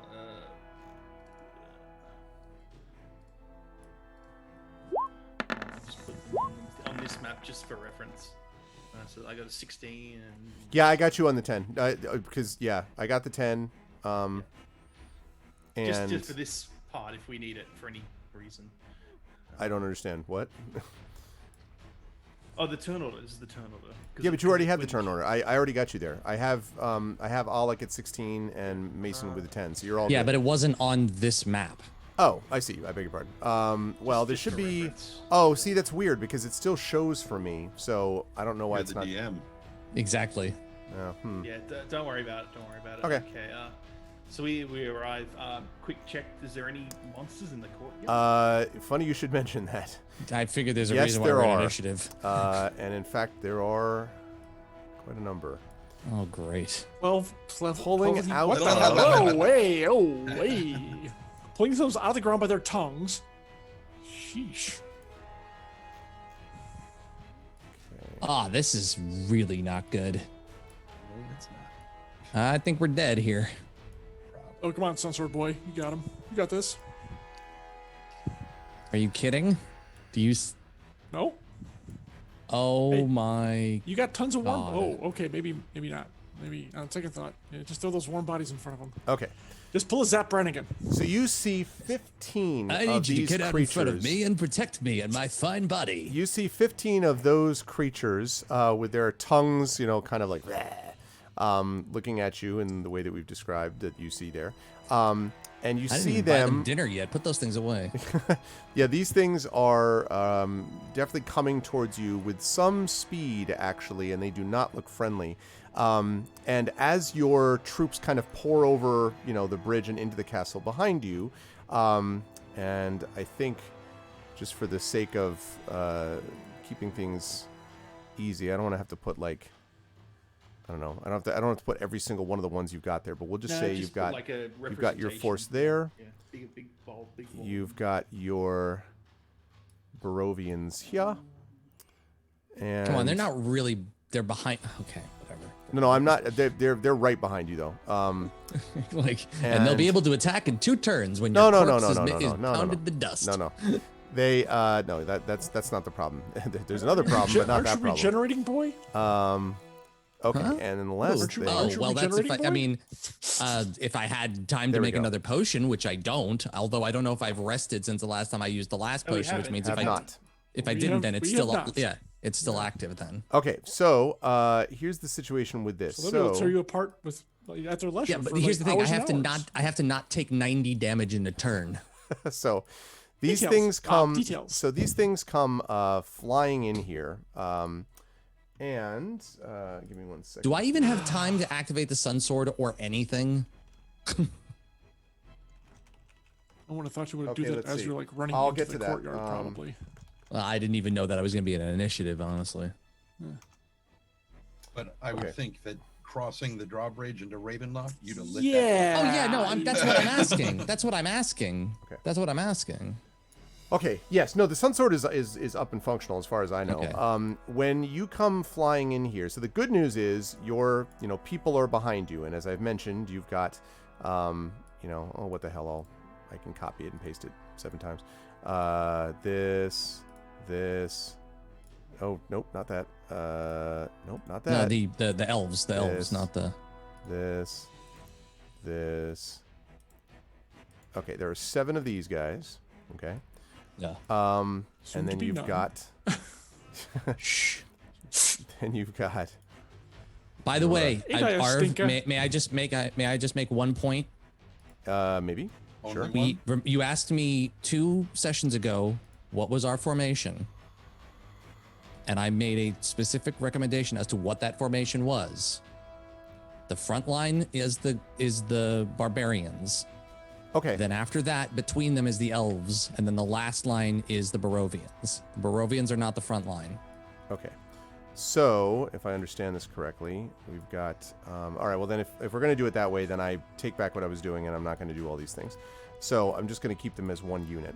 So the the barbarians were the front line. Barbarians are making a half-shape arc around the front.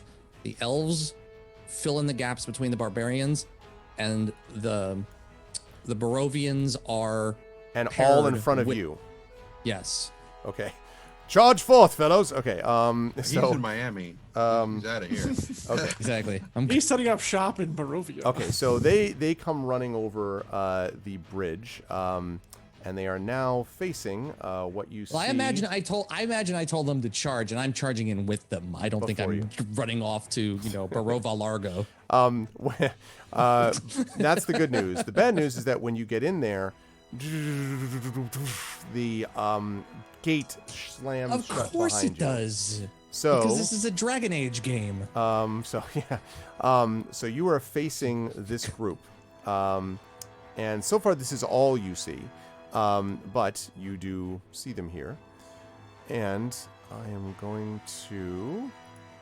So the way that we'll work this, Mason, is on your turn. You're going to be able to get your troops to move, basically. Okay. And so you'll be able to say, all right, you fellows go here, you go here, you 2 fight to the death or whatever. And that is. May gonna I just be how draw you do something this. just so that it makes sense here? I guess possibly.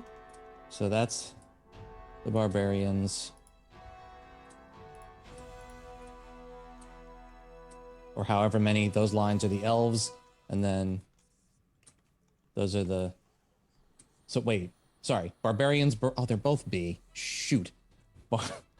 They're the periodic table of BA. Unfortunately, they don't. They're mostly illiterate, and Wait, so and they both the start with the same Barovians 2 and letters anyway. the Barovians and the barbarians get confused Yes. and run Okay. into each other. So that's essentially what it is. Elf, barbarian, elf, barbarian, elf, barbarian, elf, barbarian, elf, barbarian, Barovians. And then we're further up. We're sort of like I don't know where you think we got up to, but we're with the Barovians. Okay. So, Alec, I would say this is your turn still, Alec. So you're going to have a chance to decide what you want to do. I'm guessing that you could also declare, like, unless Mason objects to this, that you could also be like, you two. In fact, I think that actually this is the thing that makes most sense to me, is that you should take control of one set, at least one unit, Alec, so that on your turn you can control I'll one do rather the than having. barbarian. I don't think it's logical that in 6 seconds. Well, I actually you told him to take charge of Right, the, that's what I thought. But which one He's though? always Baro- taking care of the Barovians. Of the Barovians? Barovians. Okay. But I need to But, get up yeah. to the front here. But I also think if he was I would take the Dusk Elves and he would take the Barbarians. So Okay, so you want him to do not calling you a Barovians. barbarian. You want him to but- do the 2 Bs, and you're handling the Dusk Elves? Yes, and I'll handle the Dusk Elves. Gotcha. Okay. So, same situation. Alec, you get to go, and then you can order your troops to go. If you want to fall behind your troops, like just hold and then let your troops go first and you go, that's fine too. So I'm gonna run up right next to them, and I'm just going to say, surround me, hold the positions. And I'm going to hold an action once they start to swarm in. What's the action you're holding? I'm going to hold my Turn the Unholy and use the symbol of Ravenkind at the same time. Okay. Goodness. See if it works. I really hope these guys have like 5 health each. Okay. Otherwise, this is going to be really bad. So, on your turn undead situation... Yeah, once they move in, because they're quite far away still, so I'm trying to get them to kind of swarm around us, then I can activate it. Okay. I mean, they're not that far away. They're gonna close. They're gonna be on top of you next round. Yeah. So, okay. So you're going to hold. So you're basically going to try to turn undead once they close within range. Yes, is that the idea? Okay. Once they were all start to swarm. Okay. Sounds like a plan. So, what about your Barovian troops then? You said you're just having them hold the line. Yeah, just tell them to basically just surround around me, make whatever they were ordered to do, like the positioning, and just like make a wall around. Okay. All right. Sounds like a plan. Hello, trooper. Yeah, be my meat shield. Exactly like. Okay. So you're going to do that. All right. Now, meanwhile, back on the other side of... By the way, Arv, when I Barovia? told you what Mason's death scenario was, I didn't actually mean for you to try to set up a situation where that would play out. Listen. I'm just saying. I thought it was so Just moving saying. that I had I'm to just saying, bring it to you. you You know, know, I was like, there this was- is great, and I really It was wanted. it was a I want it to happen. hypothetical. Come on, join the kind of a- club. Exactly. Well, you know, we don't have that spell anymore, so it worked out for you. Okay, good. This is right. Come back as a Venus flytrap. Okay. All right, we come back to the vampire spawn here, which is definitely what these things look like. And I'm going to remind myself that they're on map 6, so I don't get confused when I do this. Okay. So it is their turn. So first of all, these creatures are going to... Okay. So this one over here, which is the so far not hurt one, is going to crawl up and is going to get to you, Agatha. And it is going to... it is going to make 2... I think on this one it's going to make 2 attacks with its claws. So it will attack you with its claws twice. Let's see. 1, 2, 1, 2, and through the vocal blade with sticker snack. Yes, so we have a 19 and a 15. Give her a moment to put her ears back To hit in. your... Oh, yeah. Sorry. Agatha, are you back? Okay. You just got attacked by one of the spawn, which ran towards you.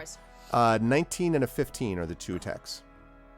19 and 15. The 19 hits. I don't think the 15 does. Okay. But But... Agatha's gonna use a reaction to cast shield, making her AC a 20, so neither of them hit. Okay. So this one hisses angrily, or seems like angrily. Maybe it's just saying hi, but it certainly seems like it's angry hissing. I Okay. hiss back. Okay, this second one, and you can see here, let's see, because Django is still looking at this one. Django, you can see that this one that you've hit on several occasions now seems to be, seems to have, that you can see its wounds knitting together a little bit. Of course. And then it crawls towards you rapidly. Come get some. Very rapidly. Okay, I would say it closes right about there. It is going to try to claw and to bite. It will begin with a claw. It began with a claw. And that 8 is not going to get the job done. But what about an 18? That will hit. Okay, that unfortunately is the bite. The bite is piercing. That's the not as good one. That is piercing. There is another affected addition, but it is piercing. So it is going to do 8 piercing. Ow. And it is also going to do 6 additional points of necrotic damage. Is that poison or something else? Necrotic. It's not Okay. poison. So a total of 14 points to you, Django. Yeah, ow. So that's 68 points out of 82 left. Yep, But yep. there's a worse problem, and that is that your maximum hit points at the moment has been reduced by 6 points. How many necrotic did I say? 6. That's how much your maximum hit points is currently reduced by. Ow. All right, so that's now 76. Damn. You also see that this thing healed a little more when that happened. Of course it did. All right, that's no good. This Hey, is what's up, Sneaky Teak? Problematic. What's up, Sneaky Teak? Your bare necessities. Okay. Right. So that's that. Now these ones, okay. They climb really fast, but they are not. Jump into the pit and die. They are now Okay. on your level. They get on your level, but they have not gotten to attack you yet. But they are now here. Okay. And it's probably one here and one here, I would say. Okay. That is their turn, and now we're going to jump back over for Mason's turn, and I think this is map 2. Yes, it is map 2. Wait, we're not at Agatha yet, are we? Nope, not yet. I forgot she rolled a nat 1 on that. Never mind. Yep, we'll see you in a few hours. No, just kidding. But no, it is not your turn yet. Okay, that's going to bring us back to here. So Mason, same deal. You can move, and then you can order your troops to do what you will. Or if you wish, you can drop behind your troops and let the troops do whatever, and then you go. I'm gonna have my troops hold their turns until they come in to attack. So as they come close, I want them to hold the line Hold. Okay. and wait for them to come in, and when they attack, to react. Okay. With an attack on whichever enemy comes closest. Okay, and same for you. How far apart are these enemies currently?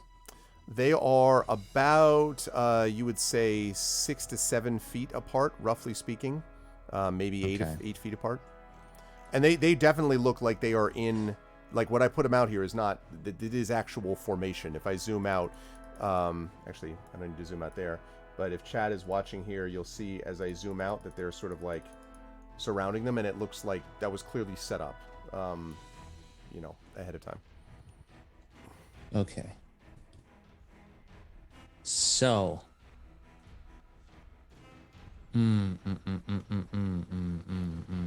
Shit. Okay. It's not a nightmare because it isn't Left 4 Dead. I would say it still is.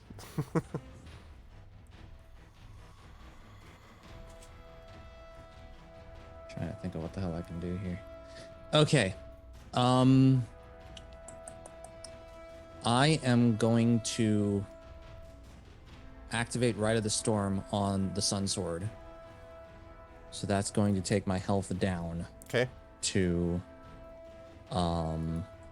what are we at? Level 9. Mhm. So that brings me down to 87 out of Okay. 96. Okay. And then I am going to use.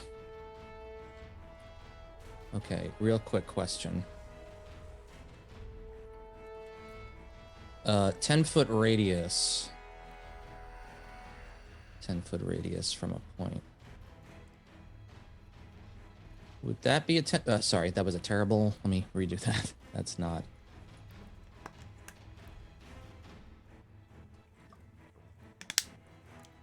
Would these 3 guys be close enough for a 10-foot radius from this guy?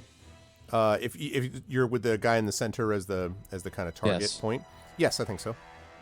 Let me think about that. Yes, I think so. Okay. So, and it's 60 feet. So from where I am, that's less than 60 feet Yeah. to the middle guy, right? Yep. Okay. So I have Rite of the Storm on the Sun Sword. Okay. And I am going to cast Shatter on that center guy. And I am going to be casting it at level 2. Okay. So that will be 4d8. I just have to remember.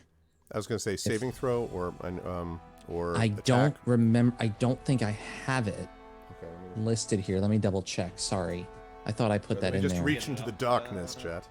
It's 3d8 thunder damage at level 2, 10-foot radius, con saving throw. Oh, it is a level. You're right. It is a level 2 spell, so it's right. So it's I don't have a higher level, so I'm casting at 3d8, and it's a Constitution saving throw. Yeah, whatever your spell DC is the... Right. Actually, you've got yours is like a warlock ability, so wouldn't it be? Trying to remember. Okay. Yeah, I just need to know the DC, and I will do that. I'm checking it. Okay. So I think if Your charisma based, it should be under your spells.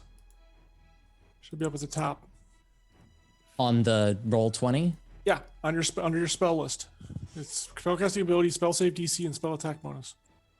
Right up at the top, right side. Oh, sorry.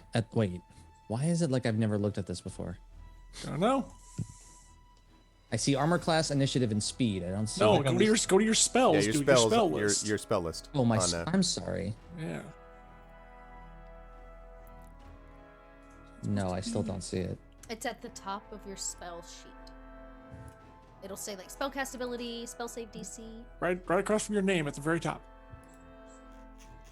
Okay, it's second level spells. So he gets third level spells at level 13, which is not. So. I'm looking at the guys. I'm so sorry. I'm looking Okay, at the character. look. Oh, spells. I'm sorry. I found it. Yeah, It's 16. Okay. There. 16. Lovely. So I guess I'll roll that ability while you do that. Yeah. Sorry, Alright. I completely lost track of where that actual button was. It's underneath the right. I got it. Okay. So did we actually set up Shatter? Doesn't look like we did. So I'll just roll it. And you said it's con save? Con save. okay. Yeah. So that's Okay, none of them make that. 3d8. It's just a should straight see it. 3d8. It's not You should plus see it there anything. now, Rob, in the attacks. Oh wow, that was fast. Thank you. All right.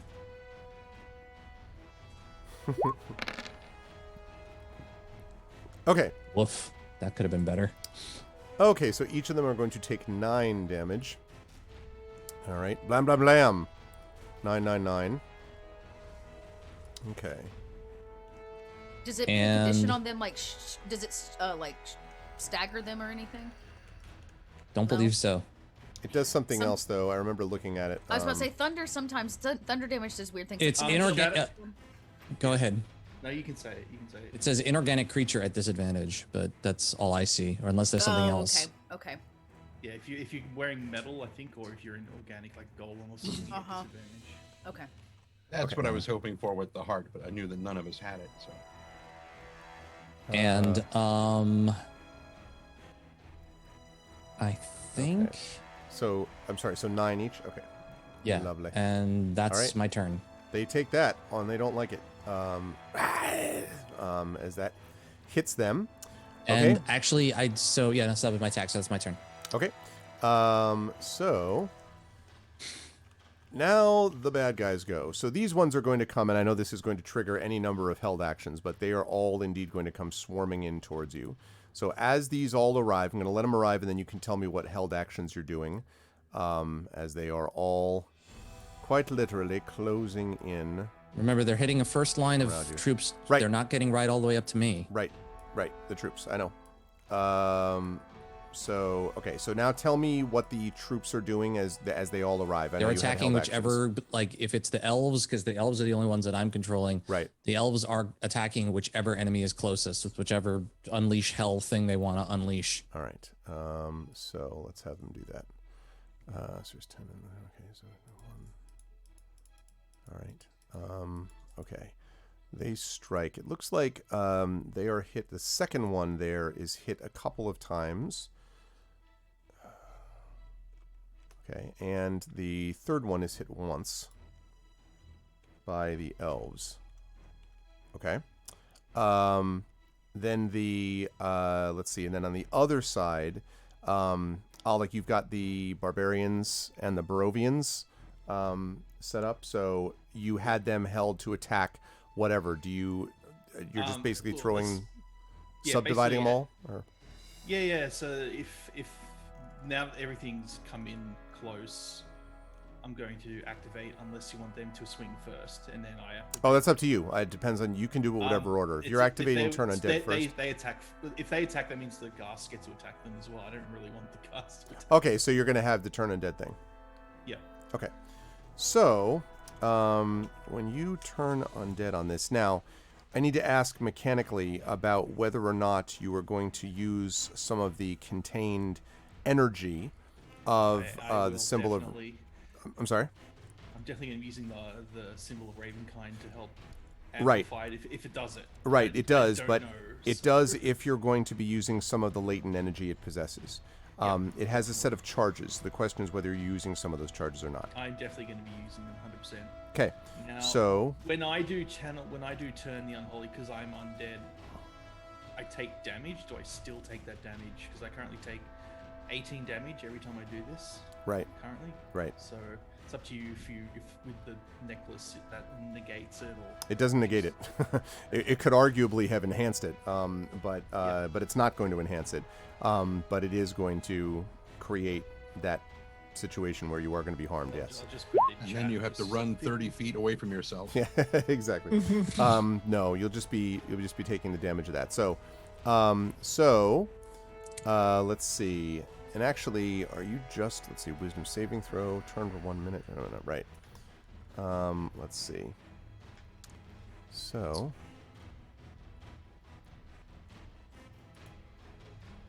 okay, so let's see them all. How many creatures can this affect? anything within 30 feet. So it's all of them. Nice. All right, let's see what we got. Nice. That's literally the entire point. I wanted them to swarm us, and then I'd pop this. So Yeah, it'll hit all of them. start- This is amazing. And whatever the necklace does, because I don't fully understand its power, so hopefully it's somehow Okay. making it better.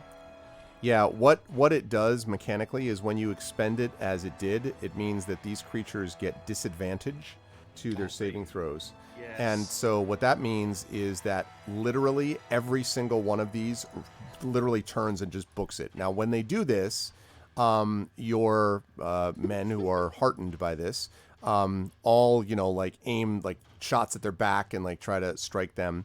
And indeed, as I roll a couple Many times- attacks of opportunity. Yes, that's what I mean. Yep, for sure. Yes. And multiple ones of those are hit. So let's see. It's going to be... Sod, you beautiful bastard. All right. You may think it's good, but you look Oleg's in Right. serious pain. That's when he does that's that. the That's good news. fine. Now you That's do okay. not run. Obviously, jokes aside from yourself, but you are going to take pain as a consequence.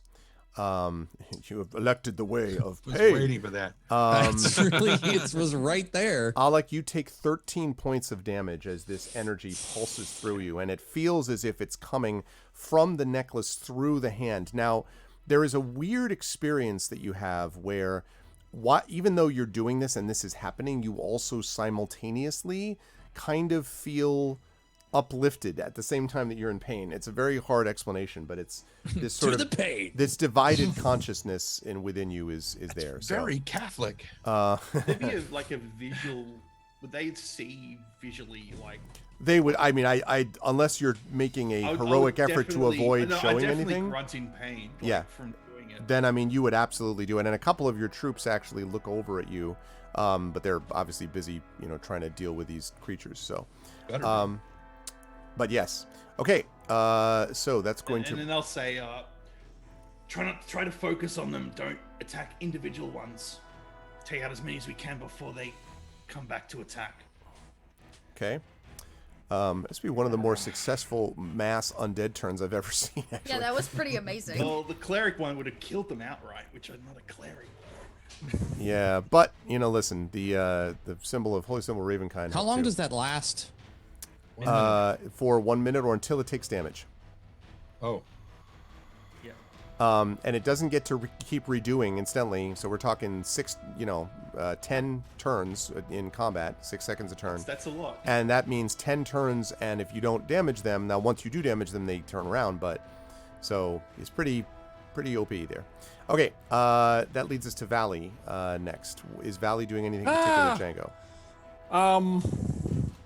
Not really. There's not Actually, I'll much you switch can do back at over the this map point. because Agatha's going up next anyway. Yeah. He is going to. These things are quite scary. He does not like them at all. Smart bird. Yeah. But what he's going to do is fly the fuck over here is what he's going to do. Screw that. There. Yeah. He's like, I'm out. Actually, that's a little too close. You literally flipped them the bird, and Yeah, pretty much. Okay. No, thank you. All right. You do that. That leads us to Agatha. Weller is going to be on deck. Agatha, what would you like to do? Ooh, okay. Agatha uses a bonus action to cast. How can I make that jump? How far is that jump? I can't make that jump. All right. I was gonna say which. I was like, which jump? I was about to say I was gonna jump up, but I don't think Agatha can make the jump. In actuality, so she will cast quickly step on herself again to make it 45 feet. Okay. For movement. Dusk elves can't jump. Yeah, that is not in her wheelhouse. And then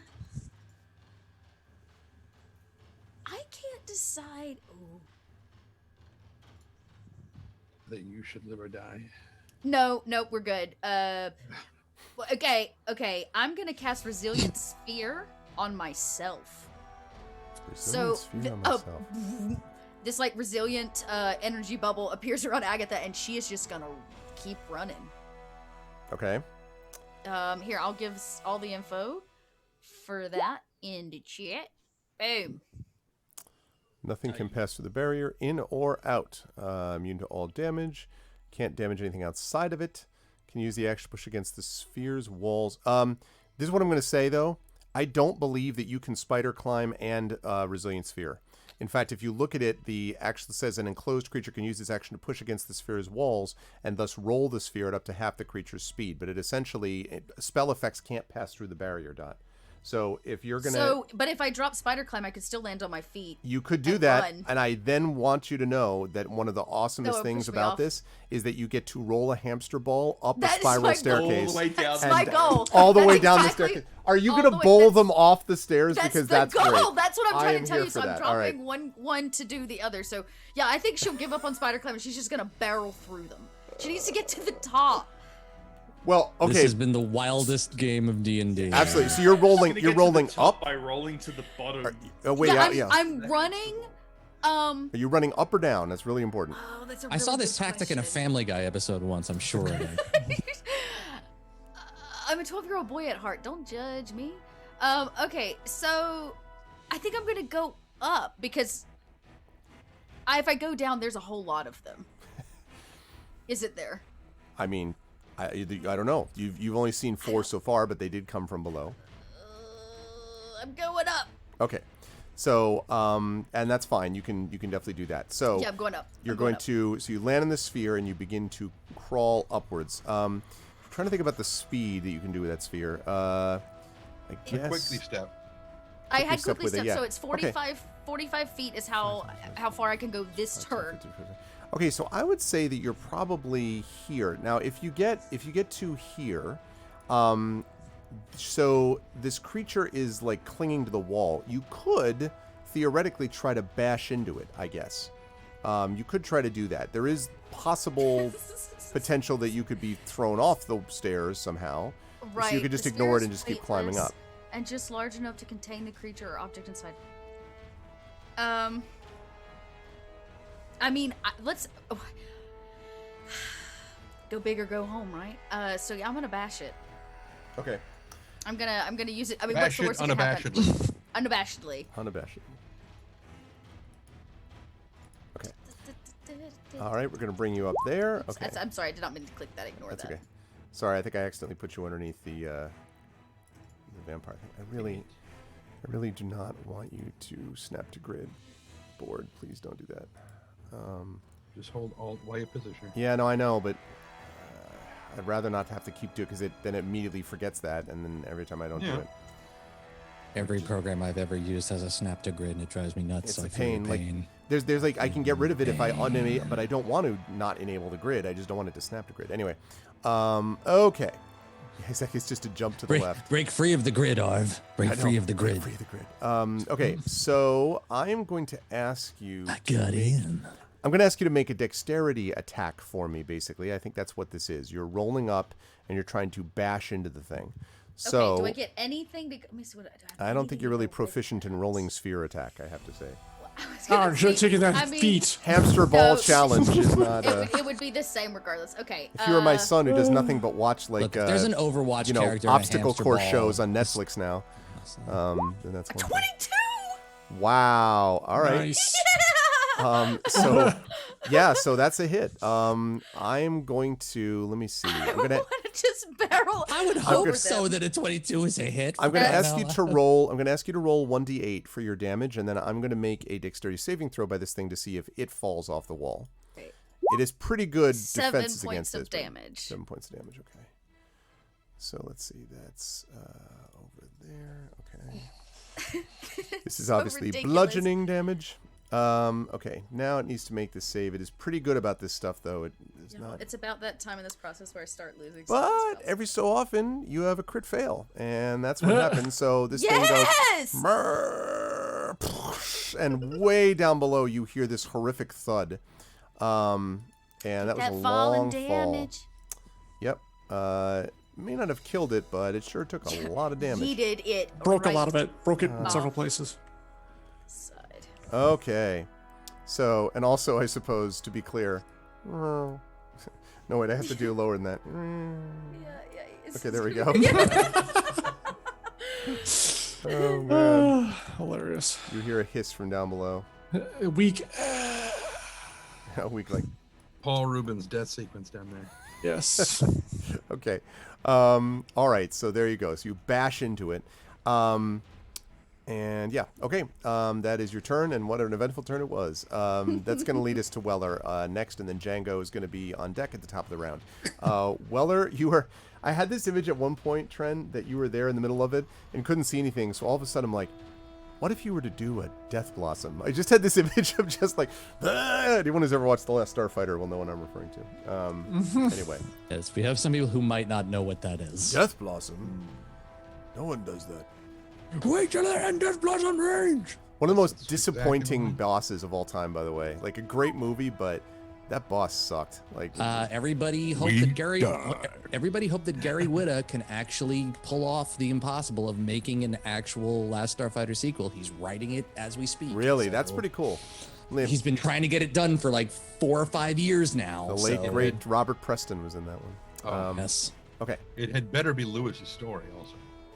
Right. You know what? I trust Gary Whitta more than most screenwriters. So You have The two fact structures. that the video ended with Lewis at the game machine looking up and this kid, Yeah, and yeah. it cuts out. It's got to be Lewis's story. Never mind. Moving on. Anyway, we're gonna there are finish. this so many damn jokes I fight. want to you say go. about what Lewis turned out to be because he's such a brat. Anyway, He probably took all his Playboys with him. Anyway, so Do it up, Weller. so Weller is flying up. Now, when we landed on the roof of this tower, on the Eagle originally. yes, and then you came, but then you went down to the window. I know. But yes, yeah. But so while I was up there, I know what the roof is made out of. Yeah, I would say so. Probably a kind of slate or tile, Okay. probably. So he's gonna get up there to the point where he can, because he's probably still blinded by the time he gets up there, right? Yeah. So he gets up there to where he can feel it, and then he's just gonna telekinetic slam into the thing to blow a hole in the roof. Okay. I like it. I do too. Telekinetic slam. Let me see. There You have is a- no save. There's no. I was just wondering about damage. Well, I can Saves. The roof dodges your telekinetic slam. yeah, right. I will put it into the chat there. So it's 1d4 plus my spell casting modifier in force damage. Okay, so go ahead and roll your damage then. All right, telekinetic slam, which would be 5 points of force damage. Okay.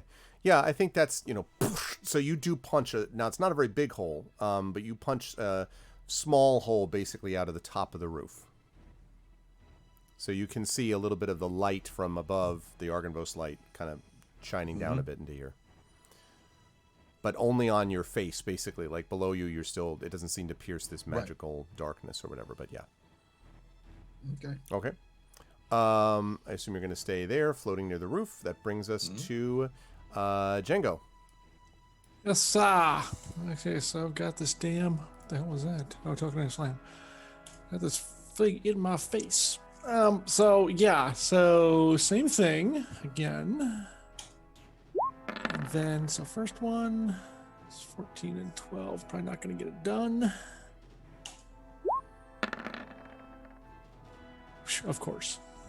Well, one's a natural 20, so I don't know if that actually does count for anything on a spell. It will. Yeah, sure. It means it will do max damage on that particular hit.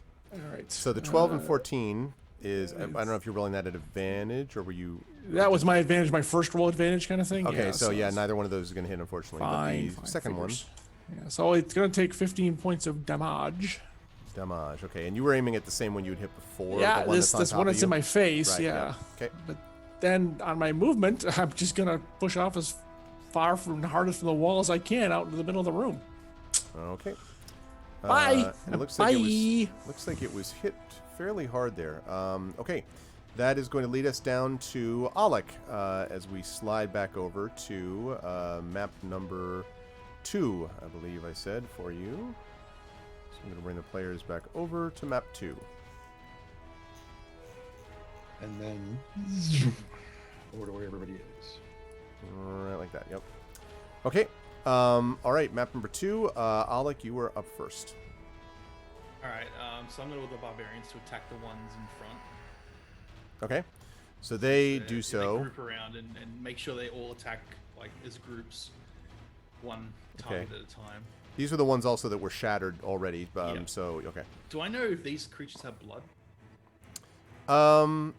They seem to have a kind of thick, viscous blood, but it doesn't really move very much. Like it's not flowing out or pulsing. Okay, so particularly. it wouldn't be suitable for. Would it be suitable for? Vampiric like For what? I'm is it sorry. for a vampire for me? No. Like, No. Okay, it's not. Not doesn't really. Taste, doesn't have that kind of. It taste. doesn't. It does. Yeah. It's Or not. sense It's to not. it. These Okay. creatures are clearly undead, and feeding on the blood of the undead doesn't. All right, you I'm know, just gonna. There is no vitality in this blood. Okay, so they're going to attack. Let me just make those rolls for them. And you're basically they're all hammering away at the one thing, Yeah. right? Okay, I don't know that they can all get to that one. I'd say that probably. Well, yeah, 4... so I mean, like if they all can't, like they have like split them up into 2 groups and then they go for one each of those groups. Gotcha. Okay, we get 2 hits on the one in the middle, and then 1 hit on the one on the right. So 2 hits on the one in the middle, 1 hit on the right. Okay. So that's going to be okay. So that was pretty hit, and then this one is going to be 18 on that one, right? Okay. Okay. Now, what about your attack that you would like to do, Alec? I'm gonna swing at it with my axe. Okay. The one that's the most. I mean, both the middle one and the one to the right where you're standing are both pretty hurt. You. Yeah, that's. Which one? To my Middle or right? The one to your right. Yeah. Okay. Let's just plant heater. First attack. 13. 13, I don't think is going to hit. Oh no, it will actually. All right. It will just hit. These do not. Just do the damage to that one now. Bonus things.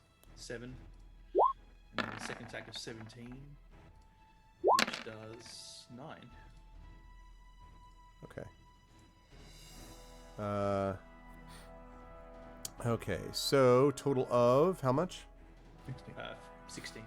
16 damage, okay. That seems to hurt it a lot. It looks like it is almost dead again. Yeah, so it seems to be in very rough shape. Okay. Let's see. And that, I think, is your turn, yes? Yep. Okay. That's going to bring us back over then to the vampire creatures over here, who are going to get a chance to get their attack. So, let's see. We've got, this one is going to begin its long, slow, move to glory. No, not that fast. as it climbs back up here. And This you're gonna one, move this over. You have to where- rewrite. Yeah, you have to move the. center of the map. there you go. So, and then this one, let's see, is going to run, like, does this, and then, like, is going to leap up at this ball of energy. You It's know? like a big cat playing with you. Yeah, basically. That's, So, that's hilarious. so it's going to try to bash into you. Now, the Okay. good news is that the thing is going to, actually it's just good news because it's going to miss you. If it had hit the ball, there might have been something else that might have happened, but it did not. It actually bangs into the wall just shy of the ball and then hisses angrily at you. My fault you missed. Shut up. Keep running, keep running, keep running, keep running. Okay. Now, this one over on this side backs up and then takes an enormous leap, Django, towards you in the middle here God. Wow. of the thing. So we're going to see if it, Yeah. That's let's see. intense. That I don't actually, let's see. 11. Okay, I'm going to say that with that, it's going to grab onto your ankles, but it can't attack you. So at the moment, it's just like hanging on to you by the ankles, like, So going to regret that. so it's just like, you know. Okay. Now, Well, I got something for you. this one Star Trek 3. is Star going, Trek 3. let's say again, is going Actually, to, Arv, Yeah. that one, since I haven't attacked it, has to make a charisma saving throw, target 17 to even attack me. this one Because over I am here. a friend of the dark. Oh, all right. And I haven't attacked it yet. This one. It totally- actually does make it with a 20. Yeah, all right. But fine. I guess it really is like, you are my enemy. I don't know. Who knows? In any case, it does make that. It backs up a few steps, and it's going to do the exact same thing. Oh my God. So it's going to try to leap to you. Wow. And it will critically hit. So it plows into your chest and is now hanging on you. It's going to claw and attempt to bite. Oh, this is Um, really a pain. Let's see. Yes, it may indeed be so. Let's see. So, with its claw attack, that's a terrible claw attack. That is an 8, Nope. Obviously. but then it's going to crit on its bite. Wow, that Oh, is a hell of a roll jeez. for it. So it just like right into the neck. And that means you are going to take 9 piercing damage. Okay. And you are going to take a total of 12 necrotic damage, Jeez. which is reduced from your maximum hit point total. Hang on a second. Wasn't there something? Hold on. Which or did I take the other one? Hold on. I gotta check something out here. Hold on. Okay. It's hanging on, literally. That's not it. I thought I had something. Where the fuck is it? Like the chicken hawk with foghorn leghorn just sitting on his legs. Pretty much, yeah, exactly. Well, this actually, this one is practically like right on its chest. The other one is like hanging on rather stupidly below it, but Where is it? Oh, just a second. I thought there was something that gave me either it says, nothing will save you. strength. Don't talk with your mouth full. Boy, this is really a Halloween episode of this, isn't it? It's scary. Yes, and by the way, we are on the East Coast. Happy Halloween, everyone. It is, in fact, Halloween. Yeah, exactly. Will it be happy? We'll find out on November 3rd. Exactly. Or later. See, Halloween might be all of 2020, so. Yeah, that's, yeah. First level or higher, which I can't Halloween do. is Okay, an awesome holiday. it doesn't matter. It's not what I It's thought. one of my favorite holidays, yes. Okay. Right. Friend All right. to harm. No, don't read it. It's nothing. It Oh, doesn't okay. Yeah. matter. I'm trying to close all these because now they're fucking open and it's taking up all the space. Like, really? Stop. All my Close. stuff. We got to get you that triple multiple monitor setup, John. We gotta get that. I already have 2. Well, I can't close these. Oh, I know. I'm hitting the wrong button. There we go. All right. So what was that 12 points of damage? So you got the 9 piercing. Yeah, I got And then that. an additional 12 necrotic, and that 12 necrotic is also deducted from your maximum. So right now you're sitting at 47 out of 64. Yeah. Jeepers Christmas. What is your This overall maximum normally, by the way, John? 82. 82, I'm okay. approaching half. Yep. Just And you also, you'll be happy to know, see as this thing hits you, that it also seems to have healed some of its damage when it did that. Lovely creatures, these. Okay, and that is going to bring us back outside to Mason Brockwell III. You'll be happy to know I already redrew the positioning of stuff so that it we We'll see can when move you this reach along. the map. Yes. And there we go. Okay. Whoa. All right. Lovely. So I'm okay. moving over here. So your who's fullback you goes over attacking there. first, or they? Because they've all the creatures have all moved away from your troops, obviously. So Yes, I'm moving. okay. Moving is what I'm doing. And I'm ordering as I move to have the wait, so are the Barovians moving with Alok? Yes, they were there. He's Okay, handling so the then- bees. You're handling the Dusk Elves. Okay, so then they're actually over here. So let me move this over here because that makes a whole lot more sense then. Oh, we've got this token. So they should be together. So I'm actually going to stand in the middle of these guys here. Move Within that token why there, yeah, and delete that B. delete? No, that's not the Barovi. Wait, no. Okay, you're right. Right? Is that Actually, right? I We've need got a visual control of token. the elves token. Sure. If I'm, Let me give you control of that. Controlled by what? Don't give me controlled character settings. Maybe I can't do that. Double click the token, you should be able to just give control to. No, it doesn't get because it's been pulled down all from right, the can other. you so move it? doesn't Can get you the move chance. it to the Yeah, front so line of that's 4 it. circles? Then? Sure. You talk Okay. about like up here. Yeah, so here's the plan. Front 4 circles are 4 of the Dusk Elves. Okay. I'm standing... Why does it keep wanting to... Okay, lock to grid is turned on, so... Hold Alt when you move. Yeah. What?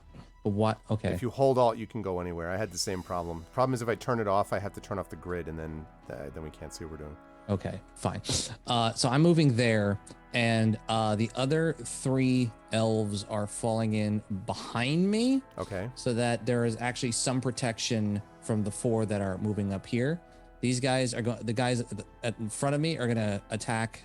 Hold their attack for when these 6 move in. They're actually starting to flee. They're all turning. Yeah, they're all continuing to flee. They're not gonna flee after what I'm about to do. To Oh, them. okay. Gotcha. Okay. Because okay, so here's the thing, 10-foot radius. These are 5-foot squares, right? Hold, please. And Well, even if they're 10-foot squares, I think I could hit most of them, but it would be easier if they're 5-foot squares. Let me just make sure. They're quarter-mile squares. Yes. The way this fight's going, anything's possible. It's not showing me. See, they redid the maps. Oh, actually, wait. I can easily determine that by looking at this. 10-foot squares, not 5. They're 10-foot squares. Yeah. Okay, that's fine. I'm gonna target this guy, and that should hit bomb. That should hit. Technically, should hit 1, 2, 3, 4. Ugly guy. I'm gonna hit him with my last shatter level 2. Okay. All So right. it should hit those 4. That I seems think. logical. The other 2 are probably gonna have to be dealt with by this guy and this guy. And I'm talking about them going. This is becoming like a football thing. Yeah, I know. They're gonna be going Go this over way. here, boom, and then. just so you know, they're fleeing, so they don't actually attack them. If you Oh, attack them, well then, okay, that's then they when will. If you then attack they them, then they will- won't flee. So I Yeah, the can't- 4 how that do you you- hit okay. won't flee, but the 2 that you don't hit will just keep fleeing. Yeah, then So- they're gonna fall in this way and go. Yeah, the other 2 will run away and they'll go towards the. Basically, go like The ones this. that are about to get hit. Yeah. All right, so So you're they'll going to fall do in your on shatter them. first, then. So why don't we Yes. roll that first? Yes. Ugly I'm guy, just that's trying to very make this hurtful. as complicated as possible. Yeah, no, that's fine. Like being back in my 9th grade calculus class is great. I understand everything. Like that time I played football. Never. Anyway. Linebacker for the 40 Nevers. Anyway, Shatter, last level 2 spell, and they're at disadvantage on their Constitution saving throw. Okay, that's 4 of them. That's 14. I had to roll a 1 again, didn't I? Okay, Had to. all of them miss except for this one here in the middle makes the saving. So Okay, so he'll take 1, 3, 7. and 4. Okay. Okay, so he will take. You said 7, 7. and everyone else takes what? 14. 14. Okay, that seems like it hurt them a lot. They didn't like it. They So much also so they turn around and come back. Yep, I was gonna say they are no longer freaked out, but we will talk about that. In a minute. Actually, no, we're gonna talk about that in a second. So now that they've done that, are your troops waiting for them to return, or are your troops pressing the advantage? They are holding their attack till they come towards me. Okay, good. And so they're going to come towards those elves. And remember, since the other 4 are running away, these 3 that are at the back are going to move forward on the next turn. I'm sorry, which 3? These 3 the here. 3 at the back. One. Okay. Yeah. They are also headed this way. Okay. So what we're going to do is these 2. But remember, the reason they didn't make it here is because they were all the way at the top of the screen. So I figured they would make it to about here. They could get all the way down to the other 4 on their next turn. So remember, they were spread out all the way around. Right. Okay, so they probably have range attacks being elves. I mean, pretty standard. Possibly. No, it doesn't look like it. Dusk elves, God, no. They're daggers more than bows. But in any case, okay, these. So first of all, these. Alec, could you move the Sod? Could you move the north symbol just so that it's Sure. not Okay, this guy is going to run so far away. Okay, not that one. You are going to run so far away. And I'm also out of level 2 They're spells. going to run here and basically bash their faces in the wall because they can't get away any further. Okay, this one is going to go. I mean, if here, those elves at the back here, line have ranged, here. then they are welcome to attack those guys that are coming towards the front line elves. Yeah, they don't though. Most of these are dealing with what look like daggers. Yeah, they're more roguish types. Yeah. Than They're sort of the ranged Butterblade elves. Butterblade. Okay, they go like that. All right. This Alec, you'll get an attack opportunity on one of these if you want. They're all running this way, basically bashing into a wall. So if you want, Wait, didn't the barbarians hit them? So Yeah. They hit one of them. I hit that one. Oh, I'm sorry. That's that right. one. So they Barbarians right. hit So they that would not one, be running anymore. And I Right. assume they hit Right. that one because there's 7 of them. Yeah. Right. That's right. Yep. My fault. That's true. So these 2 are running. These 2 are attacking. Okay. Good. So. Yep. I will come back to them. I just want to make sure I got the running ones out of the way. Okay. Now, the ones that are on the elves, let's deal with those first. So they come towards you, and the elves get their chance to attack as they come in, as the creatures that were hit now come back. And they run in and roll a 6, a 9, and a 6. Let's see if we can do... That last one is better. That one hits. And it's going to do... Okay. So that one is okay. So that one is looking really hurt. Okay. That takes care of those ones. The 3-1, the elves do not have range, but they can move up if you want now, Rob. Well, Mason, so I should I say, was sorry. thinking about this. Can they reach the Can they reach the tongue dudes? You know, the fucking what is it? The Can punk they reach rockers. Gene Simmons? Yeah. Can they reach Gene Yes. Simmons?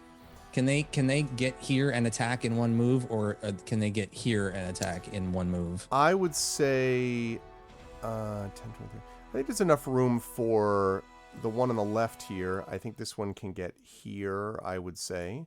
I would say that The other 2 can get to the ones on the right. Right. All right. Correct. So I'm gonna move this one up to the 5 and these 2 over to.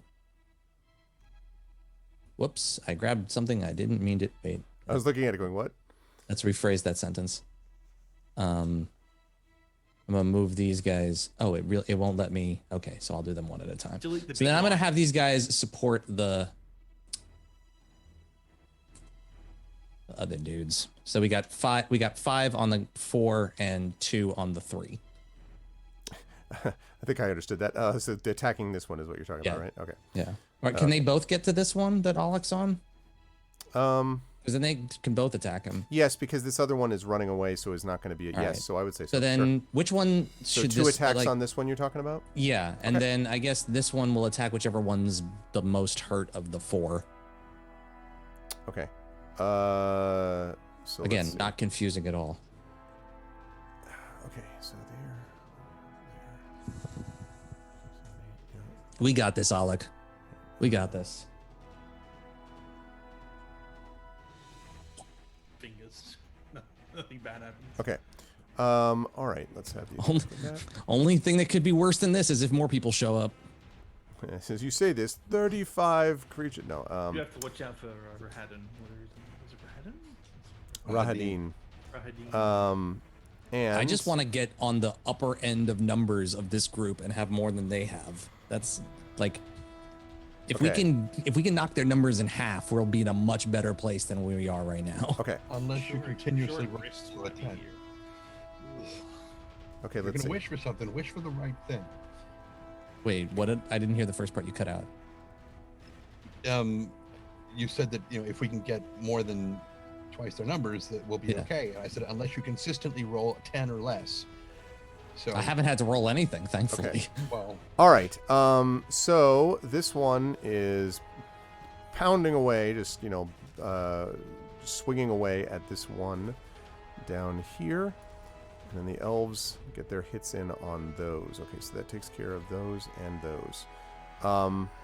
Okay, none of them drop, but there are a lot of them starting to look very hurt. That is going to lead us to... okay, and that was them actually coming in. They were going to do their attacks. That's like, at the end of all this held action stuff, now we get to the actual them going. So, they are going to try to hit you, Alec, the two that are here. And then one is going to go after the barbarians. Let's see. And that is... Oh, and I also forgot to mention, by the way, that I should have been doing this before. So we've got the gas. Okay, it doesn't apply this turn. There is a terrible stench that is rising from them, and we're going to have to talk about that next turn, about the effect You that may or lose may 5 not have. points of health every turn. Well, that'd be a problem. Yeah, okay. Aw, hello, sweet cat. Hi. Okay, let's see. So, Grace, she came to play some D&D. Two people good stuff. are playing with kitties while we're playing the D&D. all right, that's going to be a 17 and an 11 on you, Alec. Both miss. Okay. Now the ones on the elves. Okay. Okay. All right. So cute. One of these elves, Mason, unfortunately falls under a combined attack from the ghasts. Goes down screaming horribly. The other three, it looks like one of them got hit but is not dead, and the other two were not hit up there. So that is the deal with that. That is going to lead to... let's see. That's going to be that. That was them. That was them. They're already run. Okay, that was that turn. That was a lot. All right. Next up is going to be Valley and then Agatha. And so I'm going to slide us back over to map number 6, where we're dealing with the vampire creatures here. So where does Valley want to go? And then Agatha's going to be up next, and then Weller after that. Well, I guess Valley's going to have to try to help me out here because that's a problem. So, Valley is going to make a flyby attack like on the one that's hanging onto his feet because it makes the most sense because he can't really take a hand off to attack him. So, Right. Never really done this before, so I don't recall. I'm just going to roll it to 20 and see what happens. I think it's a It's got advantage, dex. isn't it? Because it's got fairy fire. Theoretically, yeah, that's true. I think I have to concentrate on that, which I can't do in Hamster Ball. Oh, okay. So the fairy fire is off. Oh, I would double Let check me on that double though. check that. Fairy Let fire me- may let me- not let me be dou- may not let be me double check that. concentration. I'm doing I don't that think right fairy fire is concentration. Valley should have an attack roll thing for his. Go to his. where? now. Concentration up Valley to Ra- 1 familiar minute. Forms. Okay, so it is. Okay. Valley Raven. Really? All right. I think it Then was. I can't hear you, Sado, or everybody else. Sorry. Go to your journal, and there should be Valley familiar forms. See that? Hang on. Journal. Yeah, in there is all the forms. Raven form. There we go. Yeah, so you rolled a 14. Oh, plus 4 to hit, so 18 actually. Holy crap. 1 point of piercing damage. I stab him in the eye. Okay. But it works, I think. I'm just trying to startle it to make Well, it like, it definitely fall. hisses, but it does not lose its grip. All right, well, he's like, hey, boss, I tried. Definitely does not like the flyby. Yeah. Okay. Okay, let's see. Just a presty hit. It was just solid. Yep. Okay, Agatha is up. Weller's on deck. All right. You're in your hamster Agatha, ball. knowing that she's in the hamster ball and she's maintaining that spell, is going to use she's going to use Uncanny Balance, which is technically a bonus action on herself, which is going to give me advantage on this dexterity check that I'm going to have to make to keep running up. Okay. Alrighty. Just run. So 35, I'm dashing. I'm going to double it because I'm not using an actual action this round. It's a bonus action. So, let's see if I can find... No, that's the wrong way. I have to go the other way. Can I see how close to the top I am? Sure. Just give me a second here, and I will do that in just a moment. Hamster ball. Wow. Let's see. So... No, that's the main floor. Really think the maps could have been clearer. My kingdom for a hyperlinked set of maps. Okay. You could archive some of the ones that you don't need right now to hide them.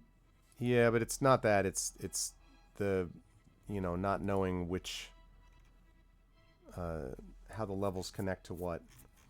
And they didn't do them all in order, so like some of the later levels are like lower ones and. Nonstop is inspiring Agatha and Weller. Oh, awesome! Thank you, Nonstop. Thanks. That's gonna be needed. One of us is gonna break through the ceiling, so. I already broke a hole.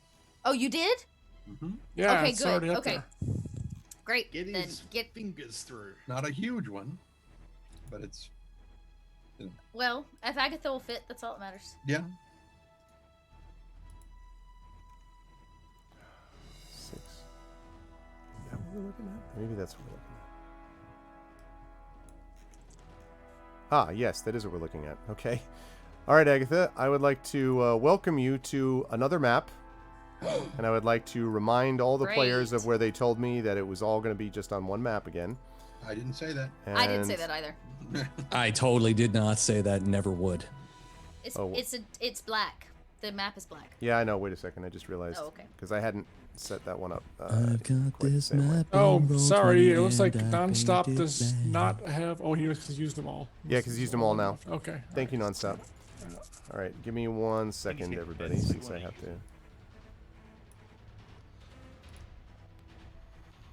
Okay, so we go like that. So now is the time to use them. They all reset in 2 days. That's right. Or 1 day. One day, yeah. If you're on the East Coast.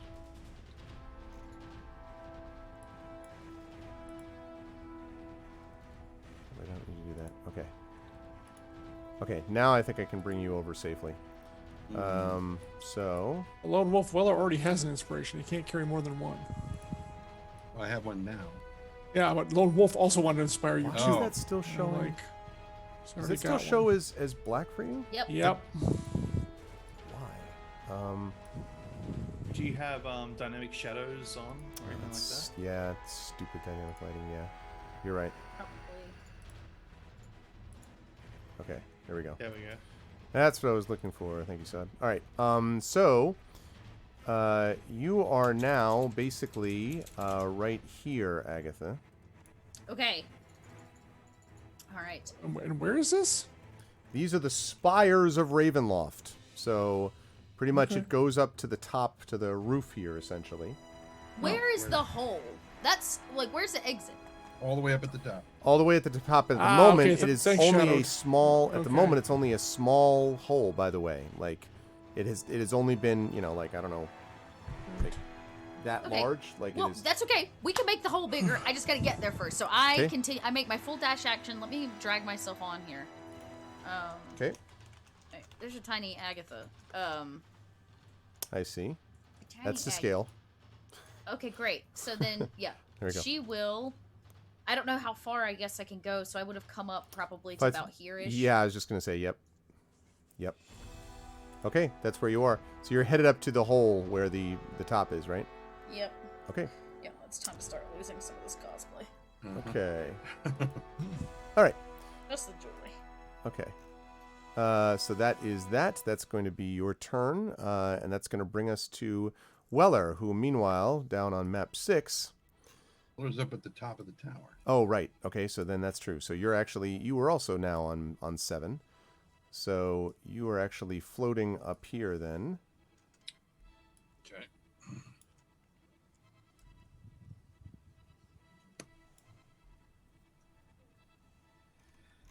Now, looking down, I'm sure I can hear that Django is having a bit of an issue down there, but I can't see them still, right? That is correct. That magical darkness is still. That is right.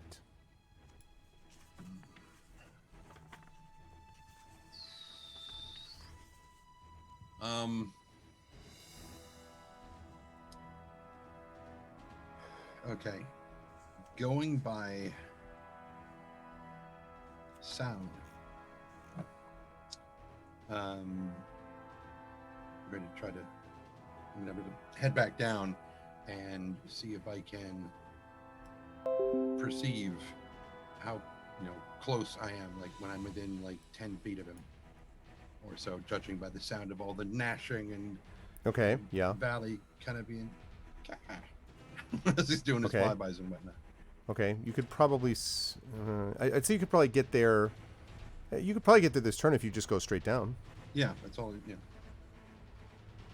Okay. So since you brought me all the way to this map, now we have to go back down to the other one. All right, sounds like a plan. So you're all the way Yeah. back down there.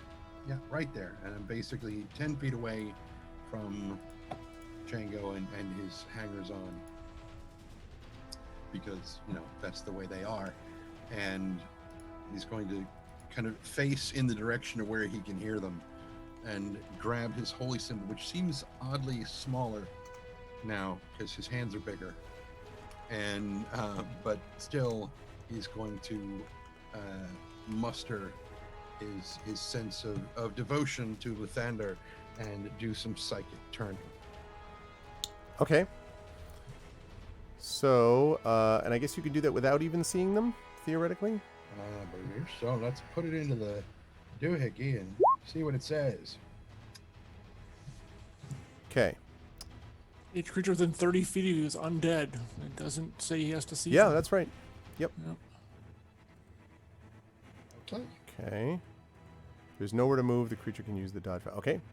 All right. Let's make an intel. Okay, what's the DC I'm looking for? DC is 16. Okay. 16. Yeah, no, not for. I guess not for this one, Arudinel. Not for this one. Okay, and it is an intelligence one. Nope, neither one's gonna make that. So, and within 10 feet, you said, right? 30 feet. Oh, 30 feet. 10, 20, yeah, this one I think is still a little bit too low. So I think it's the two basically that are right on Django. And so what they're going to do is this one is going to... How are they going to manage this? It can't take reactions for its action. Okay, so it's going to have to... It must spend its turns trying to move as far away from me. Okay, so we'll see what happens when it actually starts to move. Because it can't do that on its own turn. Okay. You did that. That leads us to Django. So these creatures are now dangling off you, Django. All right. Well, Arv, we need to rewind a little bit because Sure. if they're grappling me, I get to resist the grapple, and I never got a chance to resist the grapple. They're not grappling you. How can they hold on to me then? I'm just going to take it? One of them, well, yeah, one of them is holding on to your foot. You can, you're not being restricted in any way. You can kick it off or attack it or float around or do whatever you like. But if they're All it's doing is grabbing trying me to attack hold you. on to me, like the other one is holding on to me literally by the bite. I mean, it doesn't. Right, well, I'm they're not holding- a rules lawyer here, but it doesn't make a lot of sense to me. What they're doing is they have grabbed onto you, right? So they're holding on with one arm. They're not restricting you or preventing you from moving anywhere. They're just on you. You can push them off, and you're not having to, but you're not being grappled. Grappling means you're being restrained or restricted. You're not. They're just on you. They jumped on you because you were floating in the middle and they just wanted to get to you and bite you. But they're not holding you, restricting, or restraining you in any respect. They're just basically doing this so they can attack you. In fact, they're probably now super vulnerable to any like close effect spells or anything that's like right on top of you where you are.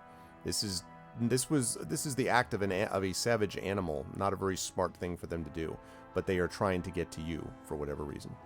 Well, can I use a strength check to break their hold on me? Absolutely, if you want to push them off and try to make them plummet to the ground, for example. That is sure. exactly what I wish to do then. But again, you're not breaking your hold. Like, just so you know, you could do that for That's sure. fine, but I get, since the strength check is at advantage because of my flesh goblin. I would agree with that. Wait, wait. Before you do that roll, John, do you have an inspiration on that? I don't. But I roll at advantage anyways. Yeah, he has advantage on it anyway. So it's I was all going to strength inspire checks you, for but me. okay, I guess I won't then. He's plenty inspired. Well, I can still fuck up it the was- roll. I'll take it, Rob. But you Yeah, said that. no, why don't you say that for yourself? I figured you might want it. Well, you can't. But I mean, He doesn't have to use it. oh, did you Right. save it for later? Sure. I mean, you could do that. Hold up on, to I you, have to type the what? No, I just want to make sure do you have 2 of them? I have 2 of them. Actually, you can't. And it's Is it you can't use it on yourself, or you can? Can't use it on use it yourself, on but you can use I it can't on use it party on member. myself, but I have 2 Okay, of them. I well, haven't that- used any this month. In that case, I will take it. Yes. Yeah. So, all right, so I just need to learn how to type. Give me a second. Apparently. Another question is, 'cause the problem is I get no bonus on this, so it's just a straight roll, which kind of sucks. You get a but +1. Rob Oh, is yeah. inspired Django, and Dragon also has 2. Is All that? right. I thought it was saving throws. This is a strength check. It's only +1 on saving throws. Right, +1 on AC and saving throws for the Yep. Argynvost hold thing. All right, there you go. 14. Okay. Let's see. No, they fail that. So that was the one on your foot. I should have asked. No, you the other beforehand. one like tried to bite my neck off. Okay. Yeah, that's fair. The So- more important one. So you're Much just more trying dangerous one. to. Yes, you're Break just going it to try to and push it to. Okay. Drop. Yeah, exactly. Okay, I'll break its hand off if I have. There is good news about this too, because this thing was already lower. This is the one that you had hit a bunch, and so Yeah. you hear it plummet, and then hear this and this sickening crack, and then silence. And you lose 12 more health. No, Your max- no, you do not. But It rakes me on the way down, right? Like, exactly. The other one bites you on the big toe. And It sucks up the unravels. immediate blood. It's like that scene in Nightmare Before Christmas where the creature gets unraveled the whole way, like just unzipped, basically. It's like the whole thing. No, it doesn't do that. But you hear a Alright. sickening crunch. So it looks like you're now dealing with 3 if you can assess what a broken neck sounds like, Django. Yep. Does he Then want to? I want to blast the other one right in the face with my 2 Eldritch Blasts. The one that's still hanging on my ankle. Right? That's right. Yep. Yep, we're doing that. No bonus for point blank range, and the fairy fire is gone. Okay, so these are just regular. That's right. Okay. The creature. Yes, sorry. Oogie Boogie. I apologize. Oh well, 20 and 24. Wow. Okay. Like I told you, it's right on the foot. Boom. You just Yeah. direct it directly into its head. Pretty much in the face. Yeah. Yeah, Hey, exactly. Look up. Higher. Yeah. And then damage is a total of 26. Okay. 26. So. You should have just used that to cut off his arm. And that is force damage, so I was hoping Yes, it would blast it it is going off. to. Yeah, exactly. It's going to have to make a saving throw because you just hit it in the face with a lot of damage. Hopefully twice because I hit it with 2 force blasts. Let's see. No, it rolls. It's been rolling really well on these saves, but unfortunately, it does not. It like holds on, dangling. Did but, it- okay. Well, still it's got to holds on. leave. It can't be within 30 feet. Right, of, exactly. When it so- goes, it hasn't been yeah. its turn yet, but when it goes, it's definitely not going to want to stay there either. So, but it'll take even more damage on the way down. So hopefully the fall should kill it. Are Well, you it's gonna moving try to leave. anywhere with it, or are you going to stay like levitated in that spot? Do I? Well, actually, I saw him cast something, and I've seen him do. I've seen you do psychic turn before, right, Willer? I've seen you do psychic turn before. Yep. Yeah. So I'm gonna stick around because I know how this thing sort of works. I know I have to stay pretty close to him. So no, I'm not moving. Okay. In that case, I'm going to bring us down to Alec, who is back on the other side, dealing with the gassed ghoulish-like creatures. These fights, man. Bring Good it up God. now. Good Well, these God. are some closing level fights, if you know what I'm saying. That we got Yeah. going on here. Jeez, this whole wiping out your Closing frickin- time. Time to What's get this, ejected into. Okay, so Okay. quick and simple. I'll swing at mine. The barbarians swing at theirs. I'm going to order Ismark to go help the elves out. Gotcha. Support them. Swing at them. Okay, so swing at yours first. All right. 2 attacks. You're also a bit quiet side. You can come up a little bit Am I? mic-wise. Oh, Yeah, sorry. I'll move closer. thanks. How's that? Is that better? Oh, That Ooh, that's not good. does not hit, On unfortunately. this one. There we go. 22. Yes, that hits for sure. 11 for the people in the podcast. And that guy was already really badly hurt. Yeah, 7 Yeah. slashing. Slam. That kills it. Or unkills it, so to speak. Okay. And now you said the barbarians are doing Send it to the next what on world. which? These two there, they're still focused on, and I'll kind of like just move in and help them. Okay. And Ismark's going to help the elves out. Okay. And Ismark's going to help the elves out. All right. Right. Ismark goes that way. With the Barovians. Okay. And the barbarians are going to get off its attacks on that. Okay. They come rolling in. I get 2 critical hits in the midst of that. That's nice. 3. Okay. That was on this one. Okay. That one is very hurt now. That was a fair bit of damage that was done just then by the good guys. And that... Oh, and then, sorry, and then the last ones are going to be up here on this other one. Okay. And that is going to be 1 hit on that other one, which will give us that. Okay. And whatever that smelly thing you forgot about. Oh, yes. Thank you very much. I appreciate that. Yes. I would have figured that out during their turn, and I would have been like, oh, wait a minute. Yes, I need you, and I'm going to make the save for them. I need you to make a Constitution saving throw for me, please, Alec. Barbarians get a bonus of +3 because they're right near me with my aura. Okay. Paladin aura. Con save. Got like a bunch of pine tree air fresheners hanging off of you. Oh, just. An 11. Believe it or not, that's enough. Well. Yeah, it's enough. But it's not enough for all of them, and you can see that a couple of your barbarians seem to be sickened, and there seems to be a poisoning effect that they are suffering from. Anything else? Yes. Let's An see. acid rain begins to fall from Okay. and a drop bear. That was Alec. And Ismark's attacks if he has any for down here. Yeah. Okay. That's yes. So if they move, Even they if it's move just like Ismark himself. No, that's fine. Yeah. And Ismark will actually hit. If Okay. they start Let's coughing see. up from the smell.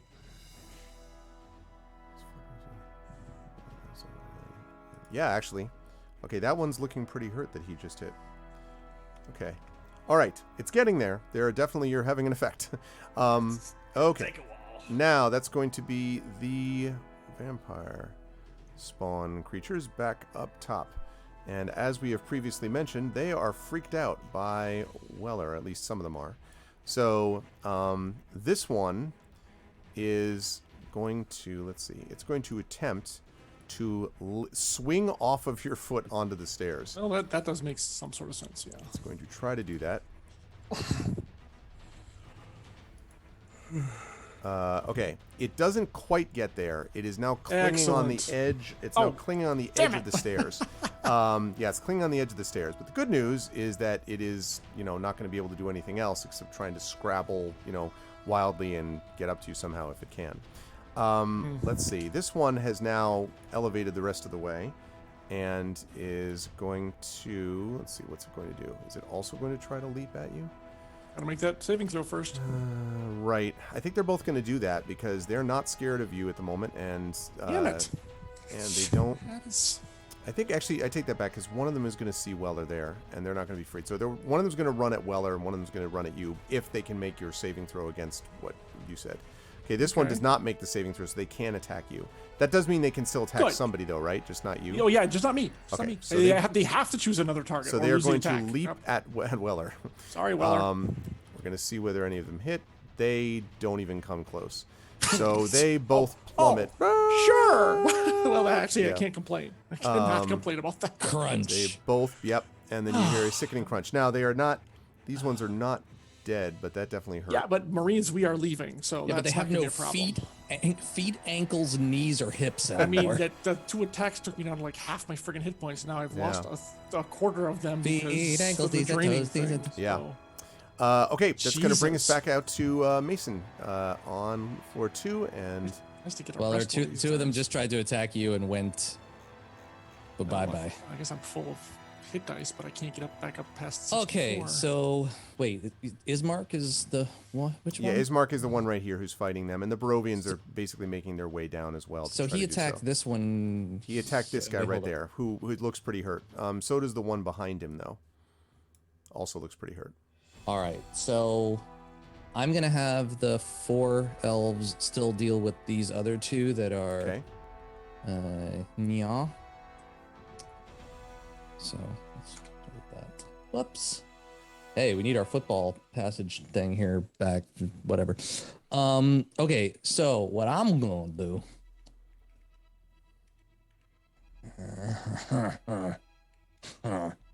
Okay. I am going to cast.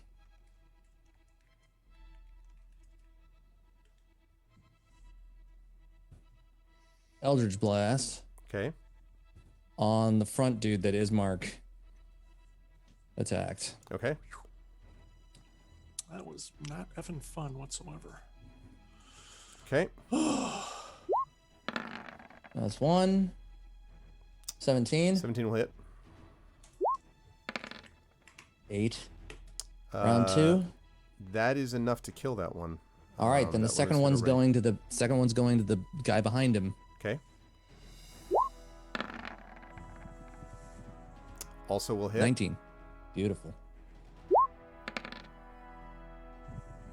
3 damage. Okay, it does not kill that one. That's okay. I have a hand crossbow with his name on it. That's Hellish Rebuke. That's not what I'm trying to. There we go. Okay, good night, Canadian. All right. 10 probably won't do it. 10 is not going to get done. No, unfortunately not. Do I have any other thing that I can do?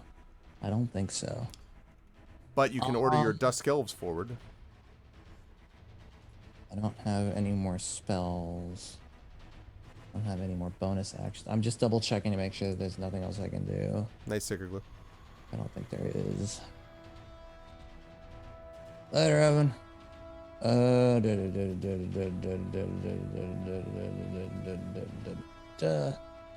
No, that doesn't count. So, yeah. So what I'm going to have them do is I'm going to have the guy, the elf that is...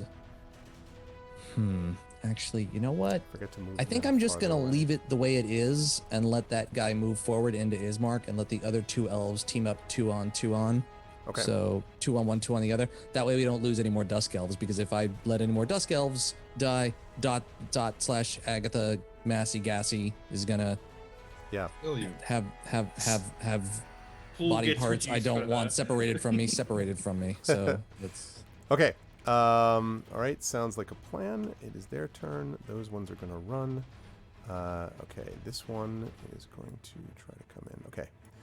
So these ones are going to move forward like this. Okay. These 2 are going to move in on the barbarian. They're going to attack twice on that. And they hit 2 times, and this one barbarian now is looking pretty hurt, and he actually drops to 1 knee. And Alec, you are staring back for a moment as he kind of is looking at you, sort of staggering to his feet.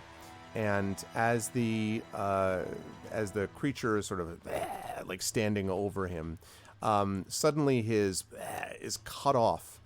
There is a crossbow bolt through his throat, and he just kind of like plummets backwards. nice. And you look around for a moment because no one else shot it from your people. Well, I look at Mason. I'm like, is that- Yeah, Mason was definitely not the one who did it, and I don't even think he's actually looking at it. I'm He's looking straight the on wrong because way. of the I position. can't see it. I'm And- looking at the elves that are south. Suddenly, you see leaping from the top of the closed gate, Please let it be Esmeralda. and rolling down on the ground and then standing, you see the figure of Von Richten. And Von That's okay, Richten, too. And Von Richten looks. I mean, he is covered in blood. He looks like a mess, and in fact, he walks sort of with a limp.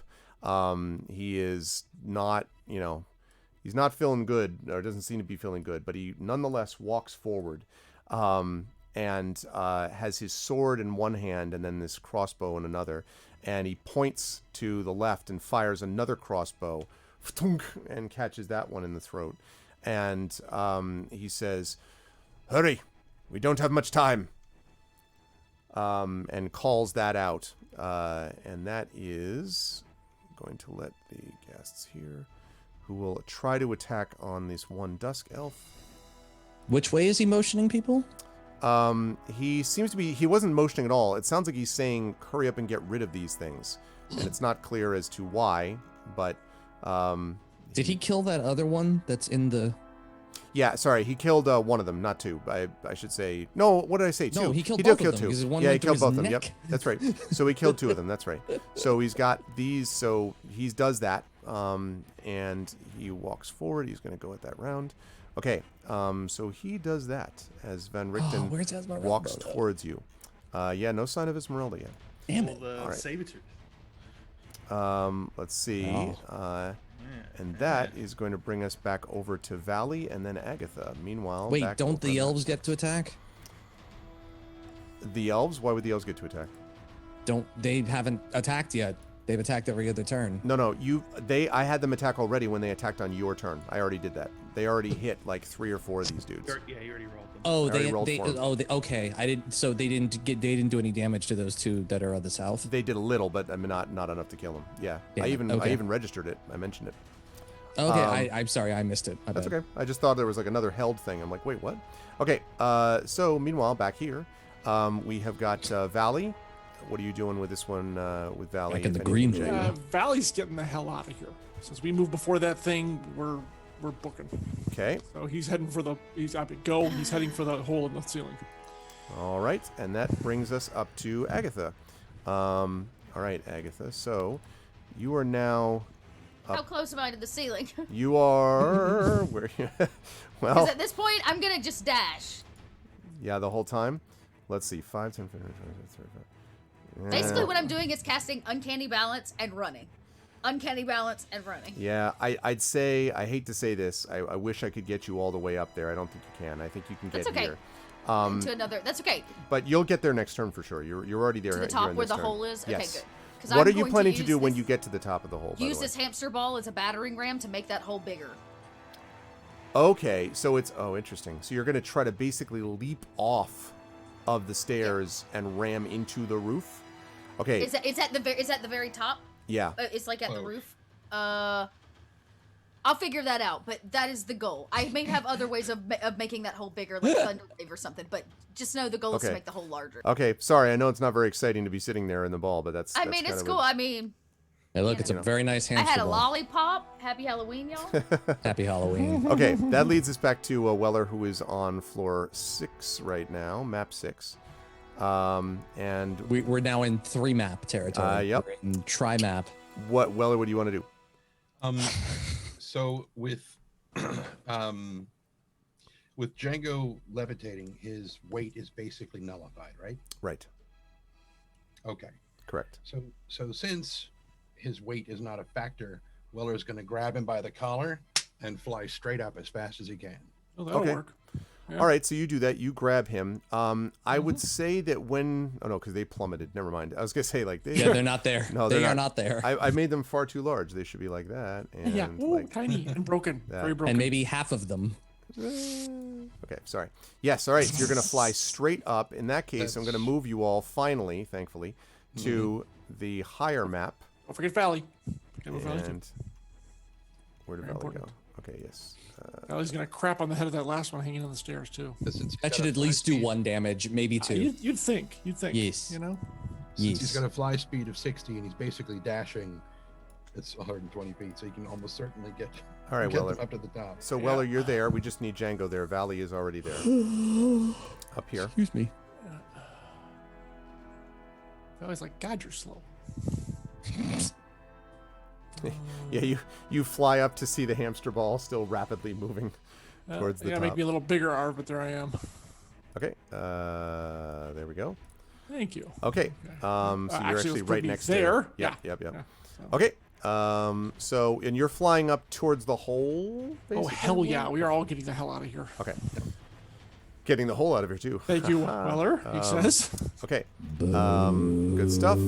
That brings us to Halloween reference. Django, who is next, actually. Oh, I'm just basically along for the ride.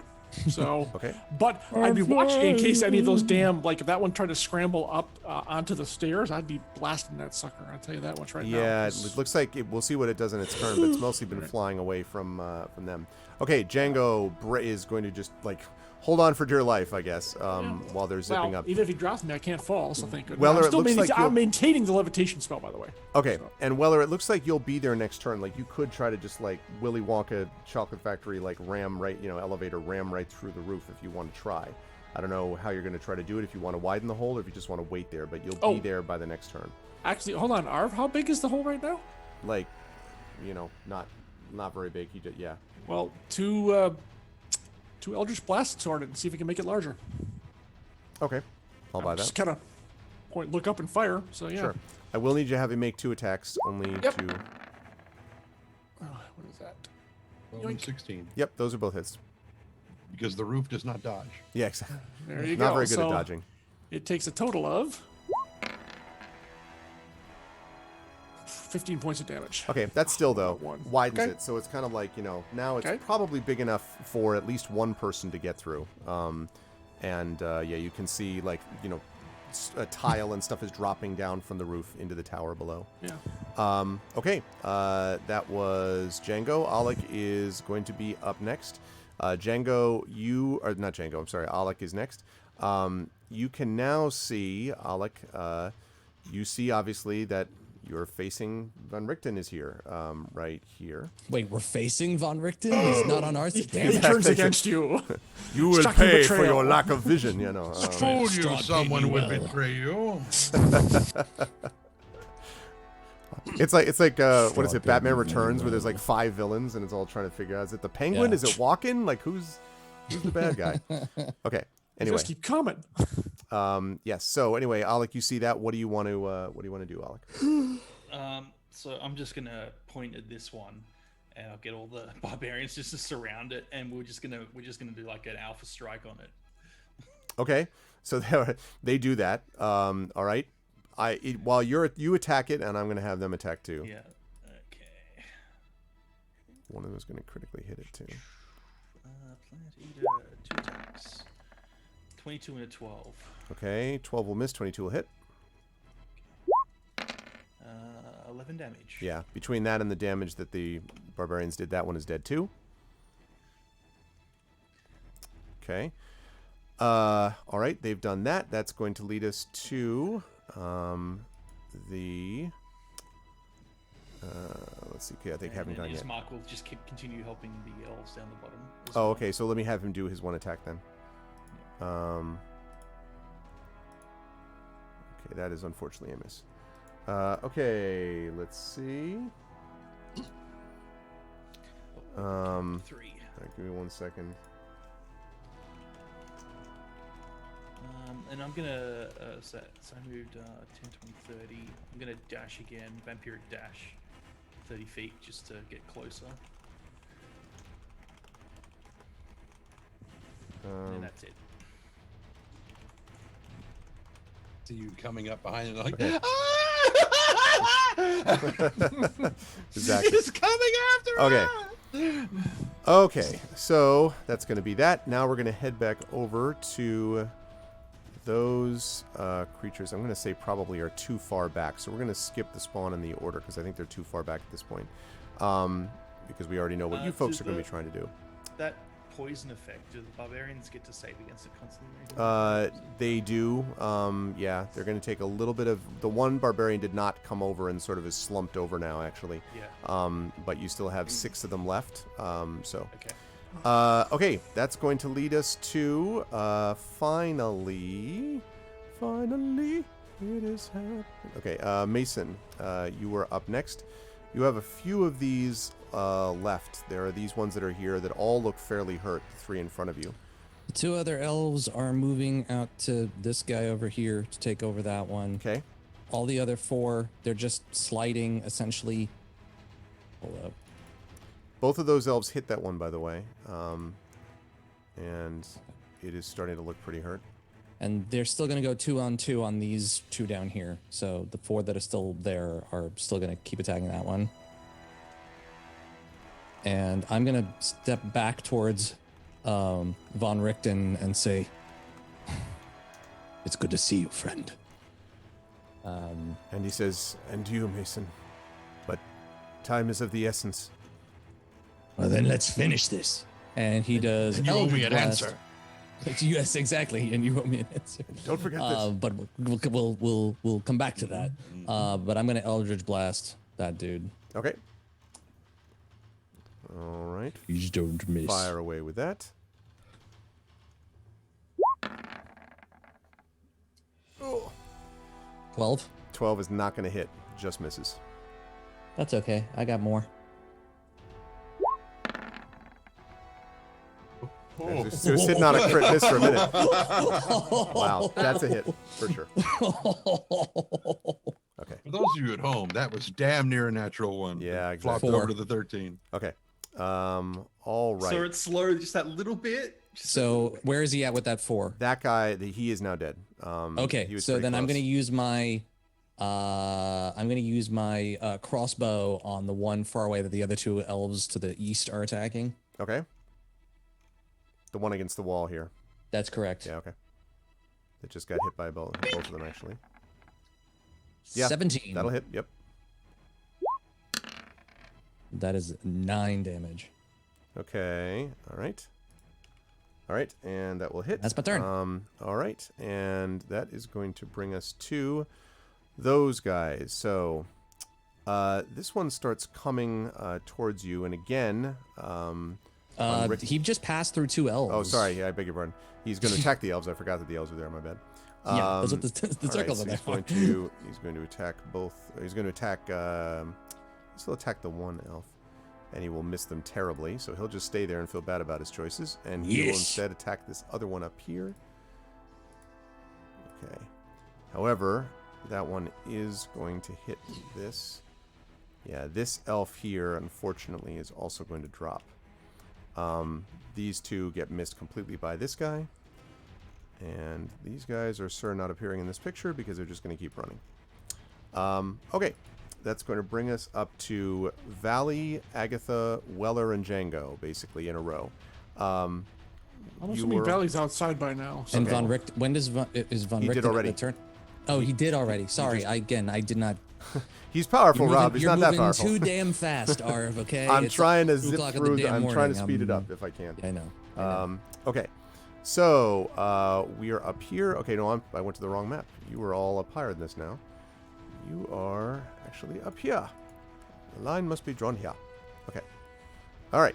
And that Good night, brings us Shadow. over to here.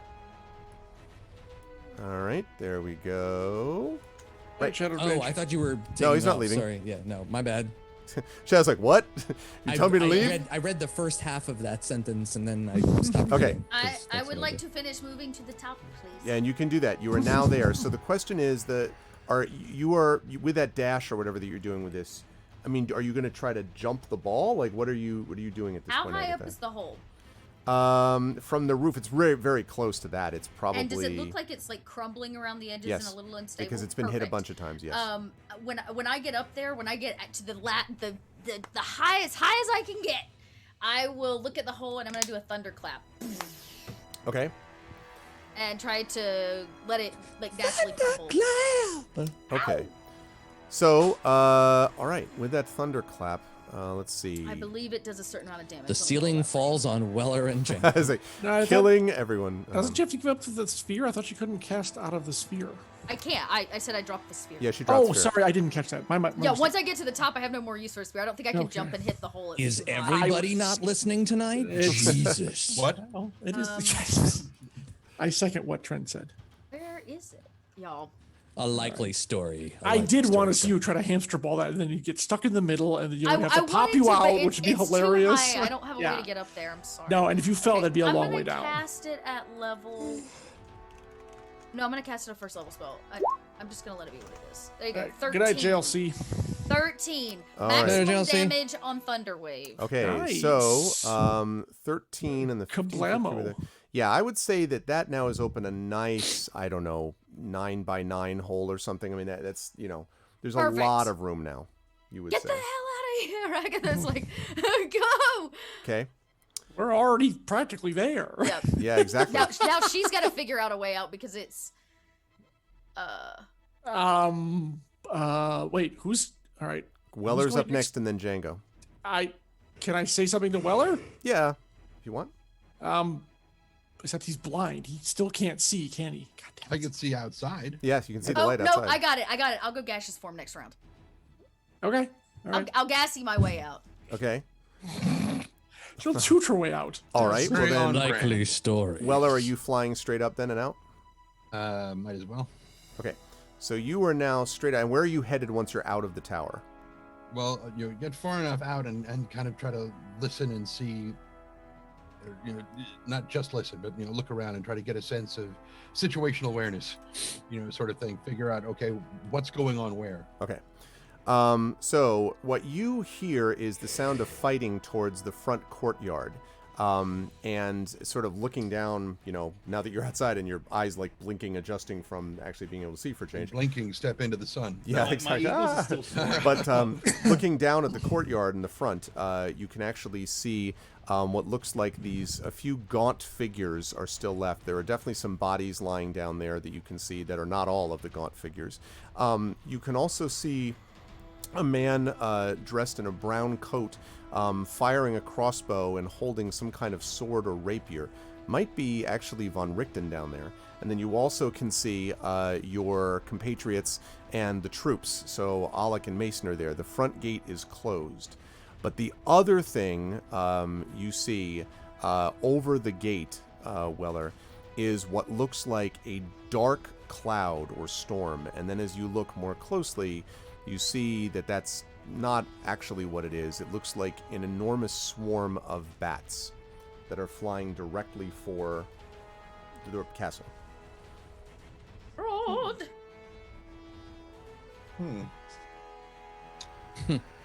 That's unfortunate. All right, so I'm just gonna. No, he's levitating. Damn. You throw Django you to cannot castle. drop him. And I'm out. I'll kill you. Use him as an improvised weapon, and Just for reference, my eagles are still up there, by the way. You just said help to Oh, assist yeah. if needed, so they're still up there. Yeah, it's not been 30 minutes yet. Yeah, it's barely. But they were been like specifically 15. told to go and help the guards. They were. We're literally right.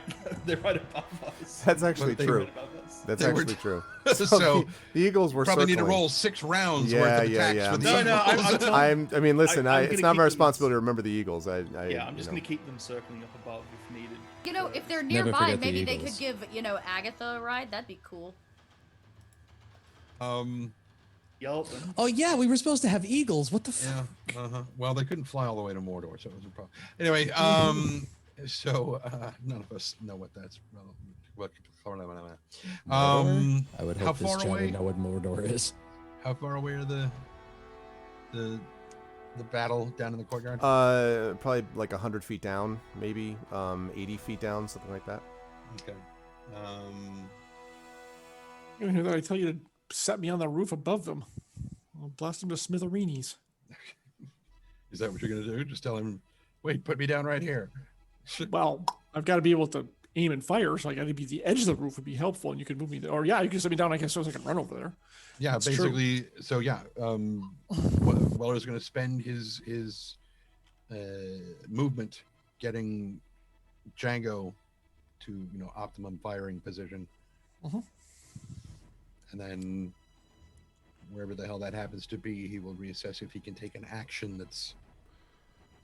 Okay. So you're flying down to a stable position. Yeah, where so you, we will now be Above outside near the courtyard. fire, yeah, Gotcha. above the on, like, the nearby roof of the. I would building say there. that you're probably going to be able to get there next turn.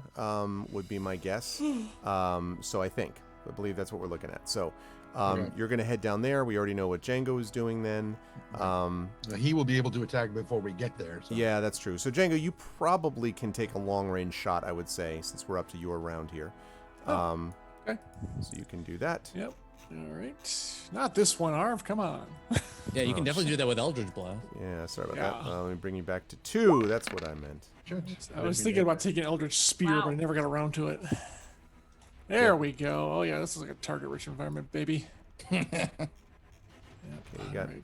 Those four just ran away. Is that what happened there? right, exactly. So they seem to be running away. Well, but these ones are actually in combat with others. Oh, Yeah. Your poor forces. Oof, okay, Yep. I'm gonna help out. So They're yeah, you can dead park me. elves and barbarians You everywhere. can park me on the and roof Barovians. over here next to these two that they're in combat with. There are still Barovians alive, right? Yes, there are some.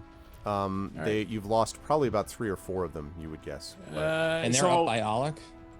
Yeah, no, there was- Ismark there and his is crew went down here, I think. Correct me if I'm wrong, Sod. Yeah, they're all helping the elves. Yeah. Oh, right. Okay, I'll move them. Got it. Okay, so Arv, I'll take the one that's closest to this door, right there. which one? I can't target the damn thing. It's the one with the circle in them. Oh, this one right here? Oh, Yes, that one. Correct. okay, yep, all right. Yep. And we'll give him Fire a couple away. blasts Looks to the pretty good. face. Yep. Kablam. 21s. Nice Okay. matched pair. All right, that is going to hit. Yes, both of them will.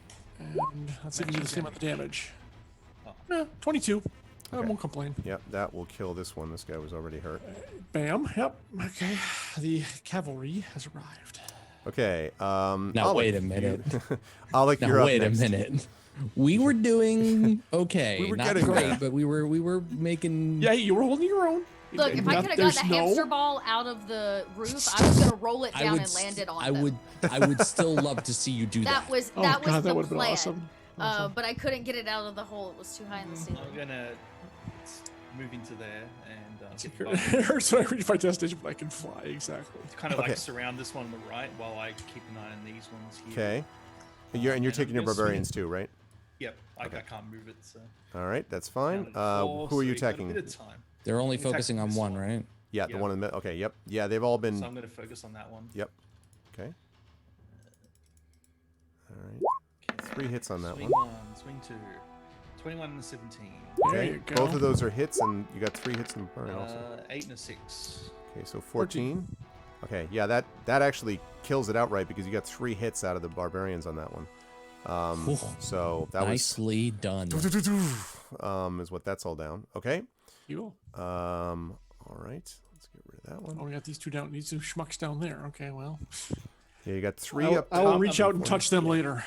Yeah, I'm they're keeping still the they're still eagles- running away. So, keeping the oh, actually, I'm eagles not. up top to I shouldn't say watch Okay. anyone needs that. help. Sorry. Well, I can see the whole thing. So it's Eagles very up clear top. they're What down, what yeah. else, Sud? Just to watch if anyone needs help, like if anyone's falling or if anyone needs assistance. Like I don't know what's happening up top, so Yep. Okay. That's For going to lead reasons. us to. oh, and Ismark attacks that. one. Yeah, and then Roll Ismark's that going one. to attack that one down there. Okay. The humans. Okay. Right. Let me get that That's it. attack in. That's a miss. Okay. And then the Barovians will get a few. Saad, we have a chance. You want to move our Okay. turn orders over here if you can? One of those is going to be hit. Actually, this guy looks very hurt. Okay. All right. That is those. Okay. The spawn are no longer involved. So in it's the me. situation. So it's Mason. Yep. Elrith.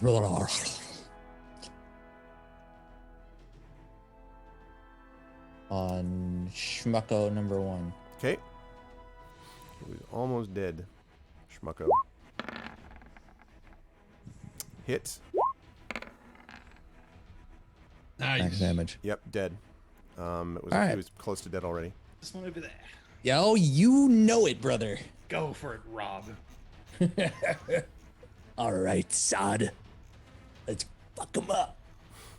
Fire. I can't see myself. 19. Hit.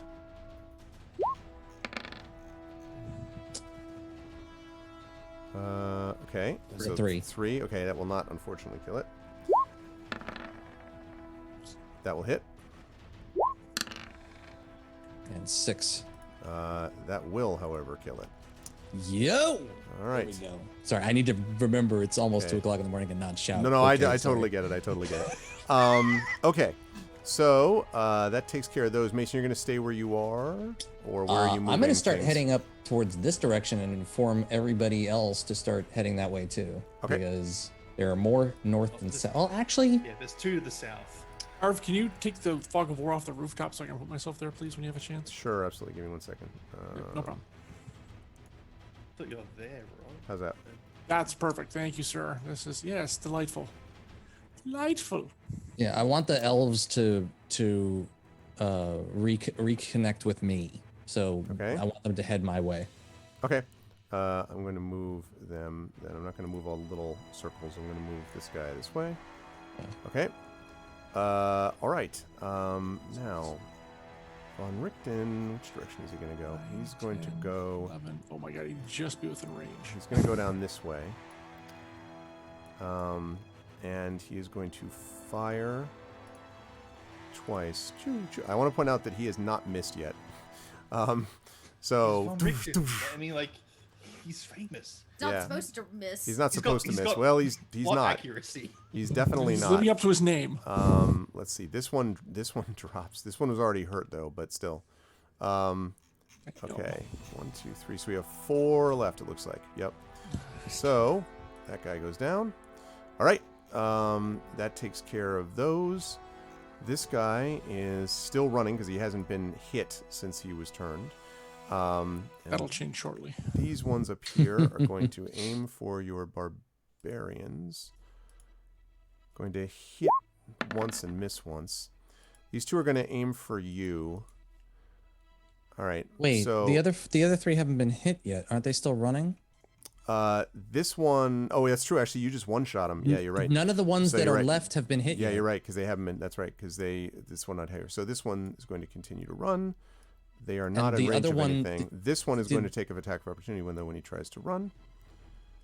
That includes Actually, are myself. you? Well, I should ask that. I mean, like, assuming that he takes, is the going If, to take? if all the barbarians are going to go for a swing, I'm going for a swing too. Okay, Sure. So go ahead and make the attack of opportunity then. Oh wow, 26. yes, that's 3 of them hit again. 5 slashing. Okay, 5 slashing, 3 of them hit. Okay, he's almost dead now. He's also no longer turned, but Right. that's Okay. But we've got No, air that's right. support. Okay, Valley is up. Valley's not gonna mess with these guys with their big long tongues and no, thank you. That leads we us get then to Valley. Agatha. Yuck. Agatha, are He's you? not going in on this Agatha- Kiss cover band. Agatha That's right. turns in gaseous form and escapes through the hole. Okay. So she's looking for a ride. Do I see the? I don't know if I can see in gas form. I guess I can. I don't know. Can I? You can see, you just can't speak. Okay, great. Then I would like to spot an eagle. You can see an eagle flying around. That specifically was left up there, Alex. Yeah, those eagles that weren't helping us because they're lazy. Probably a lot faster than I am, but like for now, I'm just gonna be moseying my way in gaseous form towards. the Okay. eagle. So you're making your way. The eagle's Yeah, the flying goal around is to rapidly. turn out of it and then, Okay. Yeah. Do ride you? an eagle. Yeah. Right now they're just floating around, but if you ever like like circling basically. Actually, you know what? No, just take my ass to the ground. I'm going to the ground. Okay. I'm All right. done with Very being in there. slowly going to the ground. Okay. Let me Take bring me you. to the ground. Break you Take my over ass to the back ground. here. That's the name of this episode. Okay. All right. Good. All right. That leads us to Weller. You are now, as you see yourself positioned. I think you're where you see yourself positioned. Like here. There you go. But if that's where I dropped off Django, then I would probably be closer to over there. Okay. Well, you can position yourself, I think, where you want to be because you can get to where you want now on this turn. Got a 120-foot movement range. Okay. Yeah. So Um, no problem with that. Yeah. So let's see. We've got. Since it's closer to where I would have dropped off Django, I'm going to move here. I'm probably a good 40 feet off the ground. Mm-hmm. I think. How far is this guy from me? That'll be about 40 feet. So that's 80 feet, which is within range of my 90 feet, and I'm going to ego lash him. Okay. You suck. Spell. You're a terrible, terrible creature. It's a spell I don't use very Your often. tongue is an embarrassment. You're 26 the to worst. hit. That is a hit. His ego has been lashed. And we will take 14 psychic damage. Jesus, that is some ego lashing. How could you say that? He seems appalled. He's not dead, but he's pretty hurt. He's also no longer turned, and he's going to turn around and start heading back in this direction at some point. Oh yes, come closer, please. Okay. Oh no. Let's see. So that's Weller. Which one was that? Brings us up to Django. This one down here. The one down south. One is about to take a okay. face full of Eldritch Blast. Go ahead, Django. It's your turn. Yep, I don't even have to move. 18 and 27. Both hits. I said to the face. And that would be 26. That will kill it. There you go. Yeah, boom, boom. They're Yep. done. 26 seems very common for damage rolls for you. So- Okay.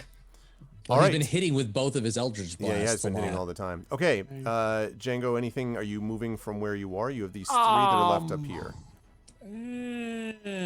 Let's see. I can't get across that opening. Well, I could actually, because I could leap it. Maybe that's wait. That's 20 feet. No, actually, you know what? I am gonna step off because my levitation was still going and levitate, but down to the ground and join Von Richten and say, and just kind of nod to him. And I'm not super fond of that guy. he nods to you and he says, "We must hurry. Strahd is almost here." And at which point Weller is like, "Ugh!" and points at the drawbridge Yeah. where the cloud of bats is coming over the. Right, and that's literally about to happen, as you'll see. But yes.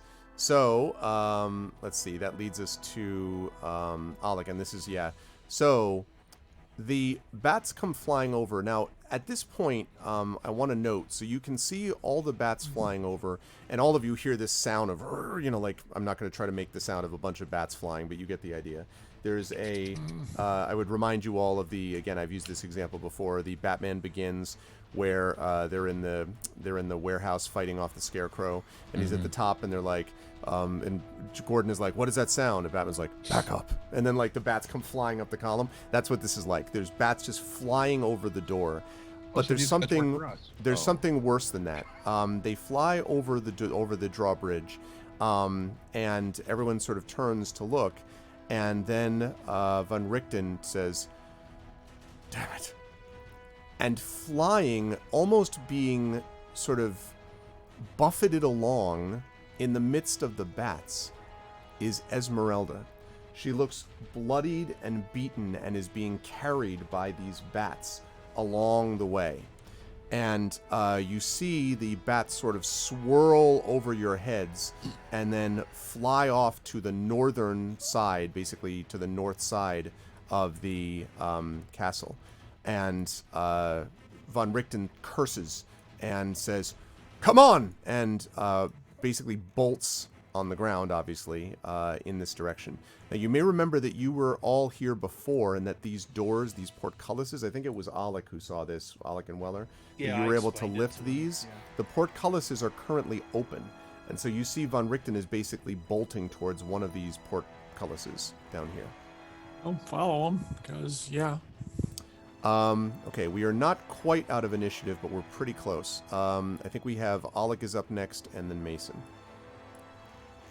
All right. I will let the barbarians do their attacks if they kill this or not. If not, I'll swing at it. So, Okay. All right, go ahead and do that. or the barbarians. I'll let the barbarians go first. Okay. for swinging All right, stuff. that makes sense. Let's see, we got 5 of them left. Okay, that is 2 hits. Yeah, that one actually was pretty close to dead anyway, and that will kill. Actually, you don't even have to hit them. That one is already dead. All right. So, Then I'll run up to the next one and okay, start swinging. go ahead and swing away.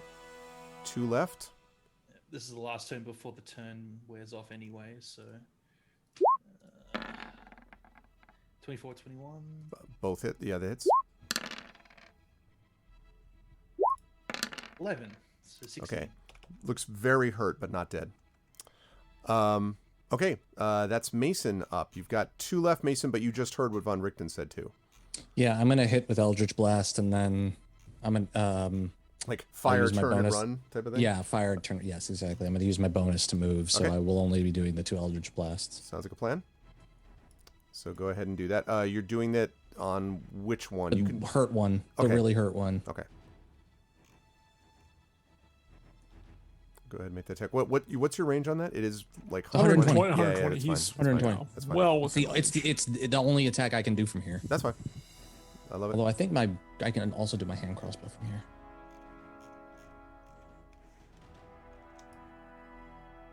Yeah, because you have crossbow expert, so you ignore the. 13. 13 will hit. Just hit. Nice. 5. Okay, 5 will kill that one, actually. It was pretty close to dead. All right, I'm going to hit the other one then. Okay. 20. 20 will hit. Non-natural. Yep, for sure will hit. That's 3. 3. Okay, that does not kill that, unfortunately. All right. And then you're going to book it, you said, the other way?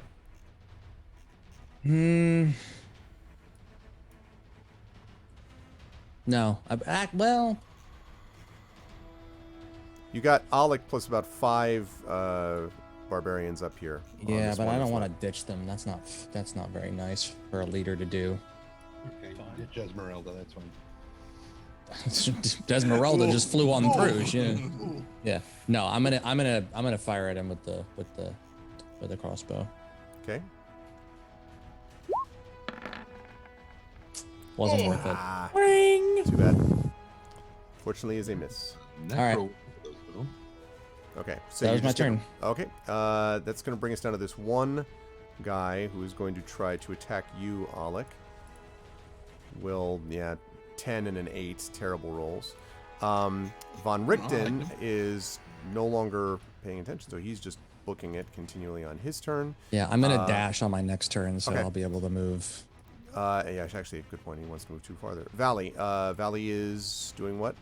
Valley will be with me. Where the hell did Valley go? I don't have a Valley on me. I'll have to bring Valley over here. Okay. See, he's going to be on you, and Agatha, you are now floating toward. Now, it depends a little bit on where you want to end up because you're floating towards the ground, but you definitely saw the bats, and you could see Esmeralda's body being carried in them as you saw the bats flying over the castle to the east. So you could float in that direction, or you could float in the other direction. Like with Esmeralda, you mean? Right. He went to the east. In this direction. I'll go where the bats take me. Okay. So I will float in that. I'm just gassed. So I imagine if they pass through it, like pushes my body kind of with it. I'm gonna ride the wave. Of Okay. Bat wings. All right. So you were heading in that direction. That's going to lead us to Weller. Weller just. So banks and turns, basically, I assume.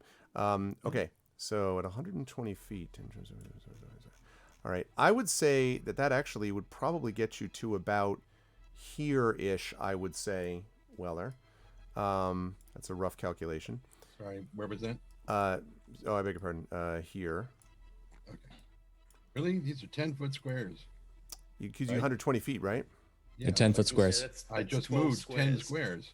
Yeah, I just moved. Oh, that is squares. 10 foot. Oh, I thought was you like, hadn't- wait a minute. I thought you hadn't moved yet. My bad. I'm sorry. I thought you hadn't moved yet. Mr. Crazy going super ahead of everybody. Yeah, no, sorry. I thought you hadn't moved yet. Sorry. Okay. All right. That leads us to Django. Yeah, Dash City, baby. 1, 2, 3, 4, 5, 6, 7, 8, 9. Somebody around like here.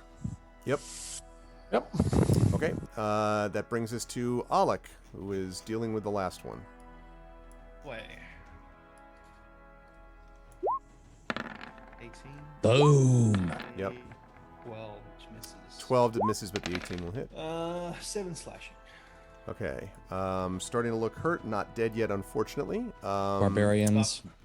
And the barbarians now. Oh, that's right. The bobs will... All Okay. upon it. 3, 4, 5. Okay, that's 2 misses, 3 hits. And okay, it is holding on to life by the thinnest of threads, or unlife, I guess, by the thinnest of threads. Okay, that's going to bring us to Valley, who I guess you already. Oh no, not Valley. I'm sorry. That's going to bring us to Mason. Sorry. Yeah, I'm gonna hit it again since it's not dead. Okay. So Yeah, it looks like a stiff breeze could blow it over. Kill it. that should do it. Yep. Oh, and max damage. It's Wow. dead. Yeah, it's very dead. It's It is obliterated. Gone. Force its Okay. head off its body. And now what, Mason? I'm just going to have you do Well, your I last don't part need to of do your the move. second one because there's nothing to hit. So that means I can move, what, 30 feet? Yes. All right, so to there. Okay, and with that, I'm going to pull us out of initiative here. And I want to at least bring us around here to the overlook thing. Let's give me. So now we can move. Ominous. Yes, anyway? you can now move as per normal. All right. So let me do it that way. My goodness, Okay. I'm amazed we got out of that So fight. now, all of you, as you book around at various speeds, find yourselves. There we go. Find yourselves looking at two people, basically. The cloud of bats, and I would say that probably Agatha's able to see this first. The cloud of bats sort of swarms around this overlook area. And for those of you who don't remember what the deal is with this, this is there's a basically enormous overlook. And there is a 1,000-foot drop on the other side of this. It is allegedly, according to the book that you all received, the tome, it was from here that Strahd's love, Tatiana, a long time ago, leaped from this overlook. And it was from here that you can actually see the village of Barovia way, way below. And lightning kind of lights up the sky as this is here. And lying at Strahd's feet is Esmeralda. She is not moving. She is bloodied. And Strahd looks at you, and there is fury in his eyes. Just sort of abject fury. Although he does not, lose his cool is he or run mad after that we you yet. broke his little heart? Oh, that's so lovely. He's so pathetic. And so he looks at all of you, and he says, as you all gradually gather, he looks at you. And Von he's- Richten should be here too, right? Yes, actually, it's true. Where did Richten go? And also, so should these guys. So give me a second. Oh yeah, the rest of the army. Let's make sure that's- the whole yes. Let's make sure the whole party's here. Okay, so like this. Okay, and almost gotta pull him over there. Okay. So Von Richten. Von Richten is in a wall. Comes there we go. Von Richten's in a wall, yeah. Bad collision detection. Von Yes. Richten comes up here, and this door is also no longer closed. Von Richten is up, and I know, let's get the whole party in the same map for once. I know, right, Kevin? Von Richten strides up. I shouldn't say strides. He's got a limp, but he kind of, comes up as fast as he can. And then points his crossbow at Strahd, and he says, "Release her, Strahd. You've lost. You can see this for yourself." And Strahd sort of stares at him, and his cloak is blowing in the wind. And there's a long pause, and then he says, "I had wondered how long it would take, Von Richten, before you revealed yourself. Or how long it would take before you and your filthy friends would launch their attack. But there is nothing you have done here that I did not anticipate already. You see this thing at my feet? I have already done this to most of your friends. Each one of you will pay for what you have done, for I have already sent the ones to collect." And he turns to each of you in turn. "You," and he looks at you, Agatha, assuming you've restored like regular Oh form. yeah, Are you I've okay? come out of gas. Yeah. So he looks at you, he says, You would have been better served to spend your time back in your trees and your forest. For when you return to your home, you will find nothing there. My creatures have swarmed over it, killed what they found there, destroyed the people of Kresk and those you thought you had protected. And he turns his attention to you for a moment, Mason. He says, "You came here assuming, I suppose, that you would be able to use your power against me A power that comes from another world beyond ours. And yet you have permanently shut off your chance to return home.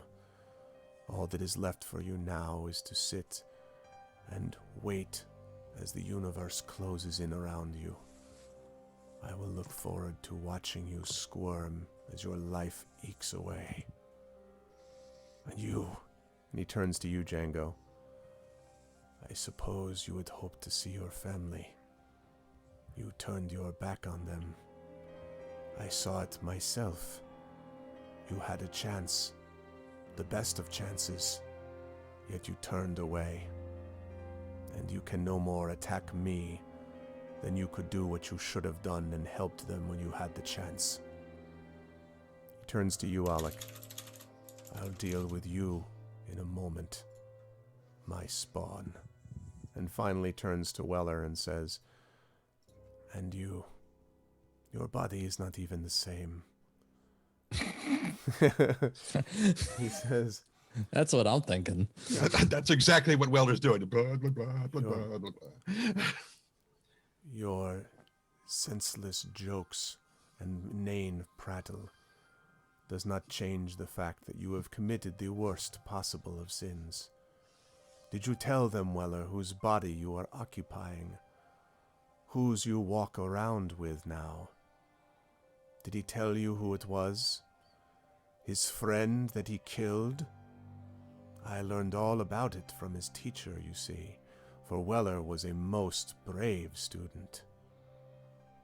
Finally, he turns back to you, Alec, and he says, I will not speak to the Borovians and these barbarians here.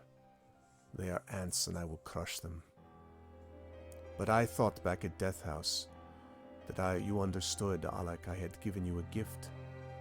A way to separate yourself from your god that has never wanted you. Why would it, after all? You are nothing but the vermin you always suspected everyone else believed you to be. And now, and he stares at you, now you will do my bidding, and you will do it willingly.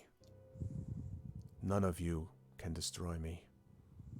I will kill her, and he looks down at Esmeralda, and then all of you. I cannot be defeated or stopped. Even with the destruction of the heart, you have but delayed your final path to death. Well then, if none of us... if none of us Wait, that's can what? kill you... No, I have to say this. All right. Sorry. You Sorry, do Agatha. it. Do it. Okay. Then I will get out of the way.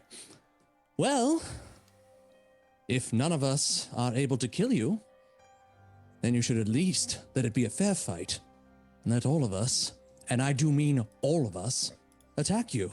If you're so confident that you cannot be defeated by us, prove it. Release them, and let us all fight you all at once. Take us all on. Release. Don't stand behind your pawns. Stand up and fight us yourself. He lifts his chin and he says, release whom exactly? Do you mean You know him? damn well don't consider us fools. While he's arguing with Strahd and they're having like a testosterone off, can I have Nero just cast a little spell called Banishment on Strahd? He has to make a charisma saving throw. If he... I can do it. This will work. It's gonna happen. Let me see about this banishment. All right, Let's hang talk. on. Let's talk banishment, shall we? So it'll only be gone about a minute. They have to make a charisma saving throw or be banished. Beware. Okay, so if they're native, they are to this plane of existence. They are banished to a harmless demiplane. Okay. While there, they are incapacitated. The target remains there until the spell ends, which is a minute of concentration, at which point the target reappears in the exact same space it was left, which gives us just enough time to fuck him over. If they're native to a different plane of existence than the one that you're on, the target's banished to with a faint popping noise, returning to its home plane. Is he native or not? Say this thing about the native again. Sorry. If the target is native to a different plane of existence than the one that we're currently on, the target is banished with a faint popping noise, returning to its home plane. No, this is his plane. So Right, so then he's So going he to goes go to into a a harmless harmless demi-plane demi-plane. unless if he he- can beat the charisma save. all right, what is the charisma save? 16. Alright. Which I'm hoping maybe with this light and stuff, he's going to take some negatives. Could be. He's got a lot of charisma. Actually, you know what? Fudge it. Oh no, I am using the highest. Can we roll. use Just- inspiration to give someone disadvantage on their roll? Can't give him disadvantage. Yeah. okay, It's not fine. how that works. Unfortunately not. Fine. I mean, it's worth it. He let him However- monologue. I'm going to give it a however- shot. However, hold that thought. However, Can, uh, no, it wouldn't. No, never mind.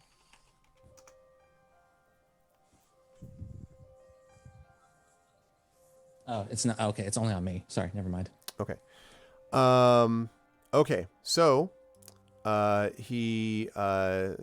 you cast this banishment, and there's this. You said you had Nero do it, right?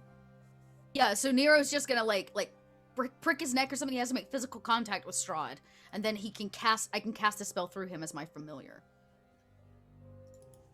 Little Weller was the same way. Yep. Okay. Okay. So, he cast this, but he would be able to sense that the creature was casting it. I mean, never mind. Yeah, he would I'll- know I'll- immediately, yeah. and this may be the end of Usually see Nero. the- Right. but Well, I was going to say. So there is he- a reason that Nero was. So he does summoned. this, and you see there's a moment where Strahd actually shudders a little bit, and then kind of, and he reaches behind him, and he picks up this crawling little scorpion, and does so carefully avoiding the stinger, and he says, "Charming, your little creatures, I suppose." And then he tosses without looking Nero off the overlook. So he just throws. But did throws he him beat away. the save? Yes. Okay. Yes. Okay. He beat it. Well, yeah. I don't want to tell. Yeah. He did. He beat beat it, a yes. 16. He beat That's a all 16. I need to know. Yeah. He beat it with it wasn't that close. He had a really good Christmas saving throw. I was about to say. I bet he had a good Yeah, but he also, anyway, so he nods slowly and he says, "So, as I told you, there's very little that can be done. And therefore," and he looks back to you, Mason, "when you say I must allow others to attack, you mean you wish to overwhelm me, no doubt." I Fine. thought you said you couldn't be beaten. And he sort of smiles and he says, "I can't." Then there is no fear in letting all of us attack you. He says, "Oh, I will allow you all to attack me when I choose to. Would any one of you wish to fight me? One by one. Your best effort." Then tell us. Tell us you all want us to fight you. And he sort of looks at you and his eyes narrowed and he says, "I think you are trying to get me to say something." And I think you're a coward until you say you want us to fight you. Come on, man. Why don't you fear us? And he sort of slowly bends down and he picks up Esmeralda and he says, "How about this then? You can fight me if you're able to save her first." So he turns. Now at this point, Alec, for a moment, his attention is turned from you. Yeah. So you tell me what you're going to do based on what you just said. Quite literally, vampiric dash is past you, Mason, and essentially tackle Esmeralda, and while at full speed, just jump off Over the balcony. overlook, right? Yep, over the overlook. All right. I need you to make here a He gets to attack me though, so yeah, well he's going to. But I need you to make here John, incoming message. I need you to make a strength check for me, please. You can do athletics if you want. You're probably doing this at advantage. Are you doing an advantage? I don't have like No, I unless guess it's like not. a I guess spell I not. can cast, Unless but- someone is going to. Unless someone's inspiring, in which case you Yeah. might have one. But you heard what he's doing, chat. That's what he wants to do. So he's running vampirically and tackling all of them supposedly off the overlook. I will. Shadow Mage is inspired. It's too late. You Never couldn't even get mind. to him. All right. All right. Good time. So he's doing Esmeralda and Strahd, or just Esmeralda? Yeah, because Strahd has Esmeralda. I'm trying to get. I have to try and get the Esmeralda away, and I'm just going to bolt for it and try and tackle him. Okay.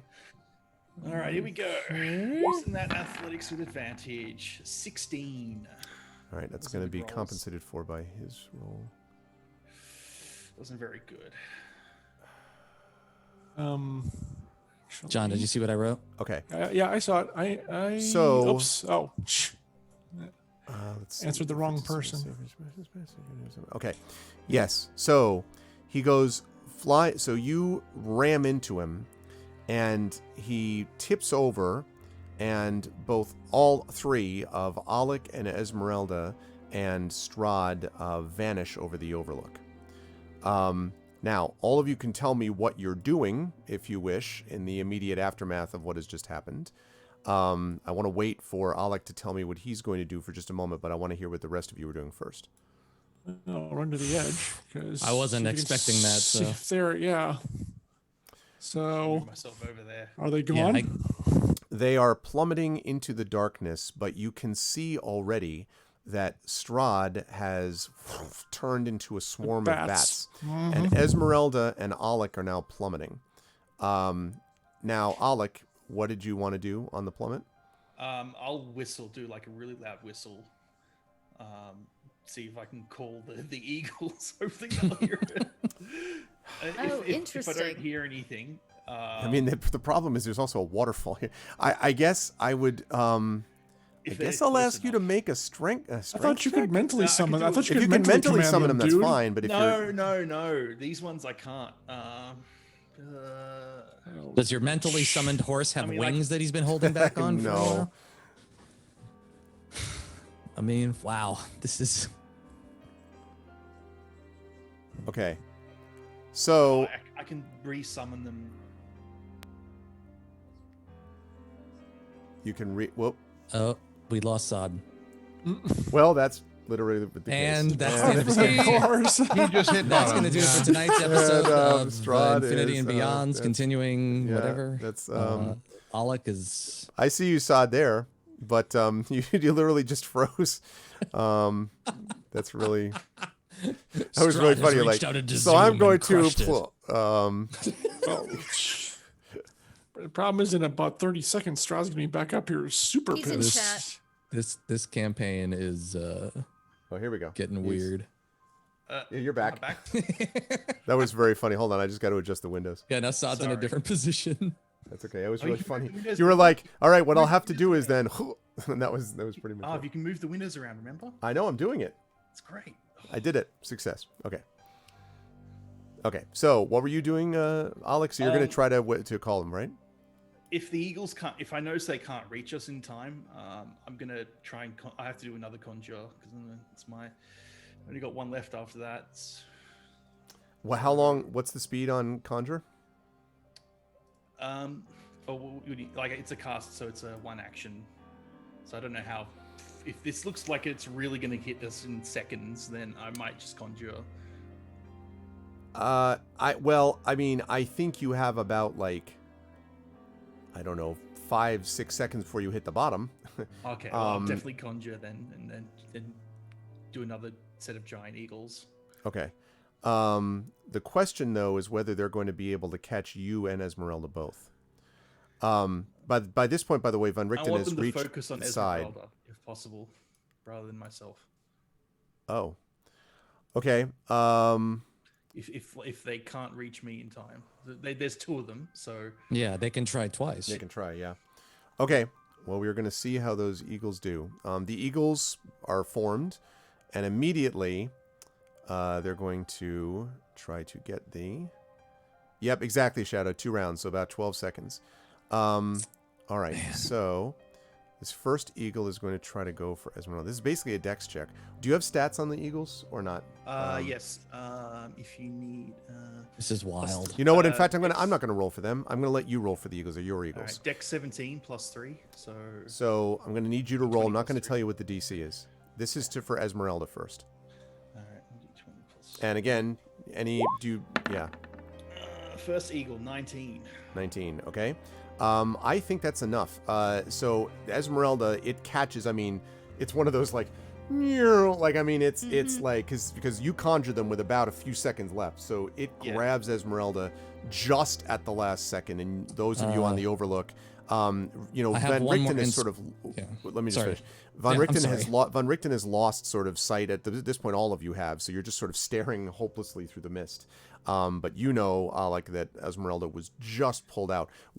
And quickly, what did you order the eagles to do? Like fly up with Esmeralda or what? Just okay. Well, if I'm gonna hit the floor, then as soon as if I die, like the spell cancels. So just to reduce like the fall, if gotcha. You have if that happens. Wait, but you have a second eagle. That leads the second. Well, now he's going to do the second eagle. Now For this one, You if didn't you want to use your inspire him, inspiration. you can do that. I did. No, he's inspired. He didn't use. Oh, the he already inspiration. inspired. I did use it. I did use it. Oh. Honestly, you inspired me again. On what? What did you use it on? The strength check. Oh, To knock all right, him off then the I will Overlook. inspire you because I have one left. Okay. All right. 2d20 keep highest. How do you wait? Is it Ollok? Yeah. All right, not that it. I mean, All right, here we go. It's pronounced, oh, look. 22, even higher. 22, and does manage to pick you up. I mean, like just at the last second, pulls you out of the dive. So you are now 1,000 feet below the Overlook, Alec, and you and Esmeralda both. You can order your eagles to fly them up, and we need to take a look and see how long that takes for them to fly up. Hold on. So just take a look at their fly speed. Oh. Yeah, I think it's 60, but I'll double check. 80 feet. 80 feet, okay. Now the bats are slower than the eagles, but the bats also switched. He switched to bats a lot earlier, yeah. So, okay. So, Strahd, in his swarm of bats here, appears. They all swarm and gather, and then he appears here, just on side here in this parapet. No, I guess here, so that you can see him on the parapet. Esmeralda is no longer there. Now, you don't know where Alec has gone so far. Coven Guy wants to inspire whoever the hell needs it most. Well, they're all going to need it. Down there, I think. And so Strahd appears and turns back into his human form, or his, humanoid form, and says, "So, I have done what must be done with your friends. Again, nothing you can do against me can be used now. My secrets are well hidden in this land. And finally, I can deal with the likes of you." And he sort of strides forward. Now, Von Richten looks tired, but prepared. And what I want to ask is, the rest of them, your troops, by the way, are up here now, and are kind of, like, the Barovians are, like, freaked out, beyond belief. Ismark's trying to calm them down, but the Dusk Elves are sort of looking, determinedly but uncertainly, and the same with the Barbarians, who I think I accidentally forgot. And I will move them up here. Up here. Oh, okay. If the Dusk Elves are just standing around unsure. Well, not unsure like they're not, but just like deciding what to do next, I think. they're gonna attack. I was I'm about gonna tell them to attack. Yeah, Agatha will pull the veil back and be like, You want any Now- of this? You now get rid of is that. the time. Okay. So, they're going to attack. Now, on this one, I have to ask a question. So, it is 2:30. Now, we had originally planned this to go to 2. So we've run over. I tried to push this part here only because finishing on Halloween, like, I really, really, really wanted to wrap this on Halloween. The question that I have for everyone, and we had all been expecting that, but the question I have for the INB crew is, what are we looking at and how does chat feel? Because I'm fine. I mean, I can keep going, and I'm happy to do that. I know we don't want to rush it, but at the same time, I also know that, we set up the fight between the ghouls and the vampire spawns. The way it all sort of opened up means that it took longer than I think, or the ghasts and the vampire spawns took longer than maybe we expected. So I want to leave it up to the players as to what they're thinking. I think like a final epic fight is better in another stream, especially. I agree. And we have two people who already were over 2 p.m. or 2 a.m. for them, and Rob, has had it for 30 minutes. I would rather do this and take our time in another one. As much as I wanted to finish tonight. If we plan one more Saturday next month, maybe. Okay. Yeah. Are just call it Halloween? And just call it. Yeah. Exactly. Stradoween. Are we? So I mean that what we would do on that then is we would do that. We would have the closing kind of. Wrap up. Yeah. We'd have the wrap up. I think that makes a lot of sense. And would also involve that, and it'd be our last session. Yeah. It's too bad. I had thought leading up to this that I wanted to do one other session leading up to this for this reason, but I thought, well, we got a long Thanksgiving, session. thankful Maybe for we'll get it in. Strahd dying. Thankful for Strahd dying. Yeah. So that is a shame that we couldn't get it done. I'm sorry, everybody, but don't want to rush it, and it's gonna take longer. It's gonna take longer than a half hour. So for 28 sessions, this deserves longer than trying to cram in at the end of this one. I think everyone's gonna agree on that one. Yeah. Sure, maybe. All right. We'll see. Then if that is the case, thanks the killing of Strahd. That's funny. Okay. Well, then what I'll do is we will push this back to a Saturday next month. Now, I have not set up the schedule yet, but what I might do actually is I might quickly ask, do the players have the ability to do, let us say, Saturday the 7th or Saturday the 14th? Yes to both. Saturday the 7th is fine. The reason I'm asking now is because I'm going to tell chat that also, so that we know. Either of those is fine with me. Yeah, Saturday the 7th is fine with me. Let's aim to do the 7th, because that way it's just 1 week and we don't have to have a big close, to everything. Yeah, so I let's agree. do it for the 7th. I apologize to the players in the chat, but I also didn't want to just well, everybody's dead and now let's move on. I also didn't want to zip through. It is supposed to be epic. I mean, so, Yeah. And we had a lot of epic moments earlier, but I'm sorry that I couldn't get everybody all the way there. But nonetheless, we have now gotten to the point where they are confronting Strahd upon the overlook parapet, which is kind of how at the very beginning of this campaign I imagined the last fight taking place. So we will see how that all breaks down. And I would say, with all of you sort of staring at Strahd, not knowing where Alec and Esmeralda are, and with an injured and furious Von Richten and all of that. I ain't feeling too much better either. That session to the close. Yep. No, I know. And Strahd holds the high ground. Yes, that's very true. All right, so I'm going to start then, as I usually do, on the right-hand side, and I will start with Dot with her awesome on-point cosplay. I loved the hamster ball moments, but you had a lot of actually really good moments here also in RP at the beginning, towards the earlier part of the session, when you were dealing with the whole idea of the reincarnate. That led to something that I don't think anybody expected exactly. And you had one of the best reactions, I think, which was the big reveal on what Weller, became, and that you were kind of like, what, that. So I was enjoying your reaction to it also. Yeah, so no, I didn't see that coming. how did you feel about today? Where will the lovely folks? I mean, I guess they'll all see you next Saturday, but beyond that, where will the lovely folks see you next? Yep, I'm Dot. You can find me online as Little Red Dot. I have a game in T-minus 10 hours. If you want to come see me play some more Vampire, I'll be playing Vampire the Masquerade over on Roll For It tomorrow. Got a Vampire the Masquerade podcast. It's up for some awards. You have exactly today, the 31st, to finish voting for us. So you can go do that right now. And you'll be seeing some other things coming out. The big news is that I'm joined the crew over at Kobold Press as their Twitch producer. So I'll be producing a bunch of stuff for Kobold Press for a while, which is pretty exciting. So come check that out. That's where I'll be. That's what I'm doing. Pew pew. That's good stuff. Congratulations again on that, and thanks, Dot. And sorry we ran a little late, requiring another session, but thank you for being understanding. And thank you for. We're going to take our time killing Strahd. There's no need We're to going thank to me. enjoy I hope that's how it goes. Take I really. our time killing Strahd. I am looking forward to it. So we will see Dot here for that next week. We will also see Rob next week for that. Next tier. Yes, I'm going to tier up. I'll be a new tier. So you level Dark Side Rob. You had a lot of stuff going on in this one, Rob, because you had obviously on the fun. combat side, you had a lot of tactical stuff moving. Like elves go here, you go there, I do this, fire the other thing. So it felt very D&D on some level, which was kind of actually all right. Yeah, yeah, it And was I'm definitely not more of a saying that swarm situation. In this yeah, case. it felt tactical in a way that it was almost more video game like, which is kind of cool. I'm sort of saying this wrong because I'm delirious at this point because of how tired I am. Yeah. Which is to say, I think the D&D mechanics are really fun. Don't get me wrong. I have a good time with that. But there is something about the fact that my particular character is sort of on the, the truth is he's an earth human. Like, he's not from the Sword Coast, and it shows in his ability set. Like, it's very limited. The stuff that he does well, he does really well. And his sword fighting and even some of, like he's got basic low level, like he's basically owning house with a fucking cantrip most of this game.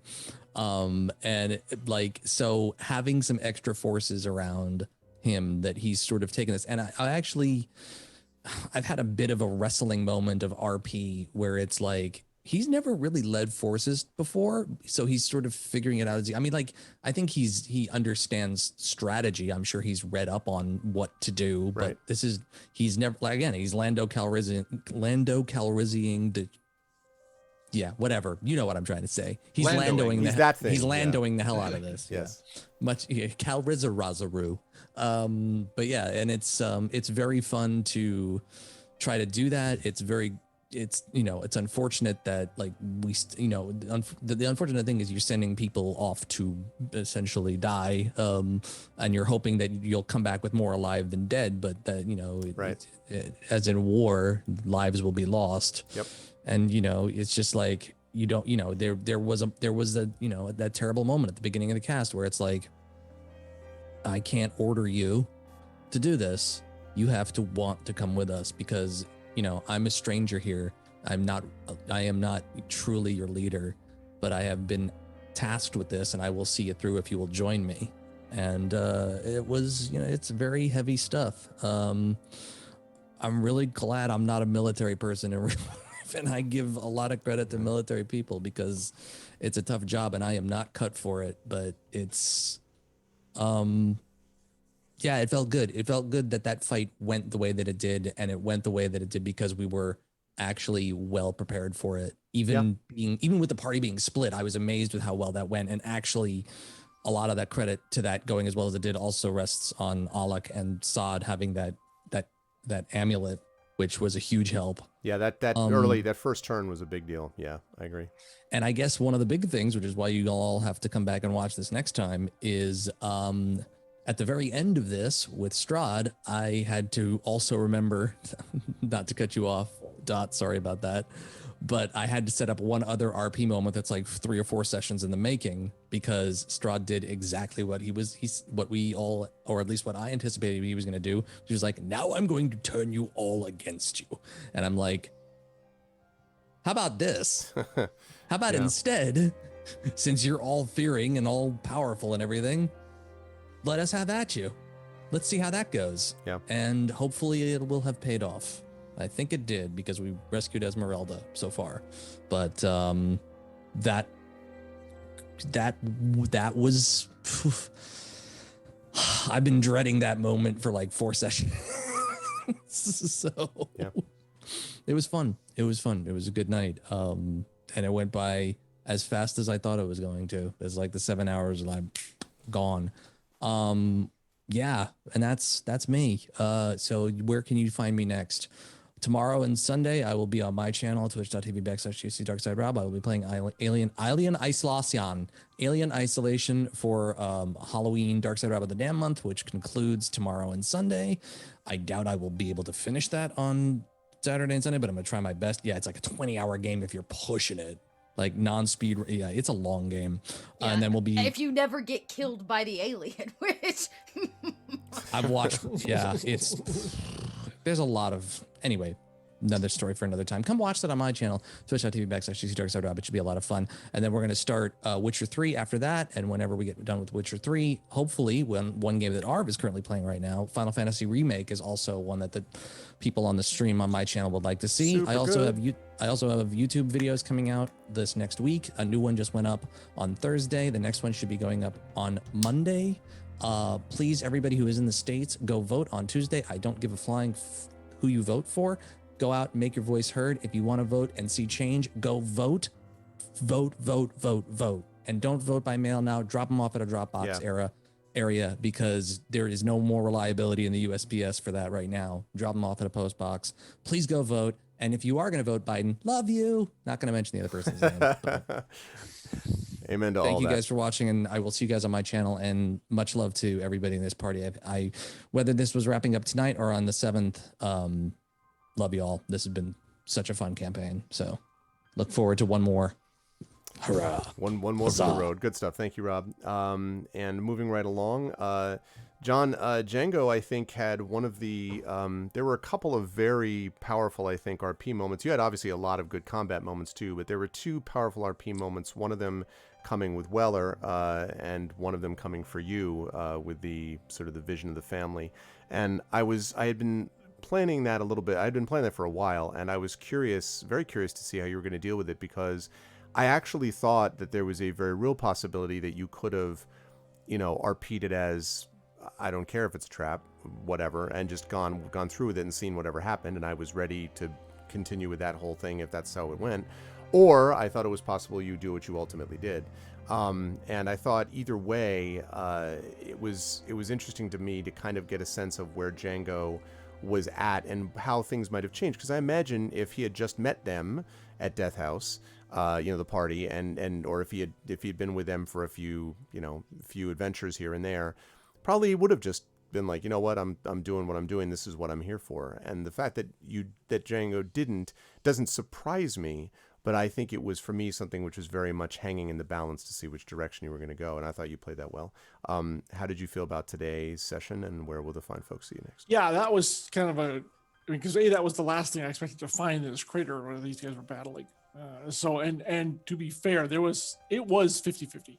I thought, would he go for it now? And I think you read it correctly, that if he hadn't known this group and what we're trying to do for this long and what we've all gone through, he probably would have gone through there. But ultimately, his logical brain said, Mordenkainen wouldn't do this. It has to be from Strahd. If it's from Strahd, it's corrupted and therefore is some sort of trap for me. And I need to be here. So as much as that hurt him, the choice in the end was fairly obvious. But also because he thought, well, is this a sphere of, not to say a sphere of annihilation, but is this a trap that's going to throw me halfway across the planet or something? Or on the far side of Barovia or whatever. So he couldn't take that chance of leaving the group when they would need him, hopefully. Depends on what Baba Lysaga said, as Trent said in the break when her name was mentioned. He said, the look on my face was apparently pretty priceless. He's like, huh? So yeah, that might be an issue. And Rob and I worked out that whole thing with Strahd, and hopefully that's going to work out in the end. But me being half down, and with the Bravenkin icon now, as far as we know, lost to the ages, like, yeah. I could have just taken off and tossed it to someone, but no, he had to charge forward. So I don't know. It's going to be very interesting next time. But this was a lot of fun. Not getting bit by the vampire spawn was not fun. Less fun, yes. The rest of it was fun. So you took. You got hit a that lot. was brutal. You got hit a lot. They that rolled was like real well. 2 attacks. I was like, I got hit twice. They hit max damage on, I think, max on one and was 11 on the other. Crit. Whatever. Yeah, and yeah, like it 23 was, points no or joke, something like that. No Yeah. joke. So they're nasty. He's down but not out. And the question is whether, what's going to happen with him, because he's got anchors and trappings and threads on him. So we'll see what happens. But this is great. I had a lot of fun with everybody. Weller, deep voiced Weller now. And Agatha and me trying to just get through that stupid hole in the room and destroying the heart. Actually, that was, I think, a high point for all of us, because it was really, truly a joint effort, which I think was fantastic. Sure. It's also faster than I expected that you would destroy the heart. It's like honestly, I was like, this thing seemed a little less durable than I thought. The resonance thing was brilliant, and I'll come back to that when we get there. The resonance idea was But kudos for all idea. of us, teamwork, both at the front gate with you guys taking that on, us taking this on too. I was hoping to have more of an effect, but maybe it does, and we just don't know about it. I guess we'll see. So cannot wait to finish this up in a week, and it'll be worth it. It'll be worth it. So thank you, John, very much. And I just realized as you were talking that I can't believe that I forgot about this, but the other big one, and this ties into both Alec and Agatha, was the Baba Lysaga stuff. And I actually really, really adored connecting that with both Agatha and Alec. I thought both And of you Weller. played that super well. Well, yes, and Weller. I mean, but you're I'll getting get to him, but Weller. yeah. Like that was a separate own interaction. get Just to- in front of the church, the interaction with them was because Baba Lysaga is really venomous in a lot of ways, and I appreciated the idea that both Alec and Agatha didn't back down, but also were kind of like, you know, like Alec did his usual kind of like, let's cut to the chase. You can do this or I can cut your head off type of thing. Whether that would have worked or not is another matter. But also that Agatha was playing this, I think, in a very subtle way, which was not to just be like, all right, so I'm not afraid of you and whatever, suck it. You can, you know, whatever. Like Right. that kind of thing wouldn't really work against Baba Lysaga either. But I thought you were playing this kind of, you were almost gathering information as much as you were being defiant, and I thought that was very Agatha-ish She to knows do. what her soft spot is. It's her kid. Yeah, yeah. Like- So you played that out very well, and I forgot to mention that. So let me make sure that I publicly Yeah, that say was that was fun. good stuff. We Tom. don't. We haven't actually in this gotten a lot of just Agatha and and Alec time. Like that was like it was interesting that Yes. they ended up paired in that moment. It was Yes. yeah, it was really interesting. I really like the moment where you were just like, oh, look, you seem to have like no answer here. Just Keep let you me unsure of do this everything. thing." Yeah. Just like, just You can have any decisions. decisions at all. I support Can you, we but I just need get you to on make with a it? decision. Yeah, It's yeah. your best friend. But speaking of Alec, I mean, God. like, speaking of Alec, I mean, like, so yeah, first of all, the Baba Lysaga thing, as I already mentioned, Saad with Alec was great. Secondly, Saad had been telling me, and there was some other stuff behind the scenes that I was having separate conversations. I was running multiple map combats while having separate convos from you, like, okay, I'd like to do this. I'm like, okay. But with you, Saad, the thing that I thought was really interesting was your decision about, you had been setting up this thing about Strahd for not just tonight. I mean, you've really been setting it up for months. Like, you are concerned about whether Strahd would control you. You're concerned about how much power you would have to resist it, and your general hatred of a guy who did all still this don't stuff. know, And you still don't know exactly, but you at least knew enough that he was distracted by the situation with Esmeralda, by all these allies which you assembled, let me say. I mean, this is how this all was possible, is because all of you were able to assemble these allies. There's no guarantee you can do that. And so when you pushed him, you know, when you did the thing running off the Overlook, he did not have the best saving throw to that. But it wasn't a complete fail either, but it was enough to be able to get him off the precipice. And there was a very real chance that I would have been ending this by talking about what a great run Alec had. I mean, if the Eagles were not conjured, you'd be dead. Like, no one survives the 1,000-foot drop, like, period. Like, it just doesn't happen. moments like that don't So I would have normally got a work out. 17 for myself, and like a Esmeralda, 19 for 'cause her. I didn't have advantage for Esmeralda, so I don't know if 17 would have done it, because that's a challenging thing to do. It is very challenging. Yep. It was a high DC, but yeah, a couple of 12s and 13s wouldn't have gotten it done. So anyway, but I thought, so you had a bunch of high risk moments, I think. I just got stuck. Like, Alec doesn't. It's like, would Weller be happy using the dark power on him to revive him, or to Yeah. use Agatha's power, but it would change him completely forever? Like, that's like, I don't know. Yeah, I thought it was fascinating when you said that, when you were like, I can't stop you, which is a weird thing for Alec. I mean, usually Alec would be Yeah. like, don't do that. But Alec was just kind of like, I don't know what to do here. So it's like, you call the shot, you know? Yeah, usually it would be like, if it was the dark power straight away, I mean, he would, if it was back at the Amber Temple, it'd be like, no. But now, after seeing Weller just dead on the slab, basically, Changes a few things, it right? changes his perspective just that Sure. little bit, where he has that maybe, but he's not really sure. Yeah, So, yeah.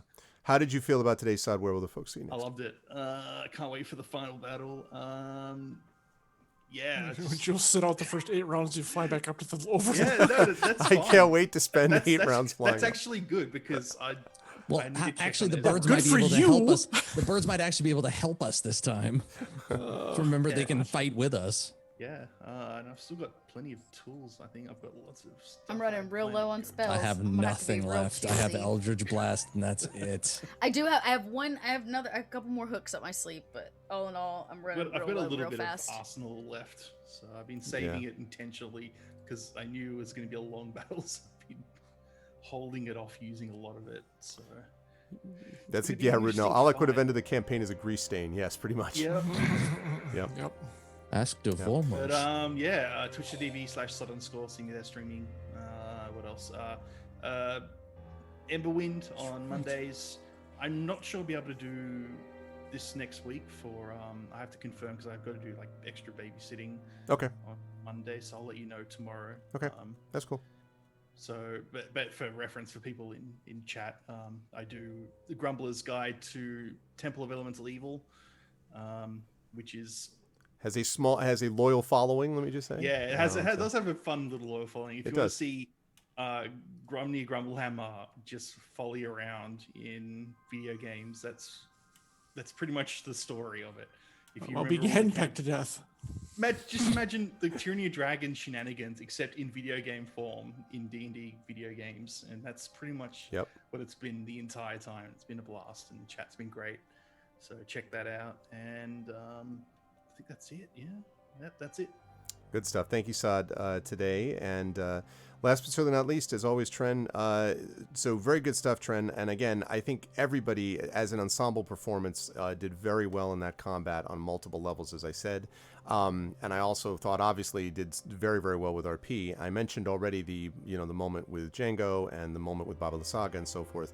Obviously, the moment for you was the interaction with Baba Lysaga, which we had spoken about the possibility that could happen. But the other thing then was the situation with the body that you were brought back into. And when the reincarnation became a possibility and the role did come up human, at that point I had a couple of ideas about what the humans might be.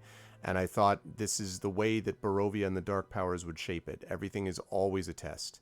And so first of all, I appreciate your costuming being on point, let me just say, with the glasses and the beard and all that. Oh my goodness. That moment to me was one of the big shock reveal moments of the campaign, because I really was curious how Weller would feel about it, because I didn't think of it. I don't know how you felt. I didn't think of it as a, haha, you're being forced to do. I mean, of course it's unnatural because everything in Barovia is unnatural. But I also thought of it as, and I tried to emphasize that it was a unmarked body that was not cut apart, that was not, it was a perfect condition thing. And I almost thought of it as a kind of cyclical, I don't know. I wondered if Weller would see it as a moment of restoration. And I thought of that partly based on the conversation with Baba Lysaga, where you talked about faith as being the thing that had really become important to you. So I thought that was two really good moments RP-wise. Obviously good combat stuff too, as we talked about, in a situation where you couldn't see anything and you were having to do the best you could. But how did you feel about the RP stuff today? The campaign in general, how did you feel about today, and where will the fine folks see you next? I hated it. It was awful. It was terrible. It just unbelievably unprofessional. I expect no less. He really wanted less to do for this session. Really, I just wanted to sit here and eat my horrible, corn chip and just be done with it. No, I had a blast. I too was very surprised by the the decision that Tavis Donnan was going to be the body that Weller. I was like, oh, okay. Well, and I glanced over because I had the 8 tenets of faith, on the webpage. Yeah, that was amazing. That was and I was so like, good. which one would be? Oh, that was great. I was like, I know exactly which one it needs to be. Because several times before he has done the 5th one, which is spread hope wherever you go. Right, he did that a lot in Kresk. He brought that up, and this time it was like, no, that's not the right one for this. And it was like, okay, this fits. This will work fine.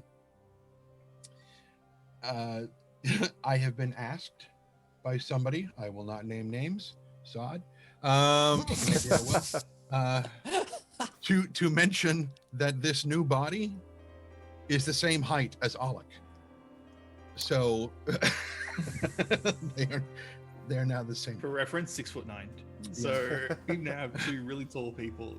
Well, the reaction from everybody when you were they're like, "Is that you?" He's like, "Well, yes, I think so." And everyone's that's like, "What?" It's just that's why I haven't even had a chance to address it yet. That's the right. thing. Is I haven't even gotten my head wrapped around it yet. Several people there at that last confrontation with Strahd when he turns to Weller and says, "And you," and there's probably a couple people like. That was the first. Who the hell is this guy? Who is this dude? Actually, I was gonna say I didn't get a chance to do it because we had to wrap up. But that was the moment where I had to decide if there was even a session, even a second where I could turn and be like, Wait, what? Because Mason's 6'2", so he's still taller than me. So that was messed up. What Arudnell just said in there about the idea of it might even be Lathander did it to him because he can't be a servant of Lathander and try to heal the innocent until he's able to heal and forgive himself. Someone who's broken won't have the faith to be a true hero. That's very thoughtful. The thing that about this campaign that I've really loved, in addition to how wonderful this group of players is the fact that this campaign is all about tests. It is about testing one's faith, one's mettle, one's courage, one's belief in the self, one's belief in others, one's belief in trust. And it does these things, I think, if you're doing it the right way, not in a way that feels like one's being forced into any direction, but in a way that really sort of tests the mettle of who you are. And the greatest lie of Strahd is the idea that in the end, all of you will fail these tests. And I would argue that every character, I should say, played by the player, has passed these tests, whether it's Django with the family, whether it's Agatha with decisions about whom she will serve, and whether she wants to deal with the balance, whether she wants to deal with the Dusk Elves, taking the dark path, whether it's Mason and Xavier, who I would say has had his position had to change over time in terms of does he want to get home? Yes, but he also now wants to fight for these people that he's somehow he didn't even give me an of. opportunity to go there.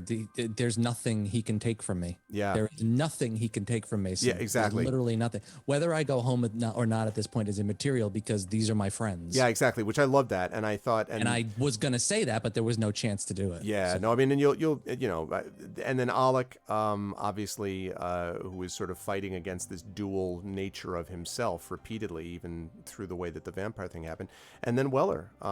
So I found that really, really fascinating, and again, I've said this a million times. I'll say it again. This is an campaign 301.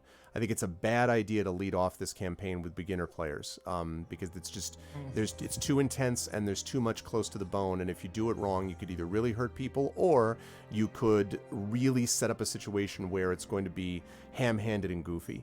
And so again, I think we've been privileged to watch a very good group of players playing through it, which is why I love that to happen. Sorry for the long diatribe. One question on that.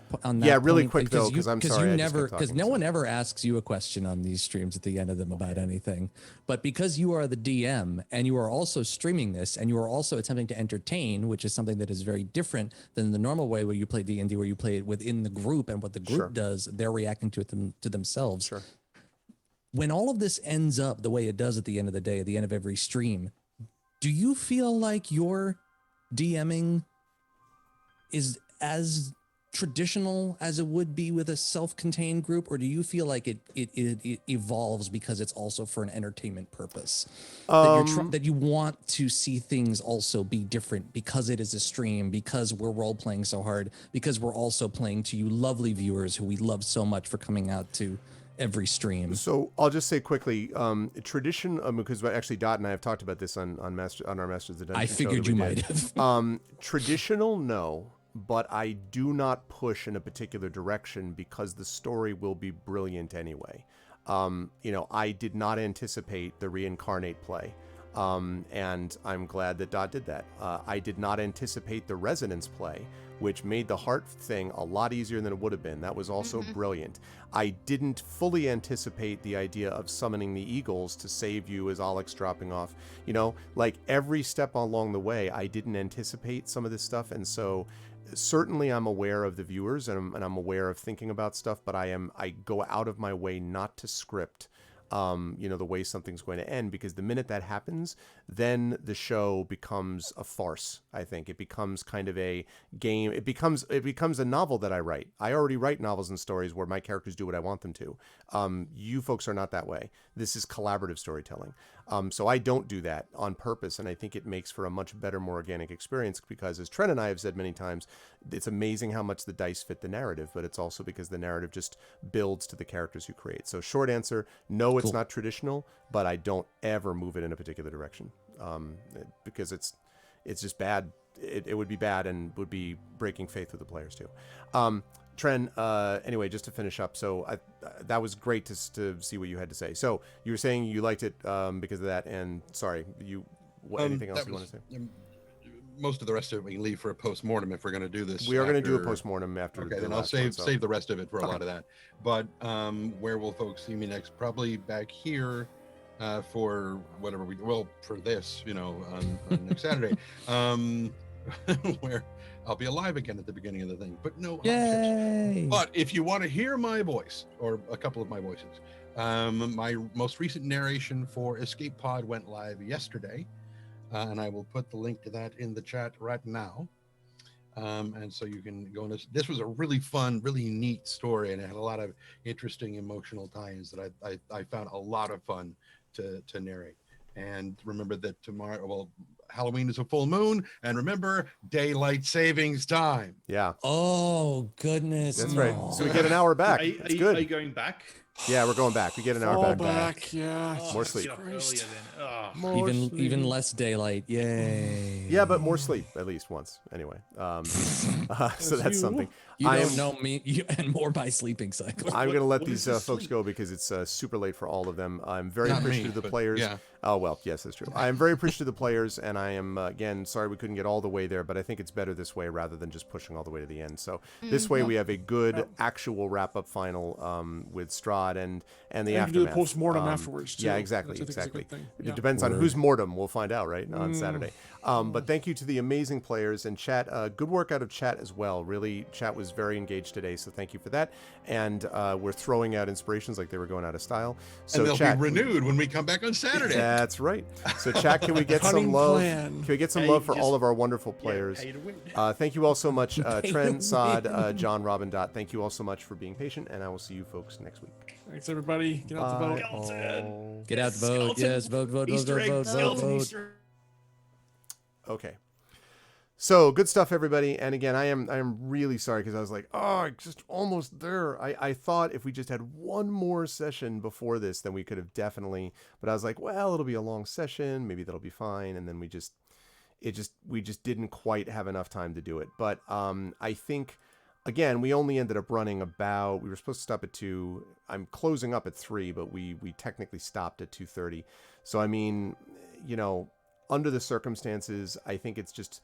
I'd rather do that, do what we ended up doing, than having a situation where the people are, what they are. I would rather have a situation where we actually finish it and feel good about what we finish, than about a situation where,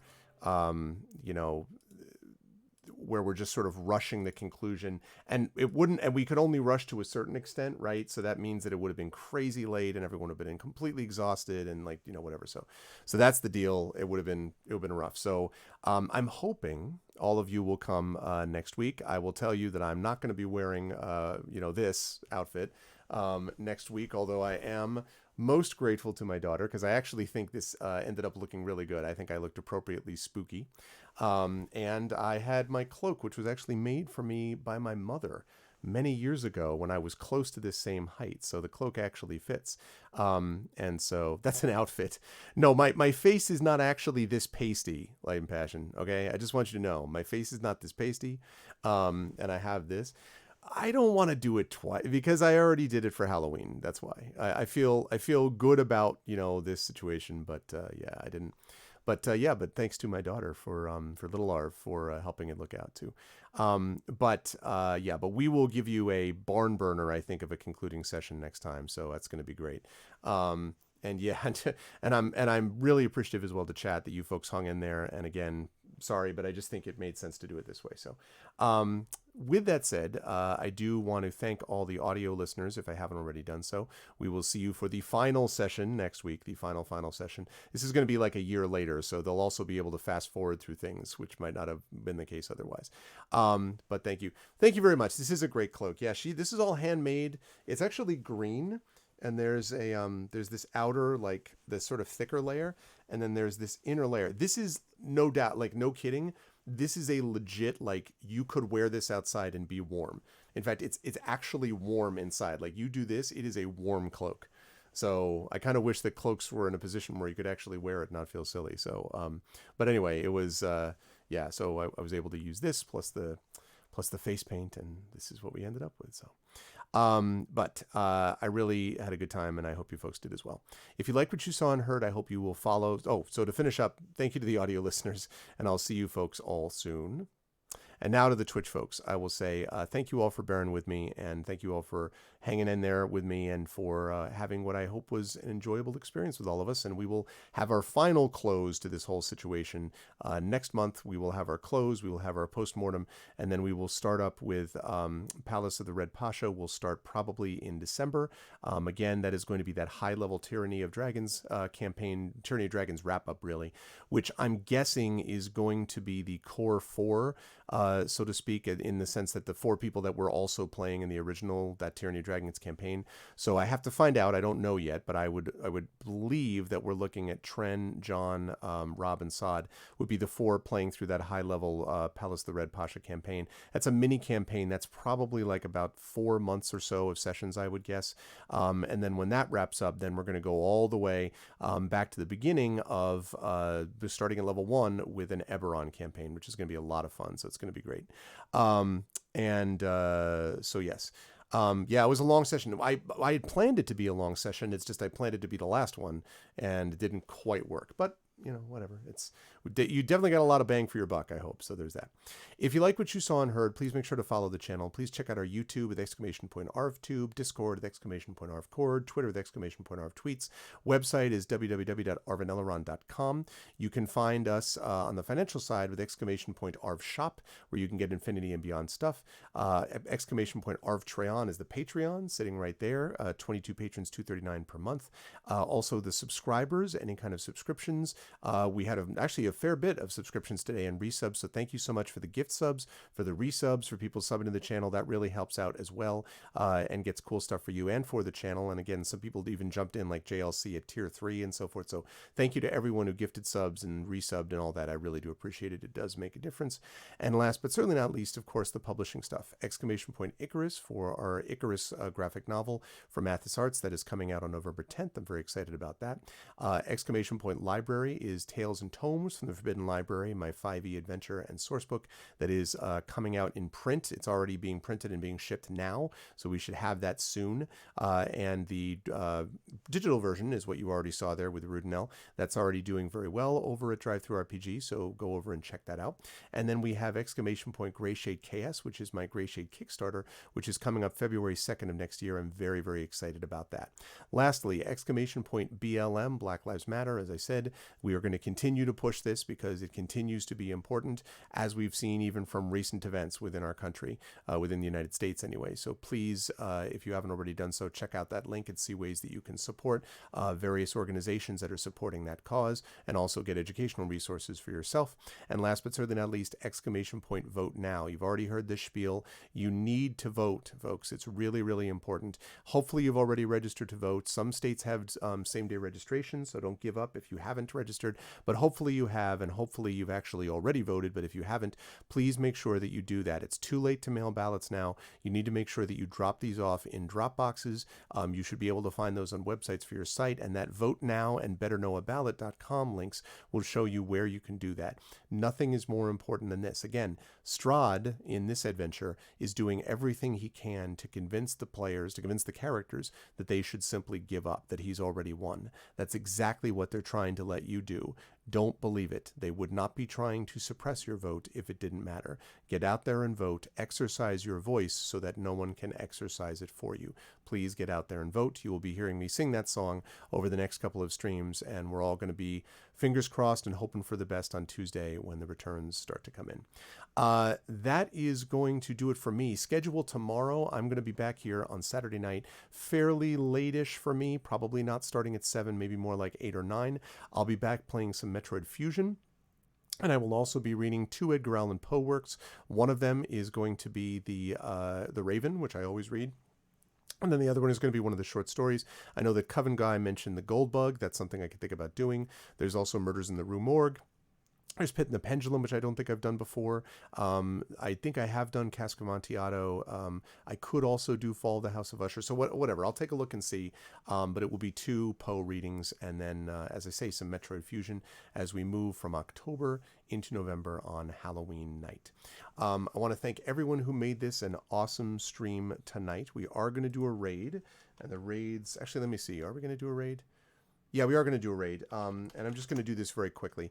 It's very simple. If you are not a sub, you're going to do this. The Arvanauts have landed, followed by Twitch raid.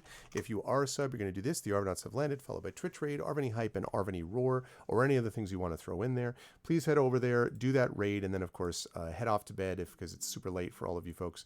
But if you want to do the raid with me, you can certainly do that, and I think I see who I am going to raid for today. Yes, I do. So we're going to head over there, and we're going to do this raid, and that is going to be that. But otherwise, I'm going to see you lovely folks on Saturday.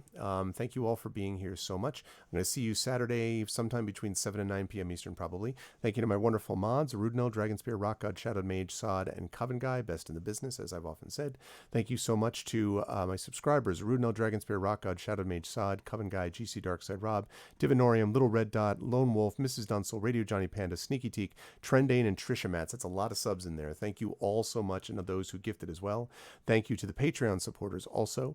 Thank you to Archie Tom. Thank you to Aiden, Commander Root, Darksteel Spork. Thank you to Electrical Longboard, who is totally not a bot. Thank you to Elswin, Defeat, to Furious, to Furyfire, Italiara, Jagtris, Jedi.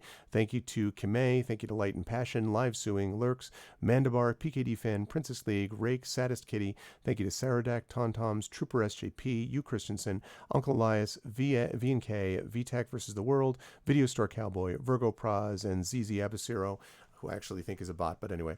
Thank you to all of you lovely folks, and a special thanks to my players tonight. Thank you to Trendane, thank you to Sod, thank you to John, thank you to Rob, thank you to Dot. Wonderful stuff from the players, and I will see all of you lovely folks tomorrow, Saturday, for the Edgar Allan Poe and Metroid Fusion, and back here next week on Saturday for, this time I swear, the epic conclusion of D&D Curse of Strahd.